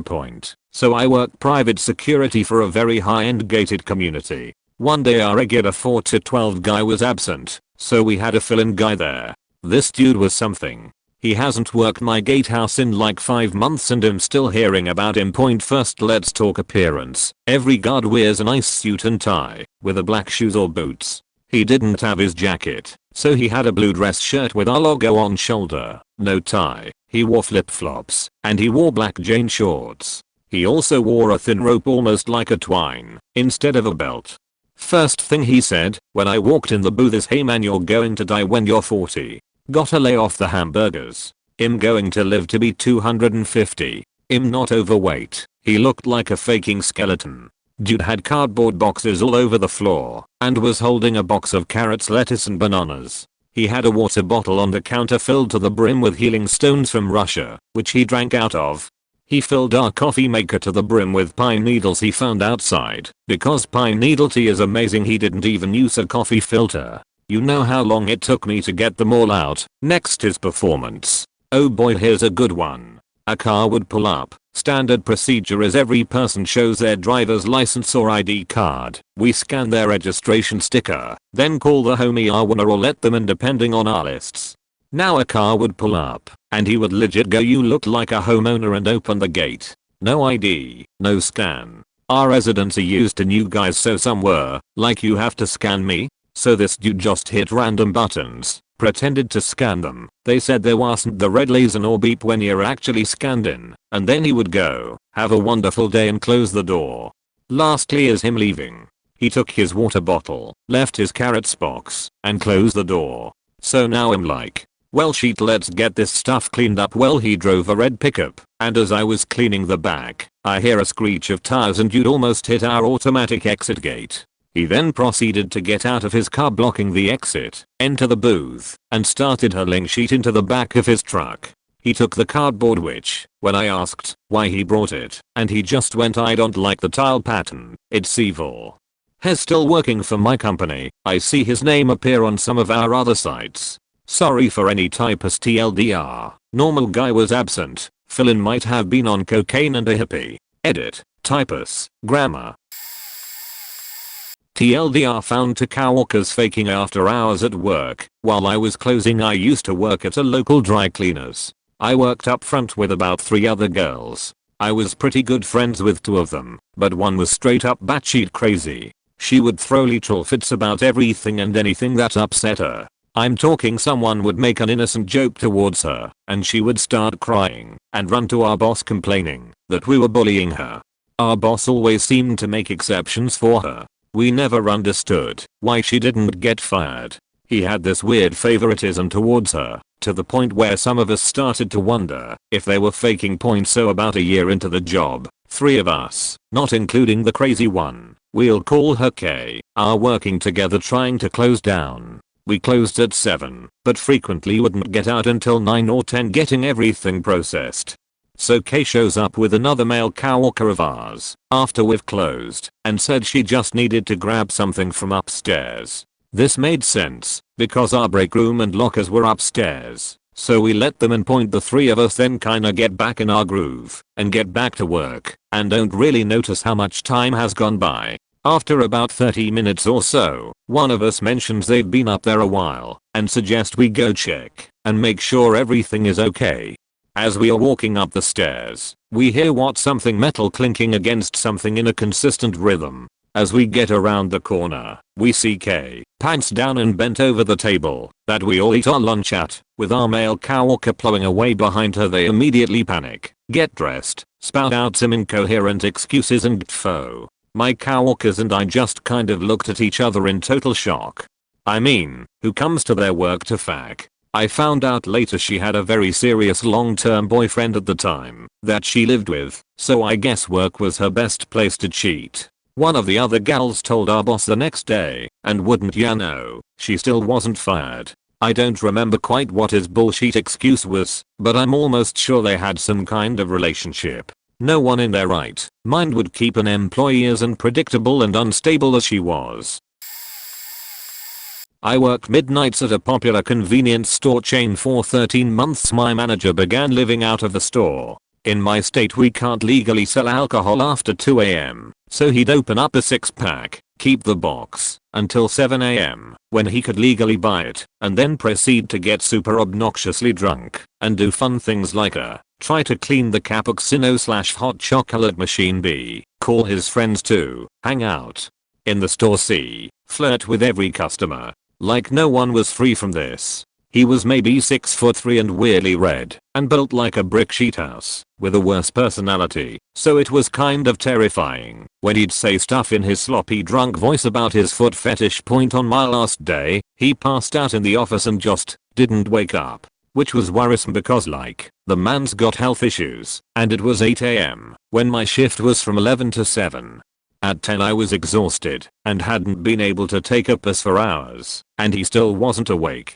He was supposed to take my shift, and I was genuinely worried if he was dead, because he was a dumbass without an inhaler. So I called the police only after the store owner said just wait for him to wake up. 40 minutes later, he finally wakes up and proceeds to yell at me for embarrassing him. Never mind that he's living in the faking store at this point and has drained a 6-pack by himself. So he then started drunk texting me super aggressive sexual shit. So I called the owner and told him that he needed to control his employee or I would quit. He said, but who would be manager then? I quit. Bad manager still works at that location. Working in a retail store, one of my coworkers does some pretty fake shit. For context, I work at a suit store. Story 1. 2 ladies were looking for a present for their dad/husband, a mother and daughter. My coworker was the one helping them. Throughout the transaction they were all joking around a little, having fun. The ladies chose out their gifts, paid, and were on their way out. On their way out my coworker slapped both their bums and said, now you ladies get your fatters out to here. They didn't even complain. Story 2. Same coworker had a younger kid in for a suit. I think it was for prom. They had fitted everything. The kid was just trying on the whole suit/tie/shirt/shoes/belt/etc. combo to see how he liked it all together. My coworker looks him up and down and says, you came in here looking homeless. You're leaving looking like Stephen faking Hawking. Story 3. Similar situation to story 2. Some prom kid was all dressed up in the stuff he picked out. My coworker is double checking the fit of the suit. Doing so, he is caressing this poor kid's sides, gently running his hands up and down his hips and just generally feeling him up. He moves onto the seat of the suit, grabbing at the waistband, and while doing so leans into this kid's ear from behind and says, so, do you have a girlfriend? Somehow, he has never had a formal complaint. Wild. Deep breath. There's this guy I used to work with at my old job. Before I begin my 6 years at this place, I rarely saw people get fired/laid off for things such as coming in late or not meeting their quota despite many warnings. But this guy, I'm so confused why he stayed on so long, first talking with the boss for a little while the office allowed vaping. Of course he was the jackass who ruined it by puffing up large clouds of smoke even after the team leader told him to stop. Second, talking, being extremely loud and obnoxious one day. Well, more loud and obnoxious than usual. Third, he left a cup of cappuccino on his desk for about a week. Next thing you know, a bit of a gnat infestation at his desk. Fourth, on very thin ice he does this. An Asian coworker is messing with him as she usually did, but one day he takes it bad and lashes out with racist slurs at her. This was on a Friday night, when the boss wasn't there. Monday, the boss asks him to follow him, and we're all looking at each other thinking, oh boy, this is it. He comes back, and sits at his desk, and continues to work. We all have what the fuck looks on our faces, but the Asian coworker takes this bad and runs off crying. That prompts another meeting, and finally he is out. But from what we hear it was more of mutual parting as he was planning to leave soon anyway. We weren't sad to see him go. Point bonus, not sure if this was true or not, but there's a rumor he also snatched another female coworker's glasses, and from the bathroom, sent her a picture of those glasses on his junk. True or not, I'm still scratching my head about this guy. TLDR, I worked with a pathological liar at a office retailer who talked constantly about people who don't exist to the point where he wasn't doing his job and distracting everyone from this. Faked a sonogram and miscarriage from a non-existent wife, made the underaged female employees uncomfortable, raged at me, caused a store-wide talk about personal hygiene, so he wasn't singled out, was reported to ours multiple times. Still not fired. The first time meeting my coworkers at this job, one pulled me aside. Don't believe anything Saul says, the guy's a liar. Nothing he says is true. Saul was 37, though he looked to be 20 years older, and he fabricated a whole family with personalities, and would incessantly talk about them for hours instead of doing his job, and distracted everyone from what they were doing. He'd go on and on about his sisters Montana and Jennifer, and his pregnant wife Amy. He'd force them into conversations that had nothing to do with them. I bought him a boba as I was grabbing one for myself, and he mentioned he'd never had one. The next day for literally hours he went on about how much his wife Amy loved boba. Point, there were no sisters. He subjected us to hundreds of hours of lies about. There was no pregnant wife Amy that he would talk to about with every other customer. In reality, he lived alone with his dad. His FB was found easily, and it wasn't hard to find posts that directly contradicted what he said. There also wasn't a shred of mention or evidence of these people he talked about seeing every day, not even a picture or passive comment. His FB was also covered in scantily dressed and in girls. If you came close to questioning his lies, he became irate. He went around showing a sonogram, and when a female co-worker questioned the year-old date on the photograph, he became aggressive towards her. He came in one morning acting livid and claiming that he had to rush his wife to the hospital 4 hours ago because she was bleeding. We asked him why he didn't just call out. We all knew it was bullshit at this point, and he got angrier. The second the two male managers left us alone together, he glared at me angrily and started pounding his fists on the counter. He was blocking the only exit I was afraid. Point, now the creepier parts. He smelled terrible and obviously never washed his clothes. The shoulders of his work shirt were covered in dandruff. After the store-wide hygiene talk he necessitated, he started using his own hair grease to tame his hair. That was his only change. At one point he started delving into sexual details with his made-up wife with various employees including myself. I wanted to tell him to fuck off with his fake life, but again, his rage. One underaged employee he would flirt with eventually started having me walk with her to her car, because this guy would talk at you as you're trying to leave for the day and trap you at your car door. He was especially creepy with her. He would talk about how he and his wife talk about her all the time. When he finally faked the miscarriage, like we were all expecting to happen, it was the subject of bits. He told this girl that his wife was working on a drawing to give her. It was the Superman logo with the E for her major instead of the S. It was almost finished, but his wife was working on it when she had her miscarriage and got blood on it. But she could still have the art if she wanted it. What the fuck? Her parents started picking her up from work after that.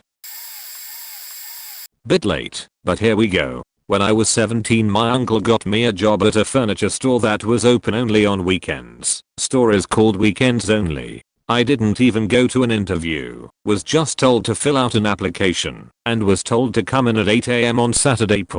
So I go in, don't know anybody working there, report to the office. They give me my clock in / out code and the vest, and send me to report to a team lead in the back where the warehouse is. So I go and introduce myself, Some random guy said help me out with this. I stuck with him until lunch. I was beat moving all the heavy sheet to the loading dock. Come lunchtime, I go to my car to take a break, fall asleep, and I wake up like 3 hours later. Fuck it. I figure, I'm fired. Go back in. Nobody gave a fuck, nor did anybody notice I was not there. HMM. I go to the bathroom, take off my vest, walk out of the store, go watch a movie in a theater nearby. Eventually I make it back to the store at around 9 PM, go in the back, go to the employee only bathroom again, come out, clock out and go home. The next day I go in, clock in, go to the bathroom, take off my vest, walk out and go back, and watch 4 movies in a row. Back then you could pay for one movie, then as long as you stayed behind the line, you could sneak into other movies. Came back to the store, bathroom, clock out. This went on for about 6 months. Never worked an hour after the first 3 hours. Never got caught. Nobody even knew my name. I was just another body on the floor as far as everybody is concerned. Eventually I just stopped going. Never heard anything from anyone. Told my uncle. He worked in a main warehouse that distributed to other stores. I quit as I needed to focus on school. As far as everybody was concerned, I worked 12-hour shifts every Saturday and Sunday for 6 months, and got paid for it. TLDR, got paid for 6 months, and never worked an hour aside from going to clock in and clock out. I was a CNA for a while a few years ago, before I decided I didn't want to go into the medical field. At the first nursing home I worked at, we had a really difficult resident who was cruel to just about all of us, but most of us just let it go in one ear and out the other, not letting her get to us. But one day, she actually wanted to get up out of bed and was in her wheelchair for about 30 minutes before asking to go back.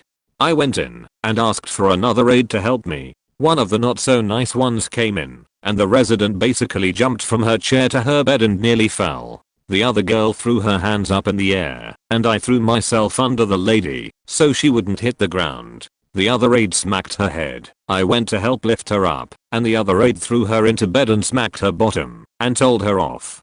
I went and reported it as soon as my shift was over, but she basically just got a slap on the wrist. She'd also been found stealing money from other residents' drawers, purses, etc. At a different nursing home, different state. I was training on the long-term wing. One of my first days, a man was screaming that he wanted to get up and out of bed. It was 3 PM. He was dressed, just not up.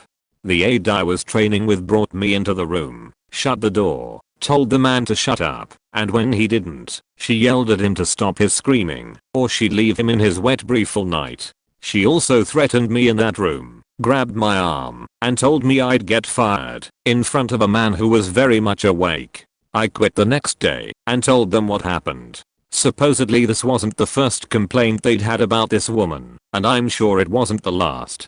I have some great and happy stories from my time as a CNA, but there's a lot of bad people who take the course and get certified, and just aren't suited for caring for people. The moral of the second one is that you should never take a job where they ask you to interview. You show up, and they just ask what shift you want. Those places are desperate and can't keep aides around.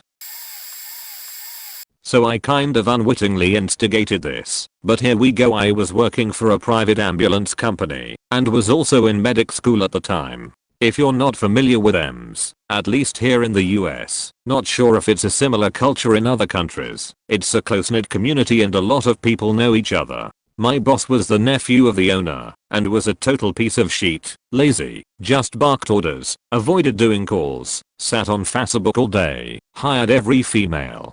I say female because that's all he saw them as, not really people who applied so he could try lay pipe, that kind of guy. Most of the women saw through his bullshit, but a few did not or genuinely liked him. Okay, cool. I honestly don't care about who's faking who, unless it interferes with me and my job, then I take issue. So this one girl, we'll call her Kathy, starts working there, and bossman, we'll call him Barry, starts doing his thing. They start banging, and of course she's partnered up with him every day that week, and they run maybe a total of 2 calls the entire time, while the rest of us are doing 6 or 7 per shift. So I'm pissed off. Get to class early next week and someone asks me how working at my company is going, and I just start venting about how Barry and Kathy are banging, and how she's a slut. Disclaimer, I hate that word, especially more so now, but I was really pissed off, and stressed out, and tired, and I really regret saying that about her, now that I know how hurtful something like that can be.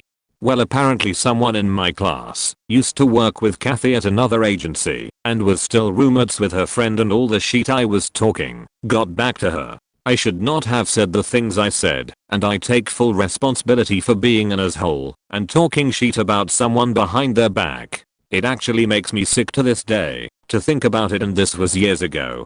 So next day I get to work, and there are like 4 dudes in suits in the office speaking to Barry, my boss, and the owner. There were rumors floating that they were looking to sell the company to a larger, national, or regional company, so I figured that's what was going on. I poked my head in to just let my boss know I'm there, clocking in, and going to check out the ambulance. He nods, and as I turn around with the door still open, Kathy is in my face and screaming at me saying she heard what I said. How dare I gossip about her personal life? It doesn't matter who she's with, yelling and cursing up a storm because she is so rightfully angry. I'm totally stunned because I had no idea she heard about what I had said. So I'm just standing there taking it all right in front of these corporate suit wearing guys and our boss and the owner. One of the shift supervisors sees/hears what's going down and quickly takes us both out of the garage and away from the situation and each other. Point now, what I did was wrong, and I still feel terrible about it. But on the flip side, she didn't handle it well and possibly cost the company a decent sellout. I would have loved a change in ownership because Barry would have been gone as a boss in a nanosecond. But she didn't get fired or even written up, I think, but she started working regular shifts after that, and a fake they stopped hooking up, and Barry was on to the next girl. TLDR, Coworker was faking the boss and getting special treatment, increasing everyone else's workload. I vented about it at school. Word got back around to the Coworker. She confronted me at the worst time and the worst place, possibly cost the company a good sellout. Company went bankrupt and closed a few years later.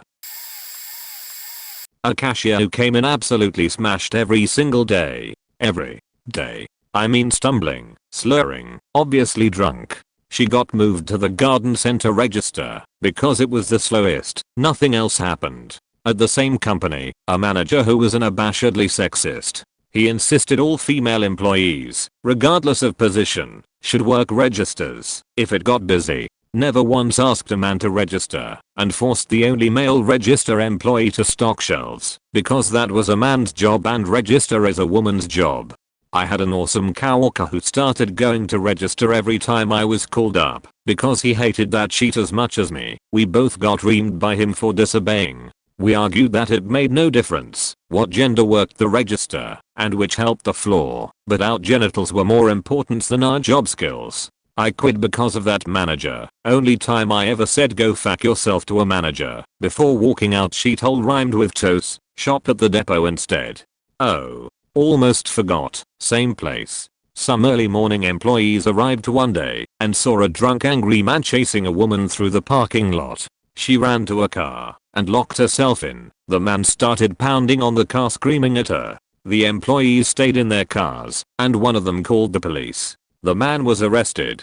That day, the entire store got called in front of our store manager and was told just how wrong that was and that if we ever witnessed something like that or feared for our own or other safety, we were not to call the cops. We needed to call our manager, who would call his manager, who would call his, until we had the permission of every manager up the chain to the district manager. It was completely unacceptable to call the police for literally any situation. He stressed that anyone calling police before going through the corporate chain would be fired and possibly charged. Point. That place was a literal hell on earth.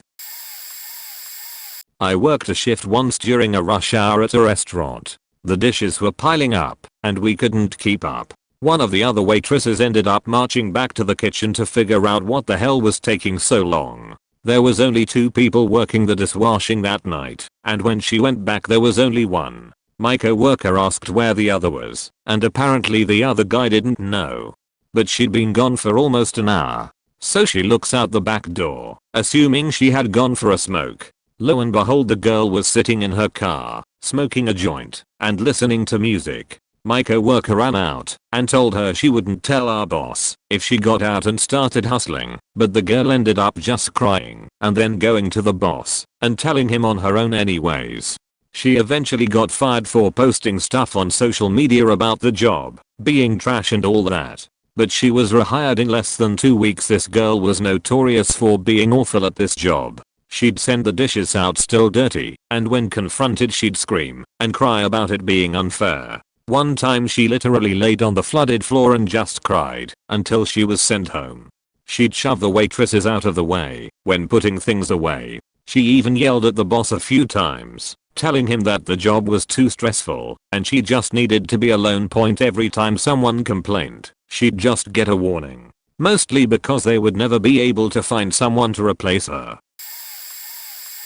A year or so back, the company I worked for hired a new guy who thought he was hot shit. However, he kept getting transferred to different departments because he would fuck up or break anything he touched. So eventually they transferred him to the lathe department and assigned him to a machine that has 6+ hour run times in the hope that if he didn't have to touch the machine he couldn't mess something up. After a couple weeks with no issues later, he faked up big time. The parts that he was running were 20 inches long, 46 inches in diameter, and made out of solid stainless steel. He decided, at some point, that he was smart enough to start editing the program on his own. It's unclear what he actually changed, because there is no machine left, but it was a line of code referring to the speed and distance of the retract for a boring bar. When programming for the lathe, most programmers will use a code keeps the cutting speed the same at any diameter. In turn, that code limits the maximum speed the lathe can spin the part at. When he changed the program, instead of moving out of the part and retracting like it had done many times before, it stopped in the middle of the part and retracted as fast as it could, violently ripping the part from the jaws. All while simultaneously pushing the RPM up to the machine maximum. I think it was 5000 RPM. This giant hunk of steel plowed through the side of the machine like a cannon shot, destroying everything in its path, nearly hitting my coworker in the legs. It rolled about 50 yards and eventually it came to a stop several machines away. He wasn't even fired.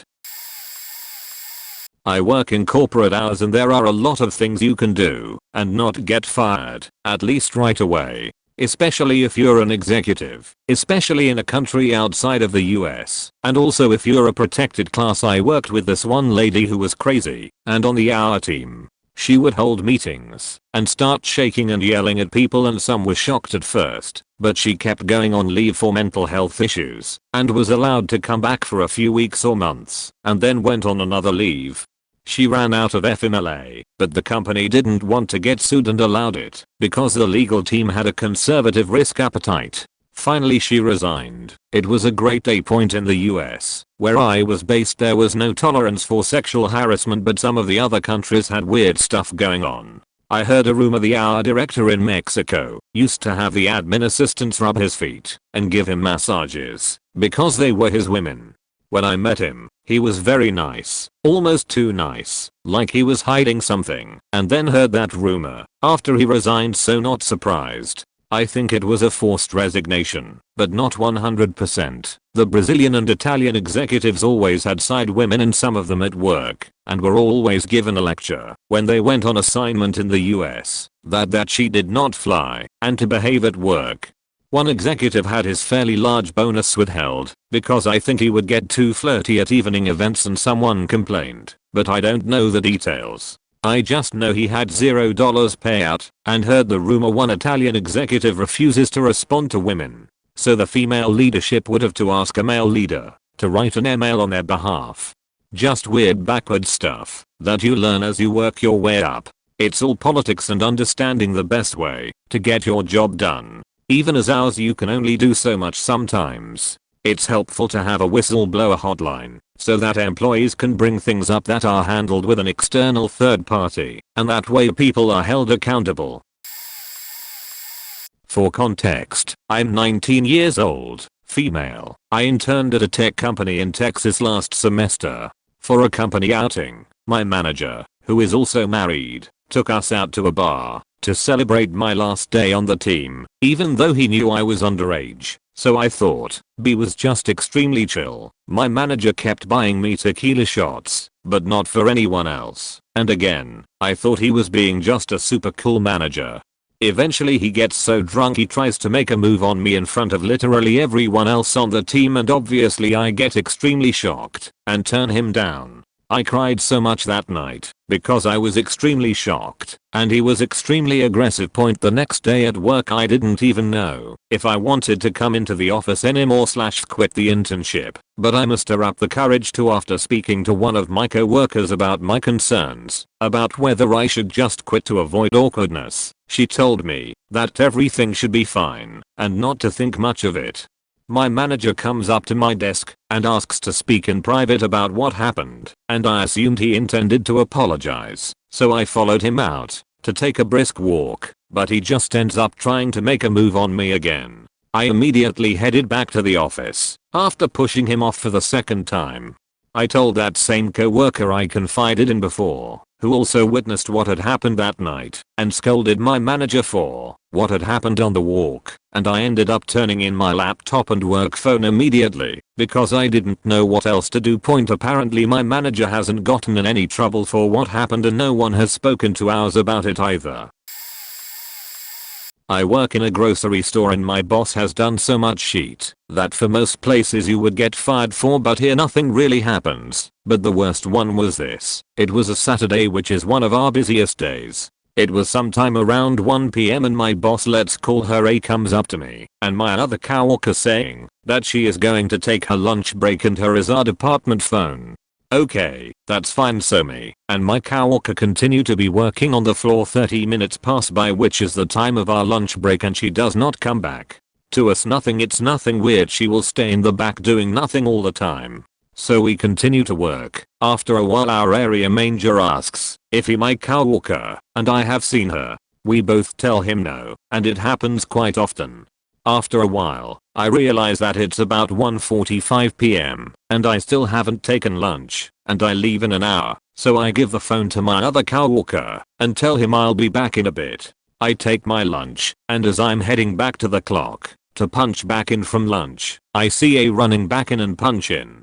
I look over her shoulder and see that she was on lunch for an hour and 45 minutes. I punch back in and say nothing to her. I finish my shift and go home. The next day I come in and start talking to some other coworkers and find out that pretty much everyone knows that something happened. As I find out A went on lunch and he iced to take a nap in her car. She did not set an alarm, so she just fell asleep. She ended up being found by our store manager and woken up. The store manager and area manager were looking for her. She got reprimanded and that's it. She also yelled at me and my coworker for saying that she is not on floor a lot. She still has her job. Lol. Where do I start? Someone got caught smoking weed in the bathroom. Fired. Nah, just right up. He continued to work there for 6 months until he got fired for other reasons. A delivery driver got caught with his weed oil pen in the car. Then he rear-ended someone. Then he got caught going to random places through the GPS in the car. He did about 5 other stupid things like this and only got fired when he no-showed for like 3 days. He even used to openly talk about porn at company parties. Lol. A coworker used to literally scream his head off and berate people. He still works there. In fact, he's been promoted several times. One coworker trashed a $10,000 roll of material out of anger. He's still there. Multiple employees have lost over $10,000 worth of parts. Most of them have left for other reasons, but some are still there. My boss, she comes and goes when she wants. She is toxic and incompetent and can't comprehend basic concepts. Still there. The owner of the company, he told a manager to fire someone their first day because they were too fat. He didn't want him ruining the seat in the delivery vehicle. This is just the very tip of the iceberg. I'm only saying things off the top of my head. Lol. Did a short stint at a call center in my early youth. Guy sat right by the only door into the second floor office space and was the only occupant in the rows of terminals on either side. Maybe a couple desks, 20 feet away from this main entrance point, guy was just chillin', leaning back in his chair with his hoodie up, going on an absolute spree, opening tabs and tabs of Bangbras. Scrolling a bit, watching a few seconds of a preview clip, opening a gallery here, going to a credit card screen there. Keep in mind we process people's CC info all day long in a job like this. Tabs and tabs and tabs, in like Internet Explorer 2 or some sheet, all with his headset on, seemingly still doing his job, and carrying on with chipper conversations, alt tabbing when necessary. Point a group of 5 or so of us sat, and witnessed this on the stairs to the main entrance for several minutes coming back from lunch. Cracking jokes and kinda just in disbelief of the stupidity we were witnessing. Now, I ain't no snitch, but in this instance I didn't even have to be, as one of the key witnesses on the stairs was in fact head manager of the training depth point. Guy was called into the shift supervisor's office along his depth head and the training manager. He came out, after about what seemed like 20 calm minutes, went back to his terminal, finished his shift and went home. He returned to work the next day, and the next, and every day thereafter until I no longer worked there. Point I think about him sometimes.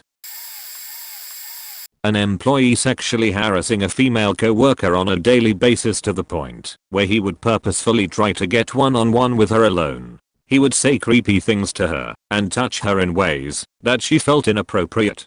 She talked about it with all the coworkers and was well known to 300 plus people working. Managers turned a blind eye simply because he was a decent forklift driver and had been for 10 years and literally laughed it off to her face.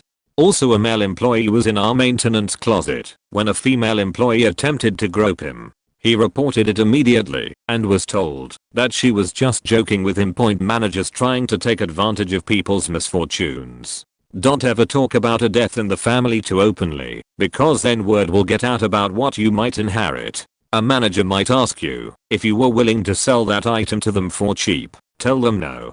They stop talking to you altogether and will just copy and paste your yearly review, which has been the same for years, because they are too lazy to give to sheets and don't want to invest anything into you. After that point, multiple reports were sent to corporate about these cases and they literally think the management there would take care of it. Little did they know the top managers were faking some of the employee in and outside of work, and we simply all found out that it was the only way to get a pro.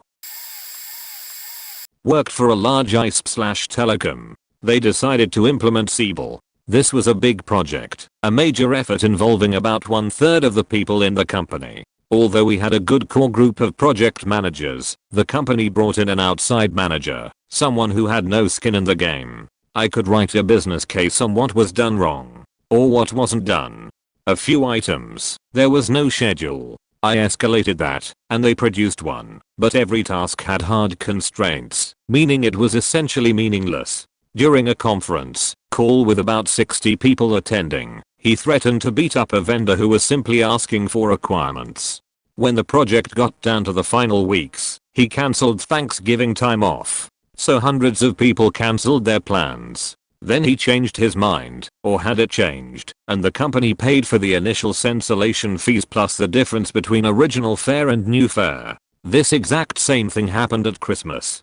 Finally, Siebel went live and system performance was terrible. So bad that our salespeople would go to a competitor site to configure a service, then cut 2% off their price and quote it. A week later, the company owners, a Japanese telco, declared the project a huge success and turned Siebel off, saying they wanted to go in a different direction. After tens of millions of thrown away. The PM, he got promoted to Shio. Think he got fired later when they finally figured out what a giant douche he was. TLDR, my employer hired a drifter who stole out of the cash drop and got 2 employees fired over it before she quit. Full story. I worked at a hotel restaurant for years, waiting tables, bartending, room service.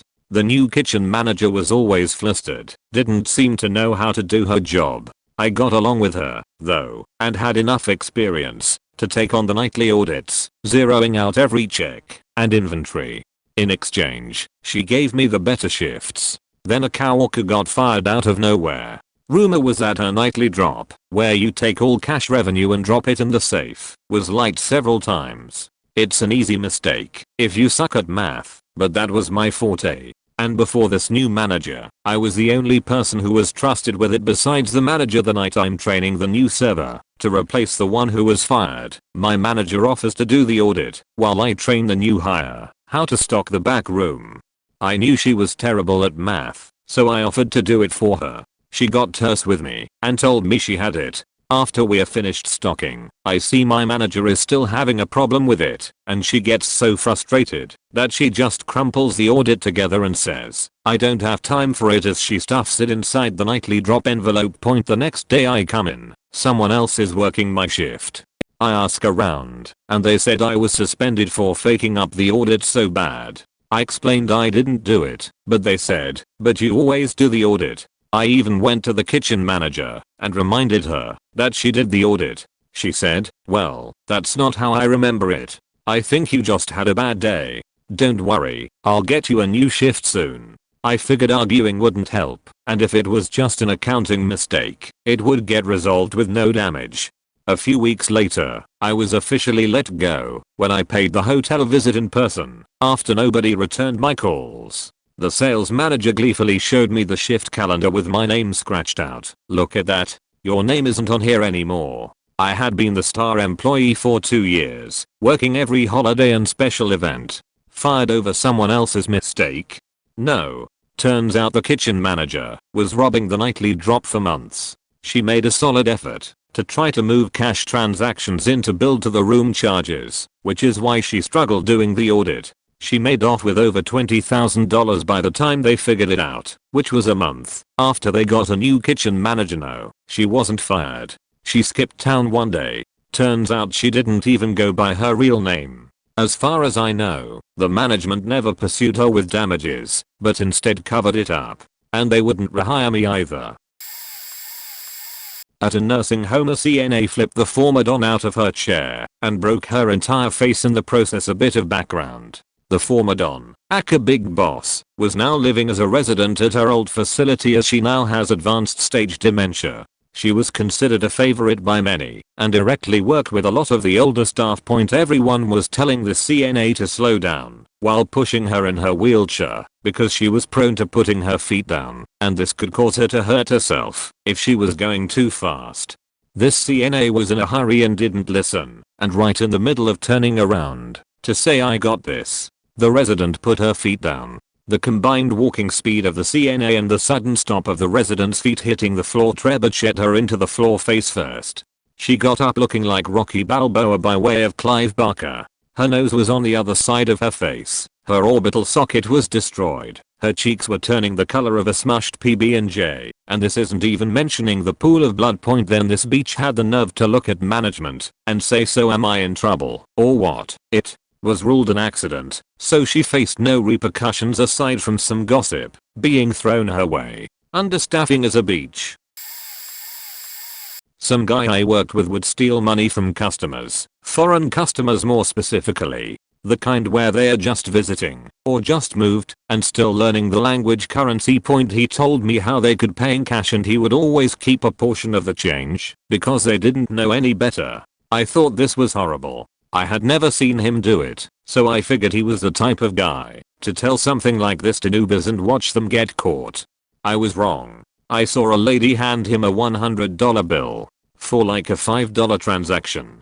He gave back like $60 and kept the rest. I told management right away, and they said at the end of the night they will count the draw. They counted and he already took it out. I ended up getting eye trouble for falsely accusing someone. Several months down the road, a customer that was a regular, I asked her to pretend she didn't know the currency when he gives back the wrong change to make a big deal. So I gave her the money for this experiment so she wouldn't lose any money. She did make a scene. It was glorious. Management got involved and the guy swore up and down that he gave her the right change. They didn't count the register right then and there. At night it was balanced. But because this happened, they checked the cameras. Sure enough, they see him taking the money out of the register later that day before the end of the shift. They didn't fire him. They just wrote him up.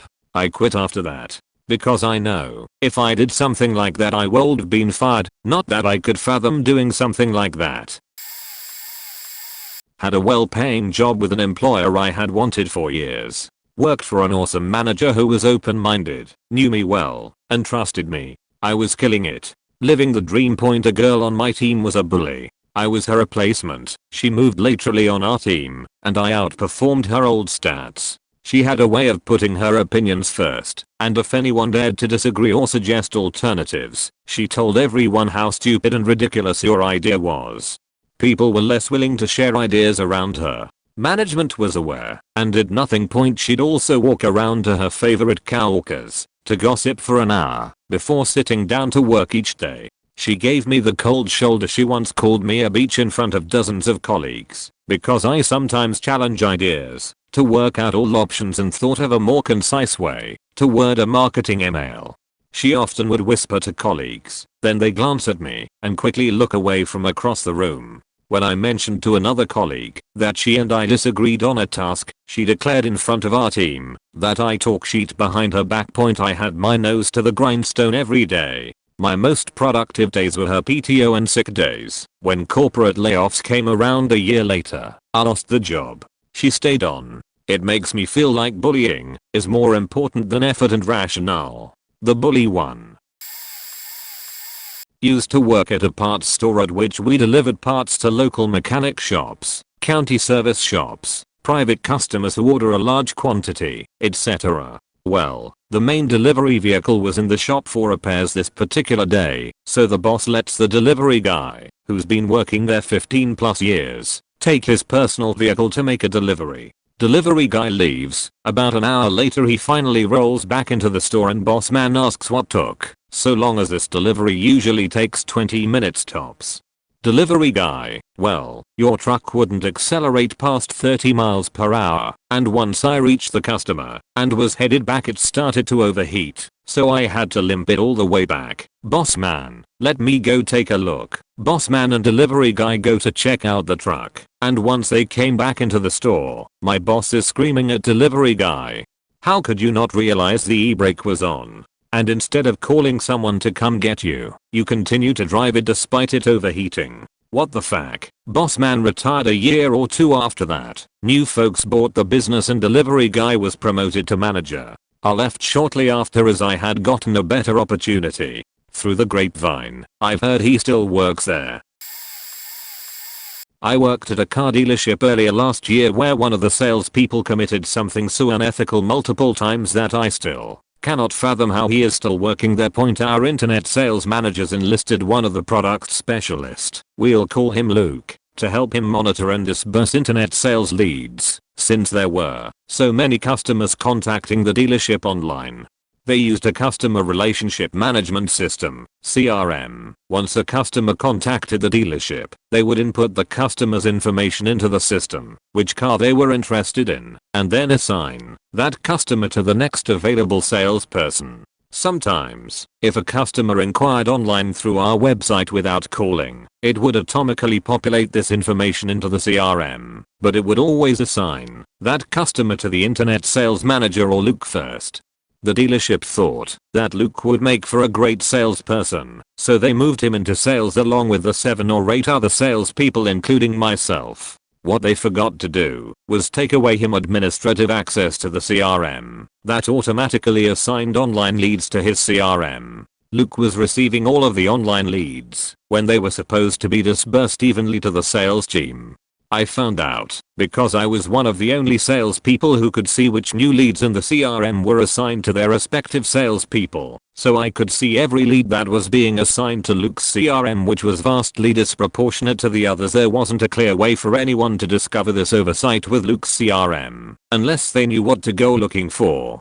Luke managed to outsell the dealership's top seller, even though he was completely new to the business and the dealership. It was also suspicious how Luke was managing to sell so many cars, even though everyone else was having incredibly slow months. By the end of July, I had managed to sell 2.5 cars, while Luke sold roughly 10 cars. I asked Luke how he managed to get so many leads, and he played coy, even though I knew the real answer. He was cheating.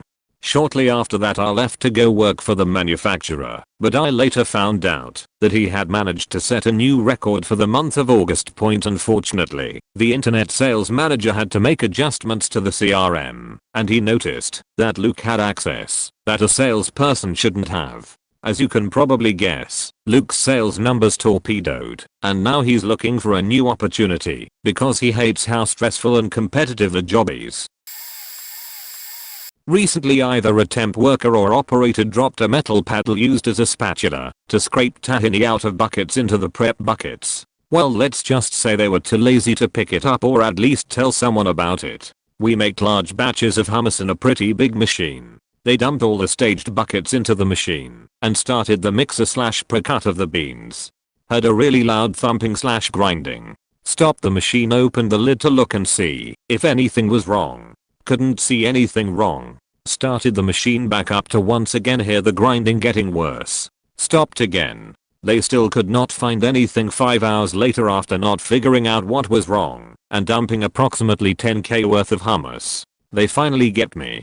Since I'm the mechanic, I look inside after it's rinsed out with water to find not just the metal paddle bent in half as well as shards of metal that were chipped off due to the pre-cut mixing blades. Then further found the ceramic seal for the mixing blades is also broken into a million pieces. Further into the night then found pieces that made it into the pump which tripped the breaker.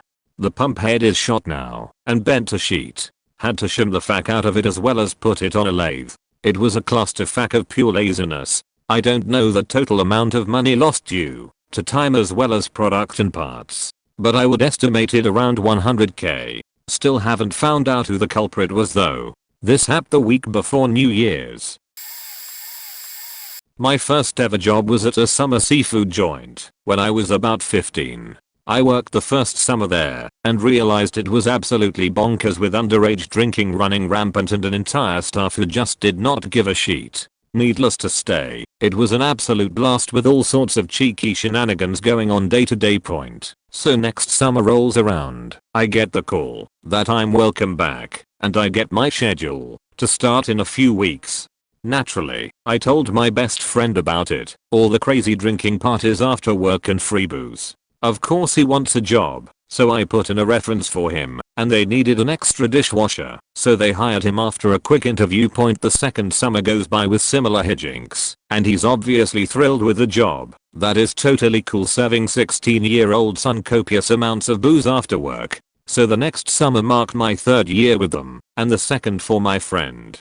At this point he's totally comfortable with everyone, perhaps a bit too comfortable. At the very beginning of the season we started to prepare for opening day a few days beforehand. My friend seems a bit more lax than usual, messing around more and working less. Everyone can typically balance fun and work, but it seems like my buddy genuinely didn't give a fuck this time around. So for whatever reason on opening day he thought it would be hilarious to pull the old saran wrap on the men's toilets so they splash piss all over themselves prank. Keep in mind this is the first day of the season for a fairly upscale and popular beachfront seafood restaurant. Without telling anyone he just goes and wraps the faker up like an hour before we officially open. But this year was different because in comes the owner of the restaurant to check on things.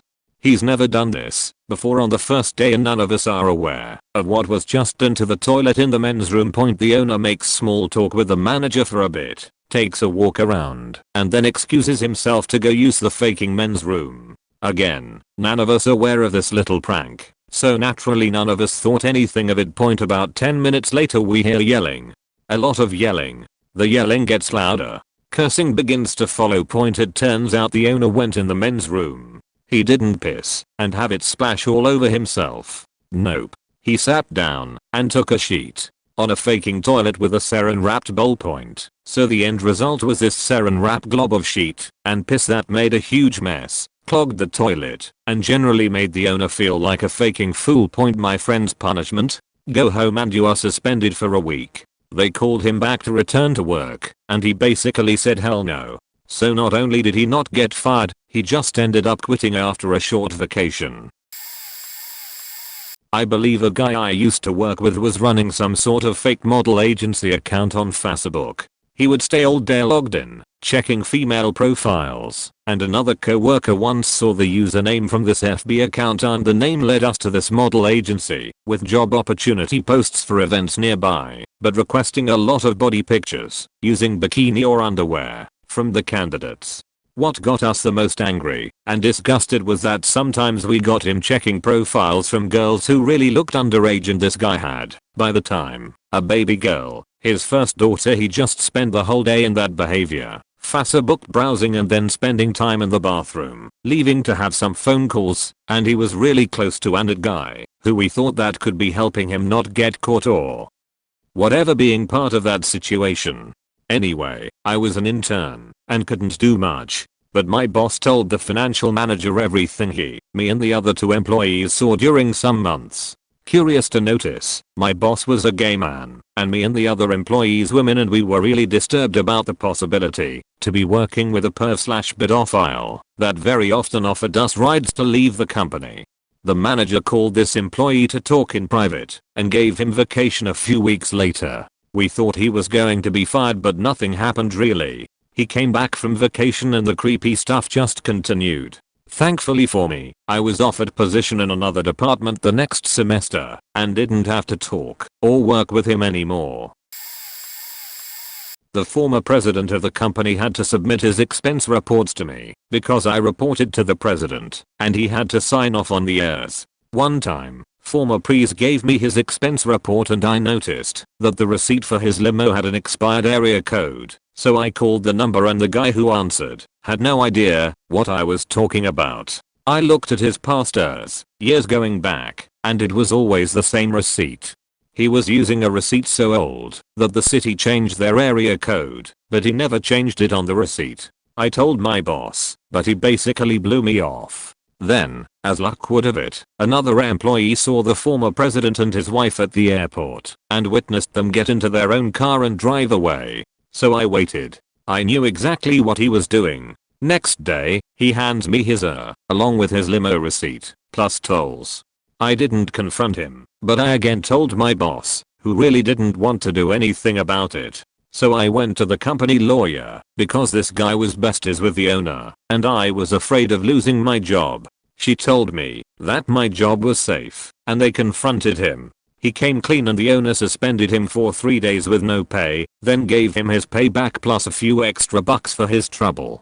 He was constantly trying to ask me what I knew about it, but I just played dumb. He never knew it was me who figured out that he was ripping off the company for years. He eventually retired and moved to a ginormous house in FL. The first time my boss stopped working for my store, she got a promotion. When I cleaned out her office, I was shocked at how many empty bottles of alcohol I found, and how many interesting places she had hid them. She was pretty open about her drinking problem. For the first 4 months I worked there, she would hand me her bank card and send me on her liquor runs on the clock. Her promotion was to start a new company with my boss. Within 9 months, she was hospitalized for some pretty serious health problems. Turns out smoking heroin and drinking while on methadone is super bad for you, and refused to give anyone access to her email and customer list while she was gone. The company went under 3 months later, after I helped my boss deal with the aftermath of that, because she bailed immediately. It only took 2 years for my boss to rehire her in another new company under the promise that she was sober and getting her shit together. Only on methadone. Except she's nodding off at her desk again and slacking on her work within a few months. There were a few more instances that aren't worth mentioning. We butted heads a few times because I was running the retail store she had originally managed, but the final straw for me was that she left her sweater on my staff bathroom floor with 2 uncapped needles in the pocket.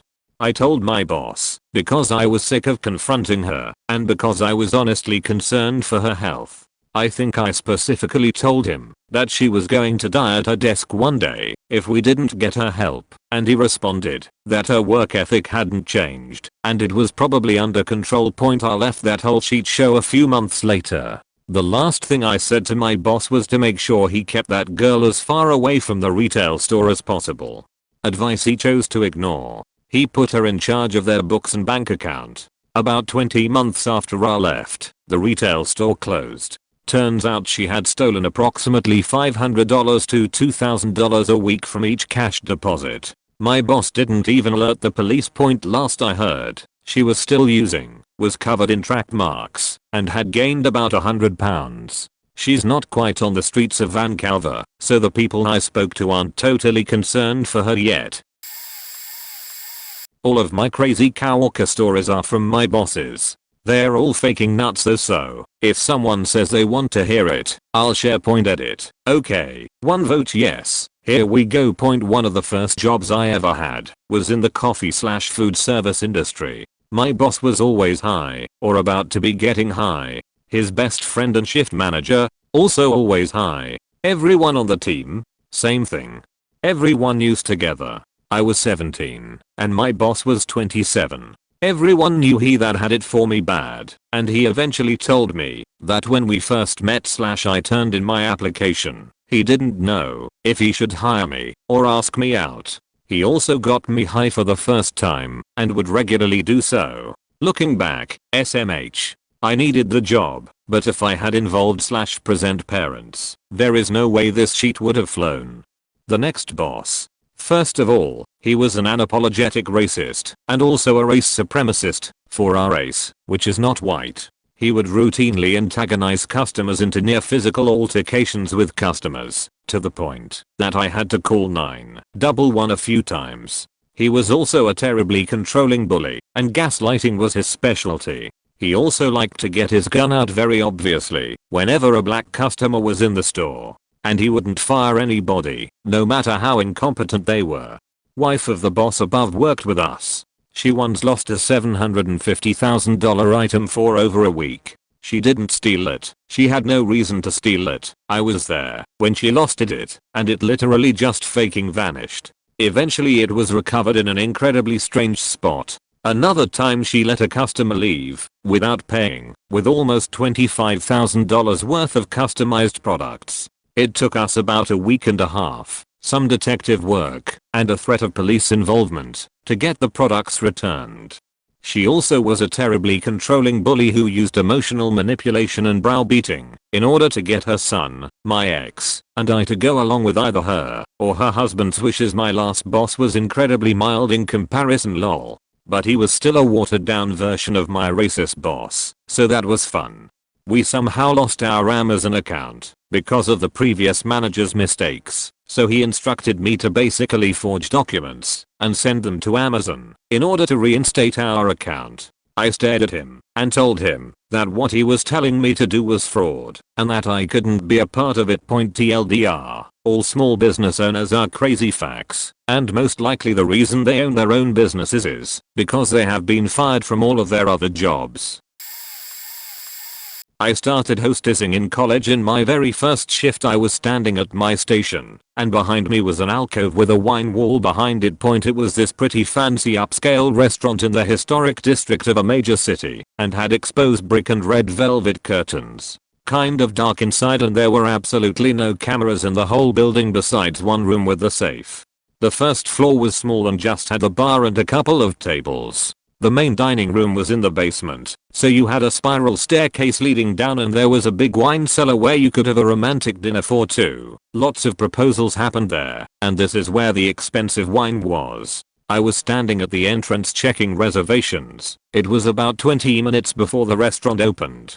At this time there's a bunch of people coming through the dining room getting ready, and I happen to turn around at the right time and see a server sneak 2 bottles of wine from the wall where it's a mixture of house wine plus some pretty good stuff, and put it in her purse. I was like, damn. I didn't really know what to do, because a couple minutes later I see the bartender taking a bottle of wine and taking shots of Jameson behind the bar curtain. At this point I'm like, well, I guess this is how this rolls. Throughout 6 months that I lasted I saw countless bottles taken by servers and bartenders. Honestly, the GM was crazy and everyone that worked there had some crazy tray about them. The bartenders did coke with the busboys, and the GM used to give pounds of weed to a couple of people to sell for him. It honestly was insane. Not to mention the amount of secret relationships and everyone faking everyone. I pretty much came to work and tried to keep to myself. I heard about a year after I left that they installed cameras. I always wondered how no one ever noticed, especially the GM, although I suspect he knew, and I guess didn't care enough. The restaurant had been there for over 30 years and had the same owners, so did they not notice either? Say very loudly if these in asterisk can't behave in front of my customers. Context: so I work in a restaurant. This guy, Francis, was a runner, food runner. He brings plates to the table, and he was the rudest and most entitled guy I have ever known. He would throw fits at the waiters and get in verbal fights with the kitchen staff and sometimes even the managers. He had an I don't give a shit attitude towards the customers. I have no idea how he managed to stay so long. One day, I was serving a table of 20 underage Afro-Canadian teens. Now, they're around 16, very fresh to going out alone at the restaurant without parental supervision, so a few of them were finishing off some McDonald's burgers they had bought just before. As nicely as I could, I told them to finish their food off quickly before my manager came along, and that I would turn my back this once, but they aren't supposed to eat food from outside, blah blah blah. They're really polite and overall really sweet. Now, I have to warn my manager that I might need more help with that table, explain the situation in case something else happens. Francis overhears me talking to manager and goes nuts. What the fuck? Why aren't we kicking them out and more in that style? When he runs their food, cause everyone ordered something, he actually puts the plates on another table and tells me to serve them cause I'm not doing anything for these idiots really loudly. He then proceeds to say loud enough for a few of my other tables to hear. If these in asterisk can't behave when they go out, then they shouldn't be allowed to go out. Point me, and two of my colleagues heard him. Our jaws dropped. I apologized to everyone that overheard and went straight to the manager, who was by no means racist. It took another 5 months for that dumbass to get fired. I'm in a bit of drama with my workplace at the moment. I'm working as a daycarer in a facility for elders who have dementia. My manager is pretty new, working there for 4 months maximum, and he thinks he can get away with everything. One thing I have to do when working late or night shift is bringing the residents to bed. That means I help them change their clothes and help clean them or help them brush their teeth and so on. I'm basically making them bed ready after dinner, which is my job as well. So one day I'm working night shift, and I was working on the first floor, while my manager was working on the second floor. One of my tasks is to bring some residents a snack at 9 PM, especially if they have diabetes. So I went up to the second floor and saw a resident covered in sheet. I told my manager, who was responsible for this resident, that this guy made a mess and hinted at him that he might clean him up. At 11 PM my manager's shift had ended and my first check on all the floors began.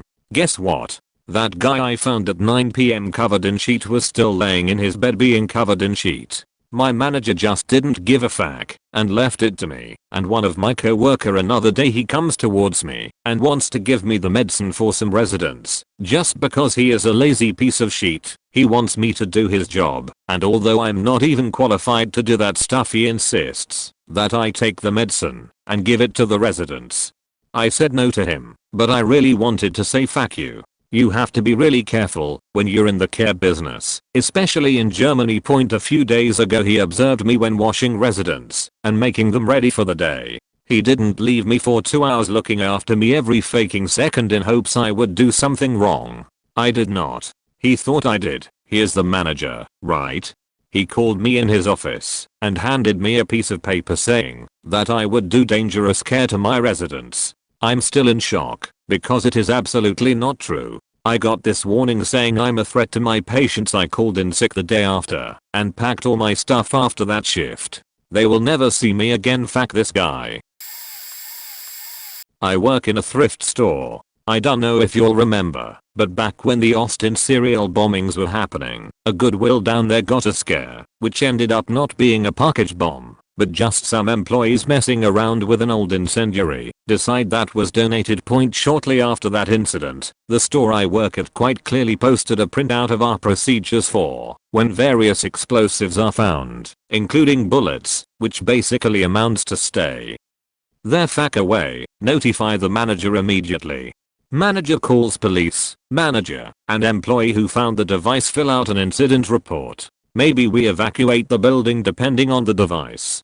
Bullets we keep doing our usual thing, but things like grenades we're supposed to evacuate. Just a few weeks after that was posted, one of my coworkers found a bullet. He immediately informed the manager. The manager took it and joked about throwing it in the garbage compactor as he fidgeted with it, tugging from hand to hand, while several of my coworkers were standing very close out of curiosity. He then threw it into his office, where it remained for several weeks until my boss's boss came for a visit. I've no idea what ultimately happened to it, but as far as I'm aware, my boss faced no consequences for how he handled the situation. Honestly, I don't really care about the fact that the incident report never happened, nor do I particularly care that he locked it in his office for several weeks. I was mostly pissed about what happened between it being given to him and him putting it in his office. The whole tossing it around thing and joking about throwing it in the compactor really irked me. And a few weeks later somebody found another bullet and gave it to the boss, and again, he just locked it in his office for a while, which leads me to believe that his boss didn't really say anything to him about how he handled the first one. I used to work at an electronics store and the shop opened. A coworker was cleaning out a display cabinet that was full of cameras. A customer walked in, so I served the customer, and after a few minutes I asked my coworker about a TV for the customer and he walked over to help me. He closed the cabinet, but didn't lock it. Customer ends up leaving, and we go back to the cabinets. We notice a DSLR is missing. Coworker panics and goes straight to the boss. The boss starts threatening him with sacking and abusing my coworker. While this is happening, I'm remembering that I didn't see any other customers in the store as it was right on open, but I do remember the boss lurking around while we were serving the customer. I walk into his office while he is still abusing my coworker and straight up ask if he took the camera. He looks at me like I just accused him of murder. He tells me to leave the office. As I leave I pass the floor manager whose desk is right out the front of the boss's office. I give him a questioning look and head tilt towards the boss, and he gives me a very sheepish nod. I got back to my station and the manager walks over and tells me very quietly the boss did in fact take the camera. I went back into the office and told him I know he has the camera and that it's in his desk drawer. That was a wild guess, but the boss just puts this shit-eating grin on his face, opens the drawer, and says he was teaching us all a lesson. Meanwhile my coworker is nearly in tears.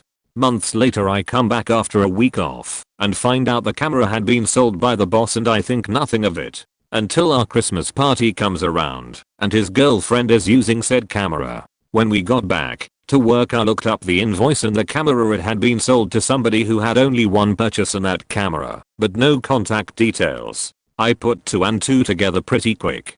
Edit: I should point out said camera was a limited edition red Canon that we only ever had one in stock and was quite rare at the time. There was no way it was different camera.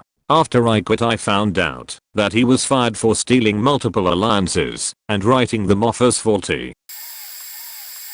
I went to a Christian high school and I had an old and perverted crazed Afro-religion teacher. He once found a condom in the parking lot and picked it up in an empty candy box. He brought it class the following day and showed it to our classroom. He accused us of having sex before marriage because he found the condom. We had to write a 7-paged paper on why we should wait to have sex. Clearly it was our fault. For a daily chapel lesson the whole school listened to, he had one of the baseball players come up to the stage and wear a garbage bag. This was a reference to wearing a condom and how it doesn't offer much protection. He told my class why would anyone want to go see an R-rated movie when all they had to do was look inside his bedroom window. He had a large size 6-foot T-shaped cross that he would have a boy volunteer to stand on. There was a footrest and arm wraps to hold on, but he made sure to do this every year. Did I mention the boy had to take off his shirt as well? All his clothes, except boxers, was fine, as this helped us all experience the hardship and suffering Christ went through. Don't worry, he was banned from doing it. It only took 10+ years of complaining to stop the cross one. He never let ladies stand on the cross because Jesus was a male and they weren't dying on the cross with Christ, only men. He was only reprimanded for the annual cross demonstration. There are tons of other stories about this teacher.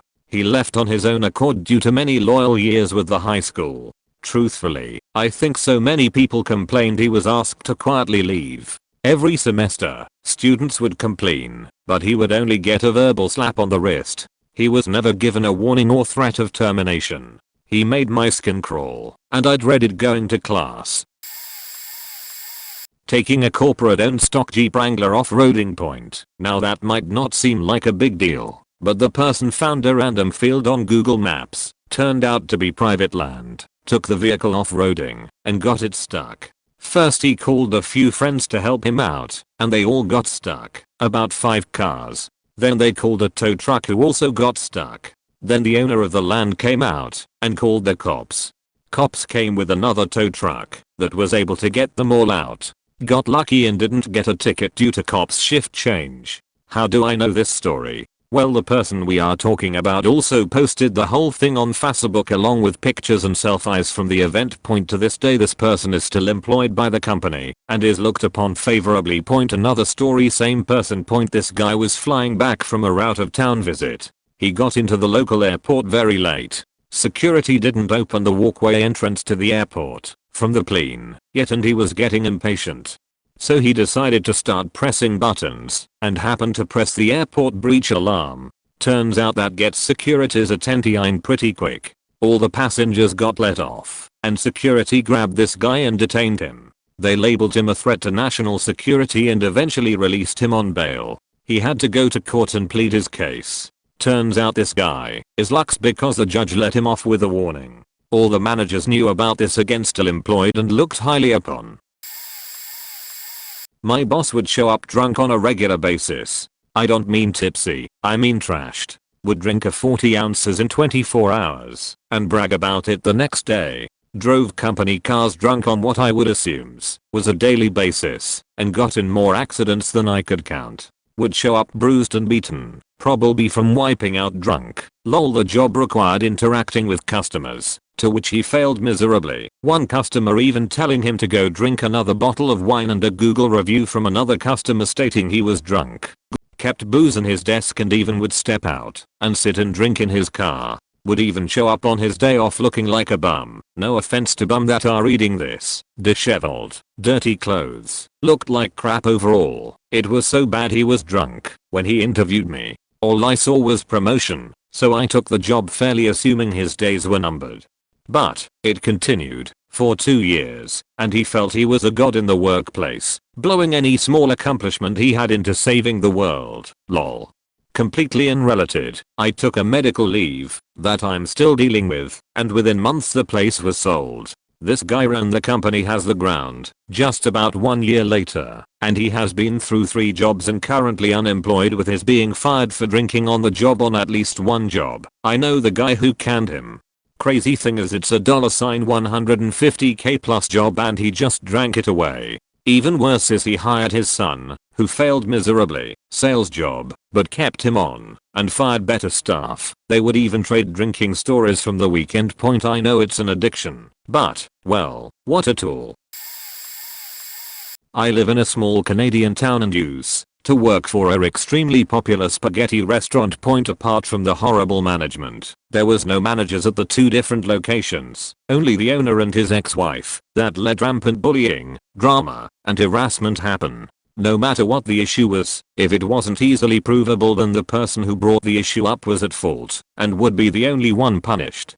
But the worst was how gross and unhygienic they let people be. I watched one cook, who was a bad co-worker and a horrible person, but that's a different story, drop a meatball on the dirty floor, blew on it, and dropped it back into the sauce, effectively contaminating the whole sauce of meatballs and sauce for the day. Sir cleaned out her dirty fingernails with the meat thermometer we used to take the temperature of our meats. *SHE also used to lick said thermometer and her fingers *YELL at another cook for losing her band-aid in the sauce, then continued to serve said sauce. And those are just off the top of my head. Owners are 100% aware of this and refuse to do anything as long as they get their money. And considering how popular this restaurant is, if I tried to tell the townspeople it'd be sued and ostracized so hard my ancestors would be crying. Edit. Forgot to add she was a known alcoholic. was caught with alcohol at work and was involved in an accident at 8:30 a.m. because she was either already drunk or was still drunk from the night before. She lost her license because she was at fault and DUI obviously if she wasn't older, and by my standard, ugly as fuck. I'd swear she was sleeping with the owner. When I was in high school I worked at a hockey arena in Florida. The arena hired mostly high schoolers to clean up the rink, help with birthday parties, score hockey games, rent skates, and act as a skate guard during open skate. In between open skate and other events that may be going on, there was a lot of free time with very little accountability point. Before I began working at the arena, some of the employees would use their free time to go out into the parking lot to smoke weed, and then would drive around some of the nearby neighborhoods and play mailbox bowling. These guys would be gone for hours and come back high, and our boss didn't even bat an eye. Some of the stories I was told surprised me, but then I got a job there. When I actually began working at the arena I learned very quickly just how relaxed the job truly was. Smoking cigarettes out back for extended periods of time was the norm. Going out into the parking lot to smoke weed became the norm. In fact, one of my friends and I were sitting in his car hitting a blunt when our boss came out and saw us, tapped on the window, and told us to get the fuck back inside. After going back inside my boss told me I was fired. Knowing that my boss's word didn't mean anything, I came back the next day and showed up for my shift. He never even acknowledged firing me. A coworker, who was one of the sleaziest individuals I've ever met, came into work on Molly for some reason and proceeded to hang out in the skate rental room for several hours enjoying his role. Eventually, our boss found out what was going on and told him to leave and to never come back. With no shame, the coworker showed up for his shift the next day and pleaded for his job back. Naturally, the boss hired him back. This is local to the city I work for, but it happens at many others. People who don't do anything get promoted out of the way instead of fired. Example, one guy was the lead of a department for several years because his buddy was pretty high up and just gave him the job. The guy got super fat and never learned the basics of his job. He can't do the work, he can't even barely read or write. New managers come along and give him one piss poor review after another. You call him for help and he says he's busy and can't make it. On your way back to the shop, you see him poking around at a garage sale. This happened all the time. He makes $40 an hour plus on-call pay and overtime for answering phones and dispatching people when he is required to do the work according to his job description. Instead of firing him, they give him a little office and hire another lead to work with him, but the other guy has to do all the work. He's close to retirement now, and there is not one thing done with his name on it in the 30 years he's been with the company. There is another lead that was so bad on the crew they promoted him to get him out of the way.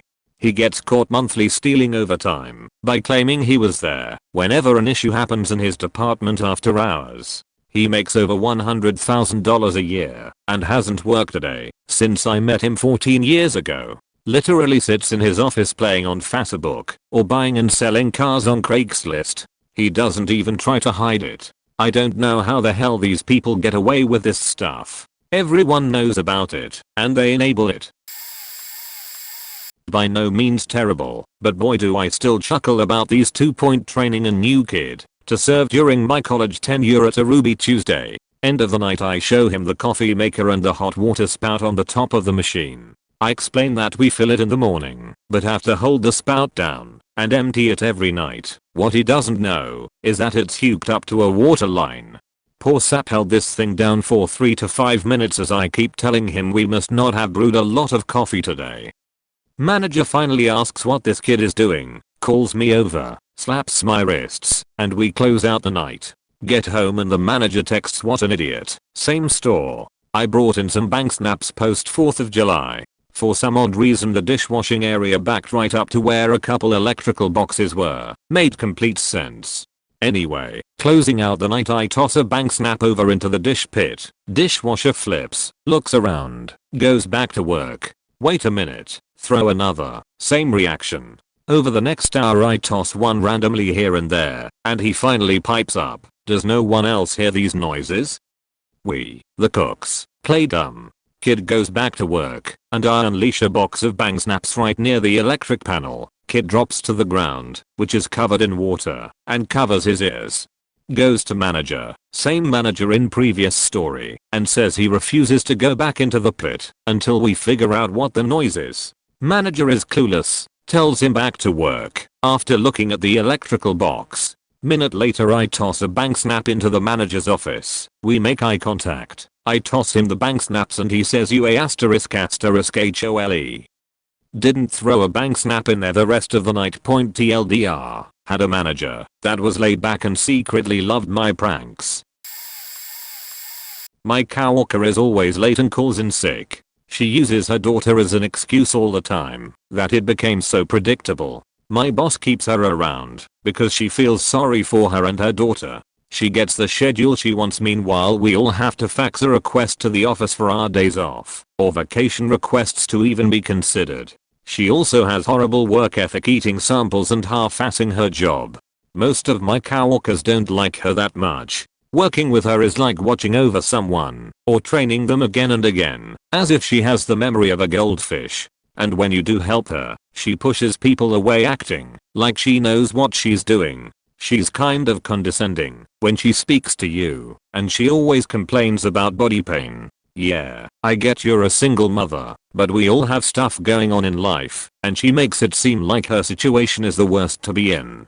There are a ton of single mothers working and coming in on time, that it's not that big of a deal. This one time one of my other coworkers told her, maybe no one likes you because you're always so late. To which she replied, so who cares if I'm late? Why should they care? They don't sign my checks. My supervisor heard this and said, just because we don't sign your checks doesn't mean you can be late or absent all the time.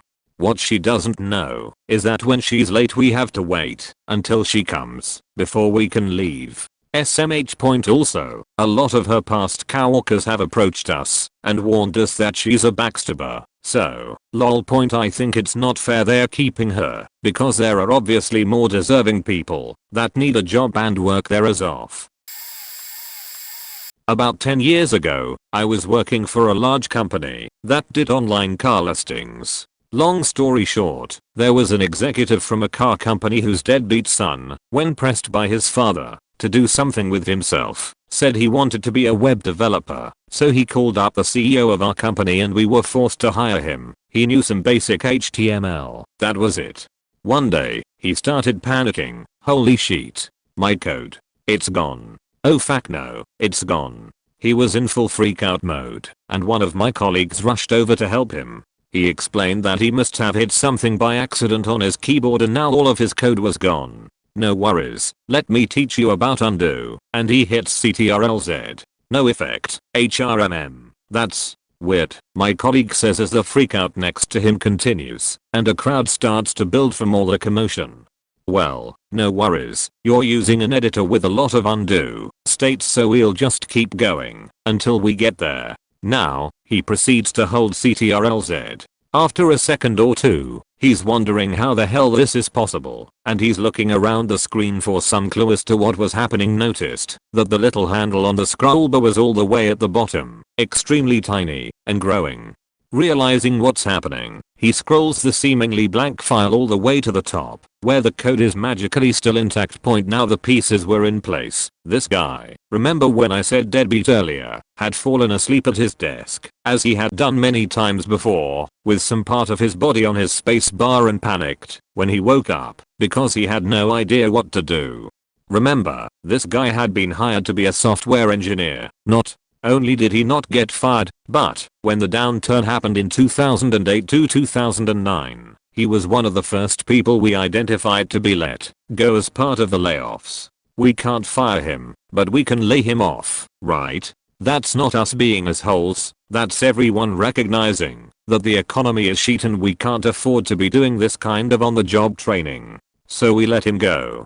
A week later, he's back. I looked at my boss, who just smiled and shook his head. TLDR, idiot falls asleep at his desk with his head, or maybe a hand, on the spacebar, and believes he's deleted his whole code file, can't figure out for himself what to do about it, and was retained even through multiple rounds of massive layoffs as a software engineer. Peat moss harvesting bog. Regular operator got a tractor on track system stuck in the bog. Protocol forces him to stop trying to get out on his own, attach a tow strap to the front, roll it out, and go get his foreman. He does his duties, no problem. An hour goes by while the operator, his foreman and mechanic are attaching extra tires to another tractor in order to rescue the track's tractor. The field supervisor shows up, asks why they are at the garage and not out working the bog. They explain. He hops in his truck saying he's going to take a look. 20 minutes later the rescue tractor is ready. They head up, but it's too late. The supervisor thought he could get the machine out by himself, going against the company-wide protocol. He rolled up and put away the already attached strap and hopped in. Proceeds to bury the tractor even farther, almost to the bottom of the doors. Bails out and doesn't attach the strap.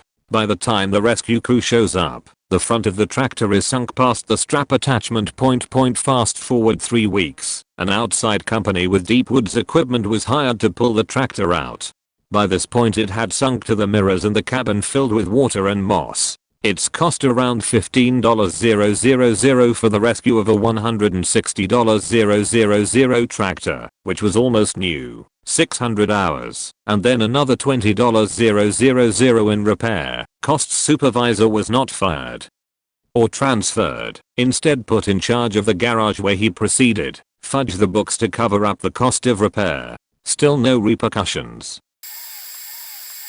This is about me personally. I thought I should been fired when it happened. Compared to some other posts, I don't think it's too bad, but I still feel bad about it. Maybe I should've gotten a warning, or a tune-up or something of that nature. Anyways, I had just found out I was pregnant, and so I was super tired all the time. I worked at a call center, and could only take short breaks.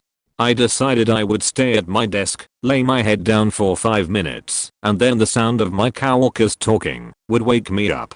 I just needed to close my eyes for just a few seconds. I don't know what my thinking was here. It made sense at the time. Well, my supervisor comes over and taps me on the shoulder to wake up, and then just leaves. He then messages me to come over to his desk to talk.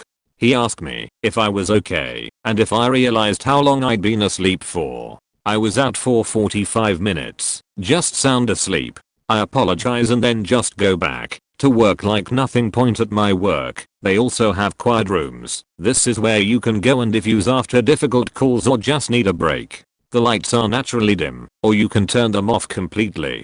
In another instance, I was also feeling super tired, but also really nauseous and just sick overall. I decided I would go in the quiet room to just get a quick rest during my break. I ended up being asleep for over 3 hours. My manager requested to speak with me after this time. I explained what was going on. He just made me speak with hours and get intermittent absences approved so I could just leave if I were to ever just feel like that again.